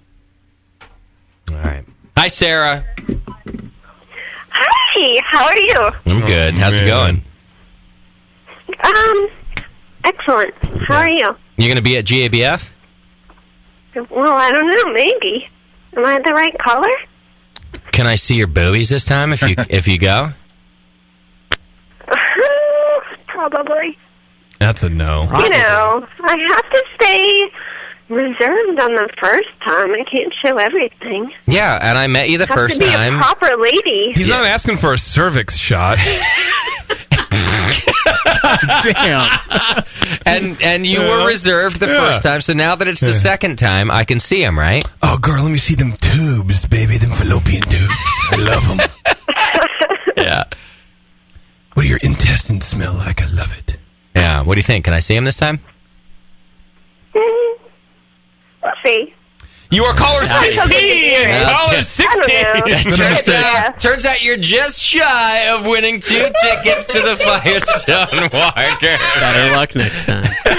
Yeah. Thanks for playing. Actually, Sarah, you are caller number, what did we say? 17. Caller number 17. Yeah! And you've won yourself 2 tickets to the Lion, the Bevo, stop Bear, applauding. and the Stop Brewmaster. It's the Firestone Walker No, event. are you joking? For real? I'm for real. Are you for real going? But I'm not going to get... Yeah, if you can't go, I can't give them to you. Yeah. So, clear up the line for... Wait, no, this is this next coming weekend, right? Wait, what's the GABF? It's Wednesday. It's this coming Wednesday. From 6:30 to 9:30. Yeah, 6:30 to 9:30. Well, it's in 3 days. Can you make it? Oh. Well, I gotta get a plane ticket or some kind of shit. It sounds like you can't make it. But I guess not. All right. Well, thank you for playing, Sarah 36C. The very next caller, 888-401-BEER, will win tickets to the Lion, the Bear, and the Brewmaster. But why do people not pay attention? And is it in the United States? When I answered the phone, she was like, "Am I a number?" yes, you are. Yeah, you're just a number. Two sets of 36C. That's your numbers. I had no idea Bevo was such a huge fan of Sarah. Right. I thought you didn't like her, Bevo. And then anyway, here shows what I know. I don't dislike her. Well, but I will say that she actually understood. She's like, "Oh, I'll have to get a plane ticket." Yeah. Right. Well, she go. is a doctor. Yeah. So, she's got a brain cell or two. Grod's on the Skype. Grod, what's happening, But he buddy? can't win either. Well, he's just probably calling to say, hey, what's happening, Grod? Yeah, but why? Hey, fuck you, JP. Yeah. All right. I mean, if you want to, if you think it'll help. Hey, good luck, mate, with the Disneyland deal. Thank you. Yeah, what's the go with the Sarah? I mean, why be caller number 17 when she can't even win the bloody thing? That's what I'm saying. She can't get there. Don't people pay attention? I agree with you. I said it very clearly. Yeah. It's in Denver. It's this week. It's a Wednesday. Why would you call if you can't win? Well, you have to Exactly. be you have to be the number of caller higher than your IQ, and I think that's part of the problem. That might be the problem. So where does that put me? Hey, can I come? Yeah, Grod. Yeah. Where are you? Aren't you in Africa or something? It's in Africa. Yeah. Are there flights out from Nairobi, dude? Come on. Yeah. I will say one thing, though, that I'm going to be in Philadelphia next June and hoping to go to the anniversary party as well. Oh, if we'd love to have my you. man, That'd be great. who can supply me with some tickets to get there. Tickets. TEE. I'll tell you. Are you saying that is your employer going to fly you out to Philadelphia, or you're just going to try to do a vacation?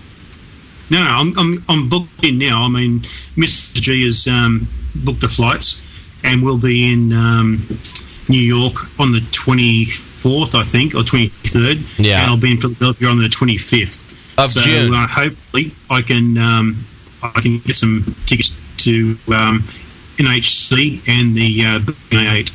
Isn't that too late already? June 24th and 25th? I don't even know the dates. I thought it's usually the middle of June. No, you're a dick, because 27th to 29th is NHC. Oh, I see. Oh, they moved it back a little later this year. Huh? Oh, good. Yeah. I like that. I do want to plan a Brewing Network tour of the Muda Museum. I'm going to say that right now. The what? Details to follow. Yeah, I think you've mentioned that before. I know, and I want to do it this time. Hang on, JP. I'm talking, mate. I called in. Sorry, Gregory. I apologize. Look, don't get attitude with me, Gregory. All right? How about this? Let's start the giveaways early. Grot, I got your tickets to BNA 8. So you make it to town, and you're on the guest list. You and the missus. How about that?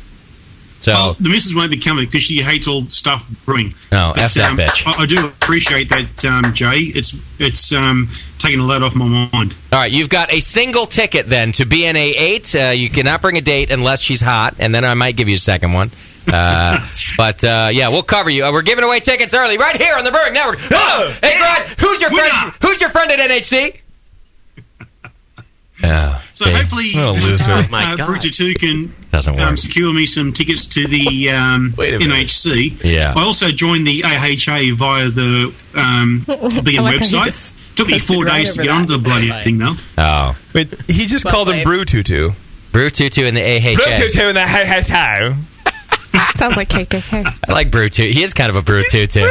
He does wear a dress. He does wear a skirt. Yeah. It's close. Brew Tutu. I love it. All right, Grant, I got to go, but thank you, and we'll see you then in wherever that place is. A year.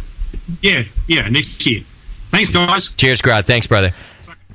We have Giles from Denver on line 1. Oh, I bet you Giles is the winner. In freaking Denver. I think he understands what's going on. Giles, what's happening, brother? Well, not too much. Now, do you live in Denver, Colorado, or Denver, Ecuador? I live in Denver, Colorado. I actually work at the venue where you're doing the show. Ecuador, but I will start walking now. Perfect. You've won yourself 2 tickets to the Lion, the Bear, and the Brewmaster. Okay. Yeah. Right. It's awesome. an evening. I can take my wife out for a night out. Yeah, do it. It'll be a great night, and most of it is revolves around the beer and the food. We're going to be doing a short interview and broadcast with the owner, so you get to learn about the beer. But they're really adamant about, look, we're just there to kind of showcase the beer and the food. So if you send me an email, justin@thebrewingnetwork.com, I'll get you your ticket information, and you're a winner, man. You're a winner. Sweet. I'll get that right out to you. Try the sign-off thing with him, because Grod messed it up. Hey, who's your number one station for tickets to the GABF? The Brewing Network. Yes. Perfect. Right. Apparently it takes years of practice. Yeah. Cheers, brother. Send me an email, and I'll get you all the info. Cheers. I'll see you guys Wednesday. All right. Moral of the story, we need to have at least 3 or 4 callers before we find somebody like this. Yeah, and thank you so much. We had 16 callers, but they were all exactly Sarah. True. And you need to have Motley Crue or some bullshit potted up. Who's your friend in the Mile High City? You are? Ken? How do you know Ken? You know Ken, too? Weird. Oh, boy. Any other metal you want to hear before we go? Drunk of the Week right now. 888-401-BEER. We got to go. Drunk of the Week. Quickly. Call. Quickly. How about some Yaz? Is that metal? Or some Y&T? Why not? It's I don't know. a form of birth control. Sure. What? I'm not familiar with Yaz. Neither am I. I just think of the worst thing I could mention. Oh, yes. So no good metal then. No, I have no idea. I'm out of it. I see. All right. Anything else I have to finish up here? Oh, I did want to let you know about... I've let you know about it before, but why not let you know again? Why not? That brewery game. You know, you can go to that brewery game, and it's kind of a badass little system. I don't know if you've seen it, but thatbrewerygame.com, you can play for free right now. And you basically kind of grow up as a brewer. It's like a commercial brewery game, but you start as a home brewer and you kind of build it up. It's like a lot of these games you can play online, but around beer, and there aren't any of those. So if you go to that brewery game right now, you'll start at the garage brewery level, And in the chat rooms and different things, you'll actually find brewers typically debating like different equipment upgrades and what might make them make better beer and things like that. The deal is you actually have to know how to make beer in order to advance within the game. If you don't know about, say, a different recipe as opposed to an equipment upgrade, you might not advance as quickly or as well as another brewer. So you get to actually put your brewing knowledge to the test and grow up as a brewer as you do it. So, like, you got to figure out, like, should I add efficient burners to lower batch costs, or maybe install additional fermentation tanks to increase output? Yeah, it's a beer strategy. You got to strategize, exactly. Strategery. And then you can go up to the microbrewery level, and then you might hear people talking about installing a steam-jacketed mash tun, for example. Or maybe climate-controlled bottle conditioning room. So it's really a lot of the steps of the professional brewing process and the home brewing process that you have to strategize. Strategery. Apologize. Strategize, you apologize. If you're a badass, you might get all the way up to the full brewery level, which apparently is pretty difficult to do. You got to spend some time in there and get your shit together to do it. But it's a great game. You can go right now to check it out. It's thatbrewerygame.com, and it's free to play. There's different options once you get there, but it's a lot of fun. And a lot of people doing it. You get to trade your labels and have the best beer, and there's a virtual tasting room. It's a whole thing. If you cannot get enough of your own beer geekery at home, do this while you're at work. That's what I say. What else are you going to do? Be efficient for the company? Yeah, let's face it. Our country is in the shitter anyway. Right. You might as well spend your time at work playing that brewery game. Well, at least until January. Or at home. So, yeah, there we go. Because that's... we got it. Right. We just left it alone. Why not be like the Giants and swing at everything? Whoa! Wacky sports reference dropped! Waka waka wit! If someone on thatbrewerygame.com does not have a Waka Waka Wit beer, they should now. That's true. That's very true. I know what you wanted to hear, JP. What's that? I could tell from the moment you walked in. You tell I'm a dreamer? you know you're a dreamer. I'm dying. You just couldn't wait for that last power ballad?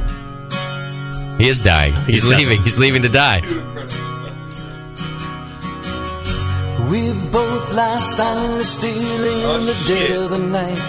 I know that JP danced. I love this song. You know JP danced to this at a junior high dance. Tell me who you danced with at your junior high dance to this. Actually, I went to one junior high dance and I brought my Game Boy. True story. And I sat in the corner and played my Game Boy. Oh my God, JP! It's not the JP I know. You never fail to disappoint me. And then my first dance with a black chick. She came up. She's like, "Do you want to dance?" I'm like, "Yeah, I don't know." And then I went back to playing like Super Mario, whatever the fuck. I don't know. Was she hot? No. Was she a mess? She was the black chick in middle school. I mean, there was only one? Yeah. Well, I went to school in Pleasanton, which is kind of like a, upper middle class. So, yeah, of course there's only one. Did you grab her butt? No, it was this locked arm whole, like, I'm having a lot of fun with a girl whose name I can't pronounce. Were you wearing Cavaricis? No, I never. No, I never did. You didn't wear those fancy pants? No, fancy pants. I say. Never did it. I'm dating myself. Yeah, you are. No, I'm actually dating myself. Yeah, I know. We went out last night. You swept yourself off your feet. I bought myself dinner. Were you easy or? I was totally easy. Oh, nice. I had myself at dinner. Right under the table. First it was just for sex, and then you started to like yourself. Yeah, I was like, you know what? You're awesome. Can I bring you anything else, sir? A towel! Quickly! And a bottle brush. I like me. Yeah? Well, someone has to. All right. We're probably done, right? Yeah, we are. You have 4 calls on hold, right? We have 4 calls on hold. She says under her breath. Oh, yeah, we have to do a drunk of the fucking bullshit. Yeah, if it gets any hotter in here, we're going to be done, all right? Rose has its own. Yeah. You're a real good singer. I know. Yeah. Don't hate. You're about as flat as your daughter's going to be. Rude. Also untrue. She'll only be flat until she's about 28. That's true. Yeah. Am I right, I Bevo? got fat at 26. Around 26. That's when your boobs started to grow, though? Yeah. Really? Really? That's too bad. How old are you now? 24. 29. Oh, yeah, I guess I did start at 26 then, now that I think about it. A lot. Theo Brew, what's happening? Hang on. Hi. Hang on, Theo, I'm almost done. I'm still thinking about it. What's happening, buddy? I had to go to the liquor to call in the night. Yeah, what'd you drink? I'm sure glad you did. Well, because, I had enough beer, but then my dad's in town, and he drank it up, half of it. Oh, lush. Does your dad approve of your lifestyle, trying to be a spiritual leader, but also getting drunk with us every week? Yes. Well, maybe. Yeah, because he's also a mess. What does that even mean? I don't know. Didn't you win? Didn't you win in the group win last time, Theo? Group win? I wasn't here. I didn't listen last time. Didn't Theo win last time? I thought we gave him all the win, and Theo was part of that. I don't think so. No? He's saying he didn't win. Theo, have you ever won Drunk of the Week? I have won once. Okay. He's going for Drunk of the Year. He's got big aspirations. Practice. Okay, so I just got a new job, and I'm going to preach soon. I wanted to practice my sermon. Go ahead. Do it. Really advise you not doing this. No, I love it. Go ahead. Don't listen to Bevo. You do it. We should get Terrence on for this. Okay, you guys know the Book of Job. Oh, yeah, back in front. One of our favorite books. It's a great book. But so he loses all his stuff because God takes it away from him. And then he pouts and whines. And then at the end, he gets all his stuff back. But you know what's really cool about the story is that I kind of want to pull with my congregation Robin Williams. It's rubbish. You should rip it out. Because guess what? It's not supposed to be there. Okay. It's not.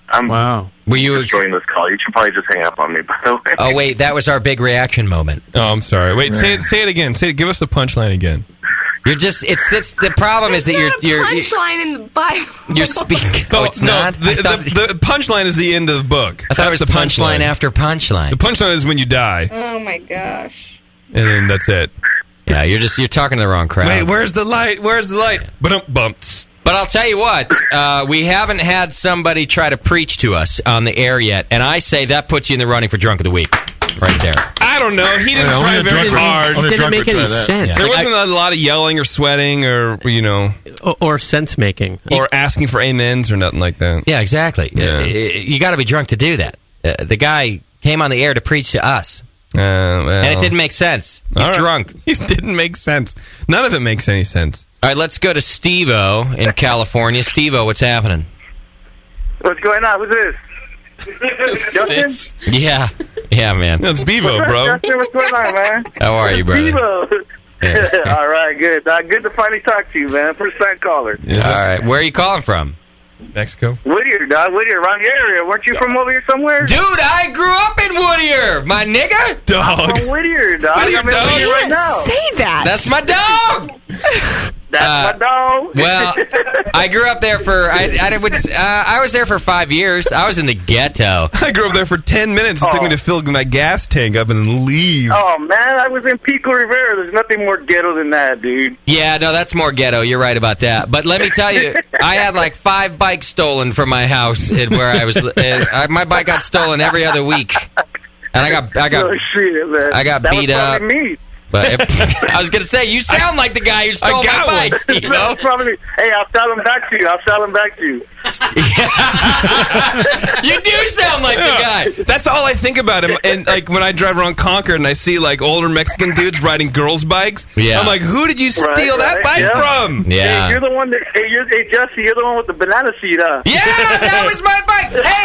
Hey, do your friends call you Chewy? Because I remember that it was. They always told me it was Chewy that took my bike. Hey, hold on. Suck it, Tasty.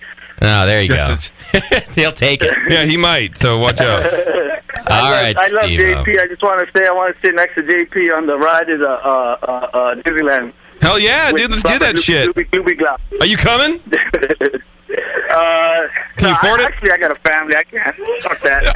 I can't do that bullshit. I got a family. I can't go to Disneyland. Crazy motherfucker. What are you crazy? It's so I got expensive. $500 in my pocket. Yo, dude, it's 125 now, bro. Oh, man. That's crazy. No, hey, I just want to brag about my resume because, like JP says, fuck home brew. Mine's all commercial. All right, what you got? Well, I went to. I got a growler from Bootleggers Brewery in Fullerton. It's called Boo Me. We're going with Bevo Boo Me theme today because it's Booby month. Like it? So they have a pale ale boob growler, 2 Surly Wet, New Glarus Raspberry Tart. Nice.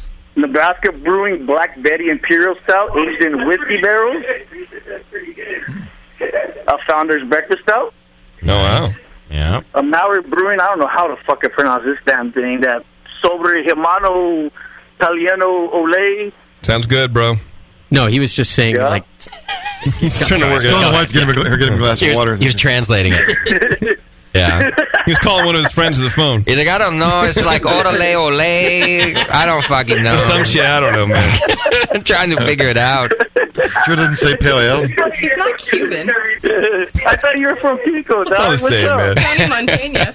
I thought you were from Pico. You should know this already. You're right. I should. Oh, man. Go on. It's good to finally talk to you, though, Justin, for real, man. You too, brother. Okay, hold on. I got a good one right here. I just got it shipped to me the other day. It's from my buddies Kristen and Eric up there in your guys' part of town. It's from Russian River. Yeah. The Framboise Forestier.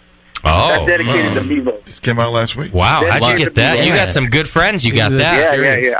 I got 3 of them, actually. Nice. Lucky you. Tasty just went there. He didn't even fucking bring any for us. We don't have any good friends. I saw you up there. I saw your photo up there, Tasty. Hey, next time I go up to Russian River, I want to visit you guys, man. If it's okay to hit up the studio and visit, hang out. Yeah. I'll bring some jams. We'll probably search you before you leave. Well, we're going to have that metal detector in a couple weeks, so... Well, you don't still own a banana seed. Yeah. No, but I will soon, as soon as you get your ass up here, bro. Yeah, you can come visit, but you have to sell me back all my bikes. Yeah, I'll take my 6'4". I'll take my 64 Impala up there. Of course. With gas this high? Crazy. Dude, Steve-O, you're welcome anytime. Let us know when you come up. I'm all green. It's all electric. I'm all green now. Electric Impala. Perfect. Yeah. He's a green bot, though. Yeah. And then I got one more I'm drinking right now. It's Manzanita Serenity Barley Wine, barrel-aged with whiskey. Wow. Jeez. Yeah, he's got a good resume. Believe me, I have all you guys on my Facebook. I probably bomb you with untapped pictures all day, every day, dude. So. Don't worry. If I don't know you, I've hidden you. It's fine. I believe this man. He sounds like he's had all those beers. I don't believe him. I think he should take all the bottles in his arms and throw them off the roof at the same time. That's it's the not only my way. fault, dude. I have a high tolerance level, dude. Look at my name on Facebook right now. Well, you're Mexican. Torres. Look it up. What's your name? See all the pictures right there. What is your name? I don't need to do that. Torres. Steven Torres. Look it up. There you go. Steven Torres. All right, brother. You are in the running for Drunk of the Week, man. All right, man. Hey, Yeah. again, for real, I love you, Tasty. I love all you guys, man. Love you, Just finally talking to you. Cheers. Bye. Peace out. You love a dude. I like that guy. Steve. I think he could be my favorite caller of the year so far. Possibly, yeah. Write him down, Mosky. We need those the awards. Note made. Long-time caller, first-time listener. Long time, first time. Yeah. Yo, we love you up in D-Block, man. It's so cool, man. I've always wanted to be. When I'm getting out, man, I'm coming to see you, bro. I got a 6'4" Impala. I got dice in the rearview mirror and Mambo number 5 on the back. In 7 years, I've always wanted a fan in prison. Tell her she's lovely. Fantastic. Warren from Virginia, what's happening? I'm calling in for Drunk of the Week. Good man. This week. Hey, you know what I like about Warren already? To the point. Right. And he was very polite on the phone. He was? Yes. And he sounds white. Thank you. I like to nail it down and then move forward. Attaboy. All right, why are you eligible for Drunk of the Week, Warren? Because I have a problem. I've been drinking since 1. I got that going for me. You do? Warren? That's a good start. And actually, I've got a question. I'm going to the Navy base in San Diego end of this month, early next month. Yeah, going trolling. And I know... Pardon me? Nothing. Go ahead. Sorry. Yeah, I'm sorry. Look, don't start with me. Go ahead, Warren. Okay, and I'd like to go to White Labs, but I'm only there for a day. So should I rent a car, or is that capable from the Navy base to White Labs? I guess I could look at it on the internet or something. I don't understand. Yeah, that, there's actually a travel website you should go. It's called letmegooglethatforyou.com, and then you go to the maps, and then you figure it on your own. It's cool. Well, you're right. I wasted your time. I'm sorry about that. But that's how I know you're terrible. Right. It's because you ask girlfriend questions. You're probably going to have to rent a car. I'm not a San Diego expert, but you're probably going to have to rent a car. But JP's right. You definitely should look it up on the map. Well, I think the base is outside of San Diego proper, and the White Love's is a little bit south. So yeah, you're definitely renting a car. Yeah. And what do you go? Are you in the military? No, I was, but now I'm not. I'm not. I just like a man in uniform. Did you get ejected? Did you get discharged? No. I did 10 years and was left honorably, surprisingly. But yeah, that happened. All right. Well, you got a little weird there. That you're like, I was. Now I'm not. Well, if you were in the 70s, no, I'm just a civilian. I'm just a schlub that everybody hates. I'm a government employee, and nobody likes them. So I try to keep it. Don't broadcast that. What do you do as a government employee? I'm the president. Yes, I'm the president of the United States of America. I'm the head of the IRS. No, I'm just a schlub that works the Navy, and I'm going to the base in a few weeks, and so I was checking that out. I've got a question about some yeast, though, and I've bought your kit for the IPA, and I'm really excited about that. And I heard today that we can use our own liquid yeast or use liquid yeast instead of the dry yeast that comes with it. We haven't decided on that. Hasn't been nailed down yet. Yeah, we haven't decided on that. So don't brew it just yet. We have to figure this out. But we haven't decided. Well, now I've got a cold cheese I rinsed and I have in the fridge, and it's the third generation, I guess, that you'd call it, the third batch. And I want to reuse it, but it's got this little fuzzy around the edge, like there's electrons holding it on the side or something on the very bottom. Is that okay, or should I just pitch it? Everything else is clear. Electrons are fucky. If it doesn't look quite right and you're not quite sure, I don't think I'd use it. Don't do it. If you're not 100%, Nate's right. If you're not 100% certain it looks beautiful, why risk it? Yeah, I've never seen that, so I thought maybe I did. Okay, I thought maybe the thing what Kolsch was, but how does it smell? Smell okay? How does it smell? Have you smelled it? Smell clean? I'm afraid I don't want to open the cap, but I guess I could. Well, I really feel like I've called a bunch of stupid fucking questions today, and I really should investigate these things myself and not waste your guys' time. I think Warren's drunk because he's taking a lot of responsibility for himself. Well, and also he can see on the molecular level. He can see electrons and shit. He also sees electrons. How close are they to the nucleus? Because that's the only way you're going to know. Stuff, but they're just on the side, like static electricity or something. Yeah, static electricity is fine. Just use it. No, I'm going to shit can it. I'm convinced that this. I don't even know what ridiculous. he's talking about. Right. I kind of tuned out. Trying to write a joke. I love how you give an answer. I was trying to write a joke in my head. Most people that I talk to. I was going to ask him how he dodges all the semen on the sidewalk when he's at the base, but I see. Get it? Because it's Navy. Thank you. Well, that's why it was writing it in my. You know what? Nathan gives you shit. All right, Warren, you're in the running for Drunk of the Week. Throw away that yeast. Okay, well, it's fine. It's fine, Warren. Big Wreck in Maryland is on the phone. Big Wreck, what's happening? What's up? You're a Big Wreck. How's it going? It's a fitting name. This is Steve-O, but less Coke. How are you, man? Pretty good, dog. Yeah. Dog. You, what else you had tonight besides a little beer? Go with Christ. Just a little beer. A lot of beer, actually. All right. How long you been drinking? Since about 1 o'clock. Started watching the Redskins fucking it up, and then got angry. Yeah, exactly. You been drinking some DuClaw beer? Actually, yeah, it was really cool to hear DuClaw on the air. I mean, what I heard anyway. See if you guys would ask them about the homebrew shit they have going on. I can't even fucking talk. I think Big Rec's drunk. I think this is Jim's barrel source from Kentucky. Hey. Hey. I ain't from Kentucky, you fucker. Hey. Well, I was, but I ain't anymore. Hey, JP. Hi. Keep that shit to yourself, man. I'm trying. What?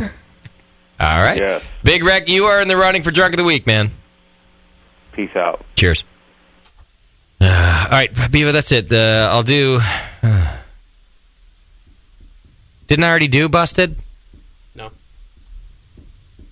I didn't do Busted Brewing already, Beaver? On another week, yeah, but not tonight. Busted Brewing, what's happening? Hey, guys, what's happening? How are you, man? You drunk? Oh, God, you guys are killing me with the fucking Molly Crew songs tonight. Yeah, you like that, huh? Oh, it's like instantly taking me back to when I was in the 5th grade. And got gonorrhea. Don't fucking tell the world, JP. Jesus, God. Too late. I didn't tell the world, just 400 people. Yeah, that's true. Oh, this was my jam. Yeah. Yeah, I was also like in the 4th grade. Girls, title track. Yeah. That was my jam. Jam. Before I even knew what a jam was. First song. I don't know a single one of these songs. That's why you suck. Because your mom wouldn't allow you to listen to the devil's music. No, what year did this song come out? Oh, shit. 85, maybe? I was 2. 86? Yeah, too dumb to know what good music was. No, 2 years old, stupid. Oh. Amen! I was more of a cherry pie guy, but what do I know? Yeah. By Warren? Oh, yeah. Oh, God. Warren were posers, man. Am I right, Busted? What's that? Warrant were posers. Oh, Warren were huge fucking posers. Yeah. Jesus, God. You gotta go for Molly Crew or even Poison for that fucking... Better than Warren. Better than fucking Better Winger and Warren Yeah. shit. Better than pussies and Warren. Did you see that fucking hair? It was awful. Yeah. Like, at least with Poison and Molly Crew, it was something. God damn. God damn. Goddamn's right. Well, sometimes that's all you can do is just goddamn the thing. Hang on, Vince is about to break it down. Oh. Ooh, time change. They're getting fancy up in this songwriting shit. Yeah. I like when they mix prayers in with their metal.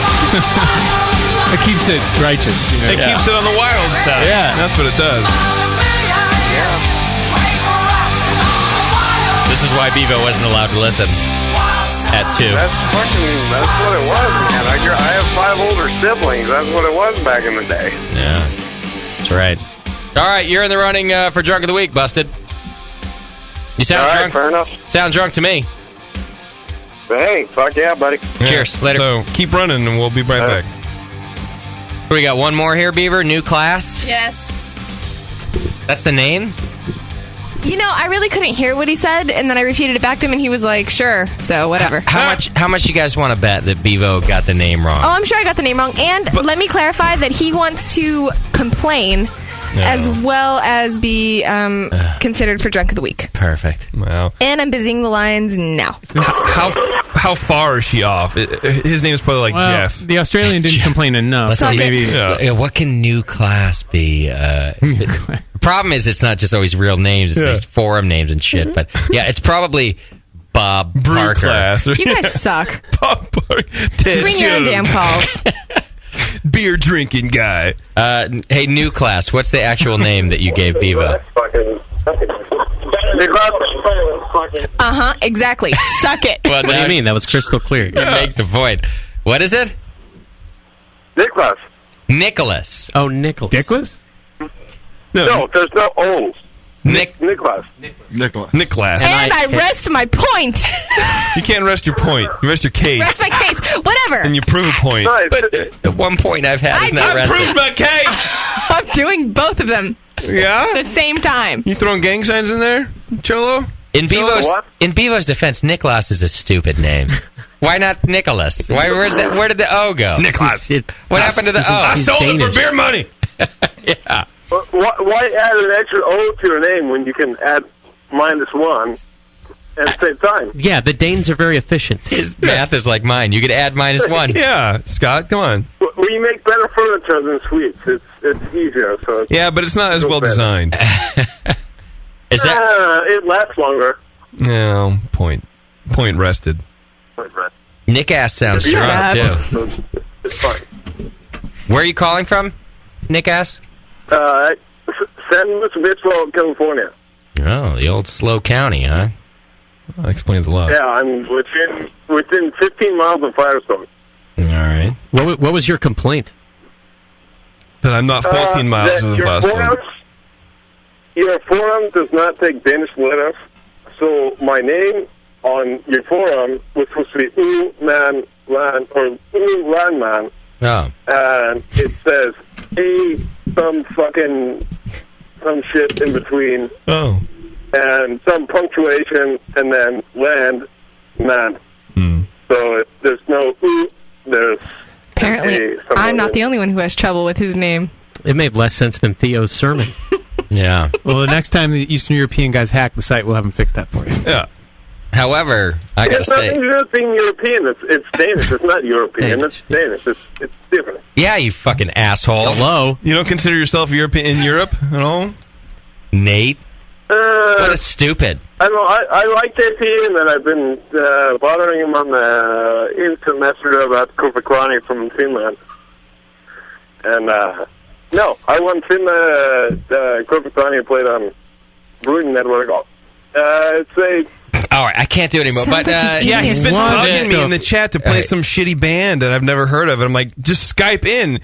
And he just keeps telling me all these beer songs that they sing. I don't know who it is. All right, well, he sounds drunk to me. Nick Glass. Cooper Cloney. Nick Glass. New class? New class. New class. You're in the running for Drunk of the Week. New class on the blog, bro. All right, that's it. And let's now vote. First, we had Theo, who dared to sermonize us on the BN. Am I saved now? Well, you're close. All right. No. No. All right. Then we had Steve-O, man. Orale, Steve-O! we had Orale Steve-O. Oh, shit! Who stole all my bikes. And I needed to get to work every day. Banana seat. I don't know how he knew I had the banana seat. Is it because I'm white? Yeah, I think so. And you're a girl, man. And you're a chick, yeah. And you act like a bitch, man. You always complaining and shit. Yeah, you always... And your bike, they were always pink like a bitch. Stop complaining. I stole it from my sister. First thing I did, I tore off the tassels, man. Yeah. And I hung fuzzy dice from the handlebar. I hang it from my balls. Yeah. I give it a wash like it's in the washing machine, man. I just shake my balls over and the tassel to shake off the bike. I call it the Mexican washing machine, man. I fucking love Steve-O. Steve-O gives the best new caller award, that's for sure. Absolutely. Is that your character? You got to call in next time. Oh, Jesus. Then we had Warren. Warren was drinking since 1. He was drunk. Everybody was drunk, you know. Yeah, everybody. We had Big Wreck. He was wrecked. Appropriately named. Yeah. He was boring as hell, but he was hammered. Was he the real slow one? Yeah. Yeah. And he had been drinking DuClaw, so that's in his favor. Yeah, he was on DuClaw and Demerol. Shit, man, I'm drinking DuClaw. DuClaw. He put the wrong emphasis on the word, right? Yeah. Duke. Yeah, I was real happy to hear Man, we you. going down to DuClaw's? DuClaw on the show. The DuClaw. By the way, I got to go DuClaw right now. Man, you ever seen that new movie that came out years ago? It's called Bram Stoker's DuClaw. That shit scared the shit out of me, boy. Oh, that Bram Stoker. He brilliant. He brilliant. Bram Stoker DuClaw. The man woman. Shit fucked me up for weeks. Then we have Boosted Brewing. Boosted! What's up, Boosted? Busted Brewing. He was a metal fan. I gave him points for that.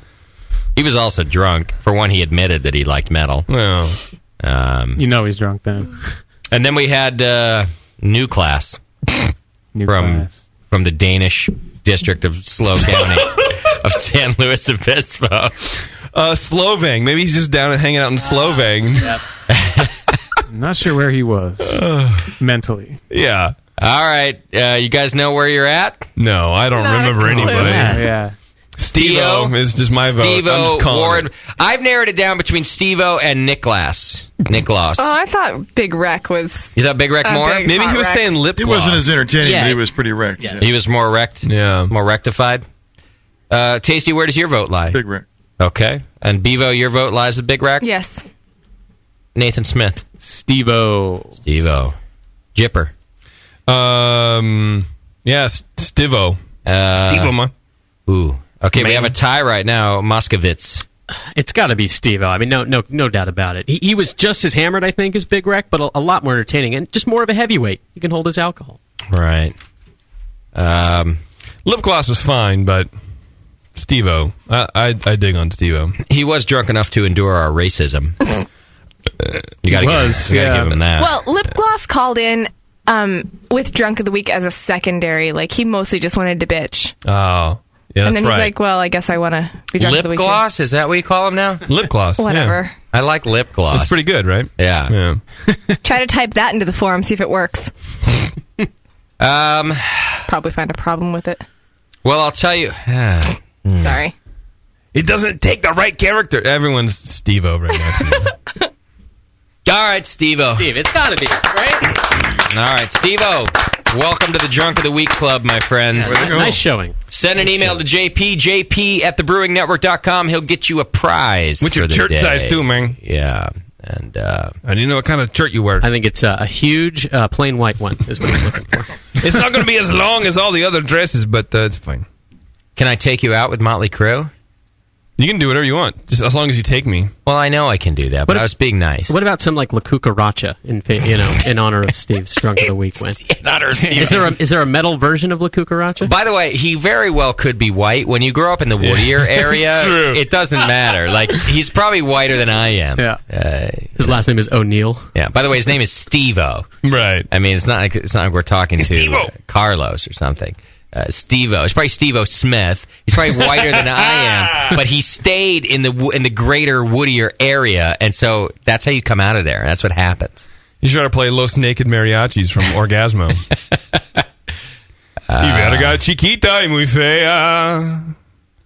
No. I don't even like this. I don't like it either. Motley Crue stuff, but I kind of like playing it. It has a special place in my heart. Iron Maiden doesn't have such a special place. Iron Maiden's better. You know why it doesn't have such a special place in my heart? It's better. It's actually better. And so they weren't about girls so much and partying. And they were about metal, dog. I'm about vaginas and party.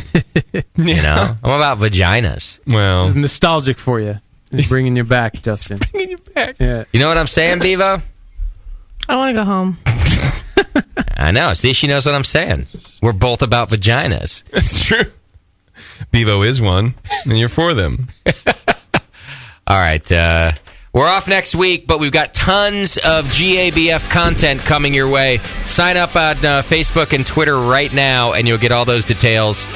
No Sunday show, but tons of video streaming coming. Did we give away the second pair of tickets to that Firestone? We did? Yep. We gave away both sets? Yep. Where the fuck was I? Yep. Remember Kyle got the first set for his boss? Yep. Kyle got the first set, and then the dude in Denver got the second set. Hella sick, bro. Yeah. After Sarah called and didn't get that set. Yeah. She was calling, so she had the wrong number. She already had a set. No set for us, no set for her. All right, Jip, get us out of here. All right. Thank you to our show sponsor, More Beer. You can get absolutely everything you need to make great beer at home by going to morebeer.com. If you waste time on Twitter, check out Major Jip for insight into an eroding psyche. Also, Scott the Jew has some art for sale. Follow him at Moscow Paints for slim to no info on the subject. For some good beer insight and homebrew info, follow Nate at Nathan Homebrew and Mike Yep McDowell at Tasty McD. The BN is heading to Disneyland, or kind of. Blobbergop is coming to SoCal November 1st through the 3rd. So if you're in town then, join us and party with the best faction of the BN Army, the Disneyland Freaks. Check out the Brewing Network store for all the latest merch, including our 2 new BN Army hats. And be sure to find the Brewing Network on Facebook and Twitter. Best keep it real.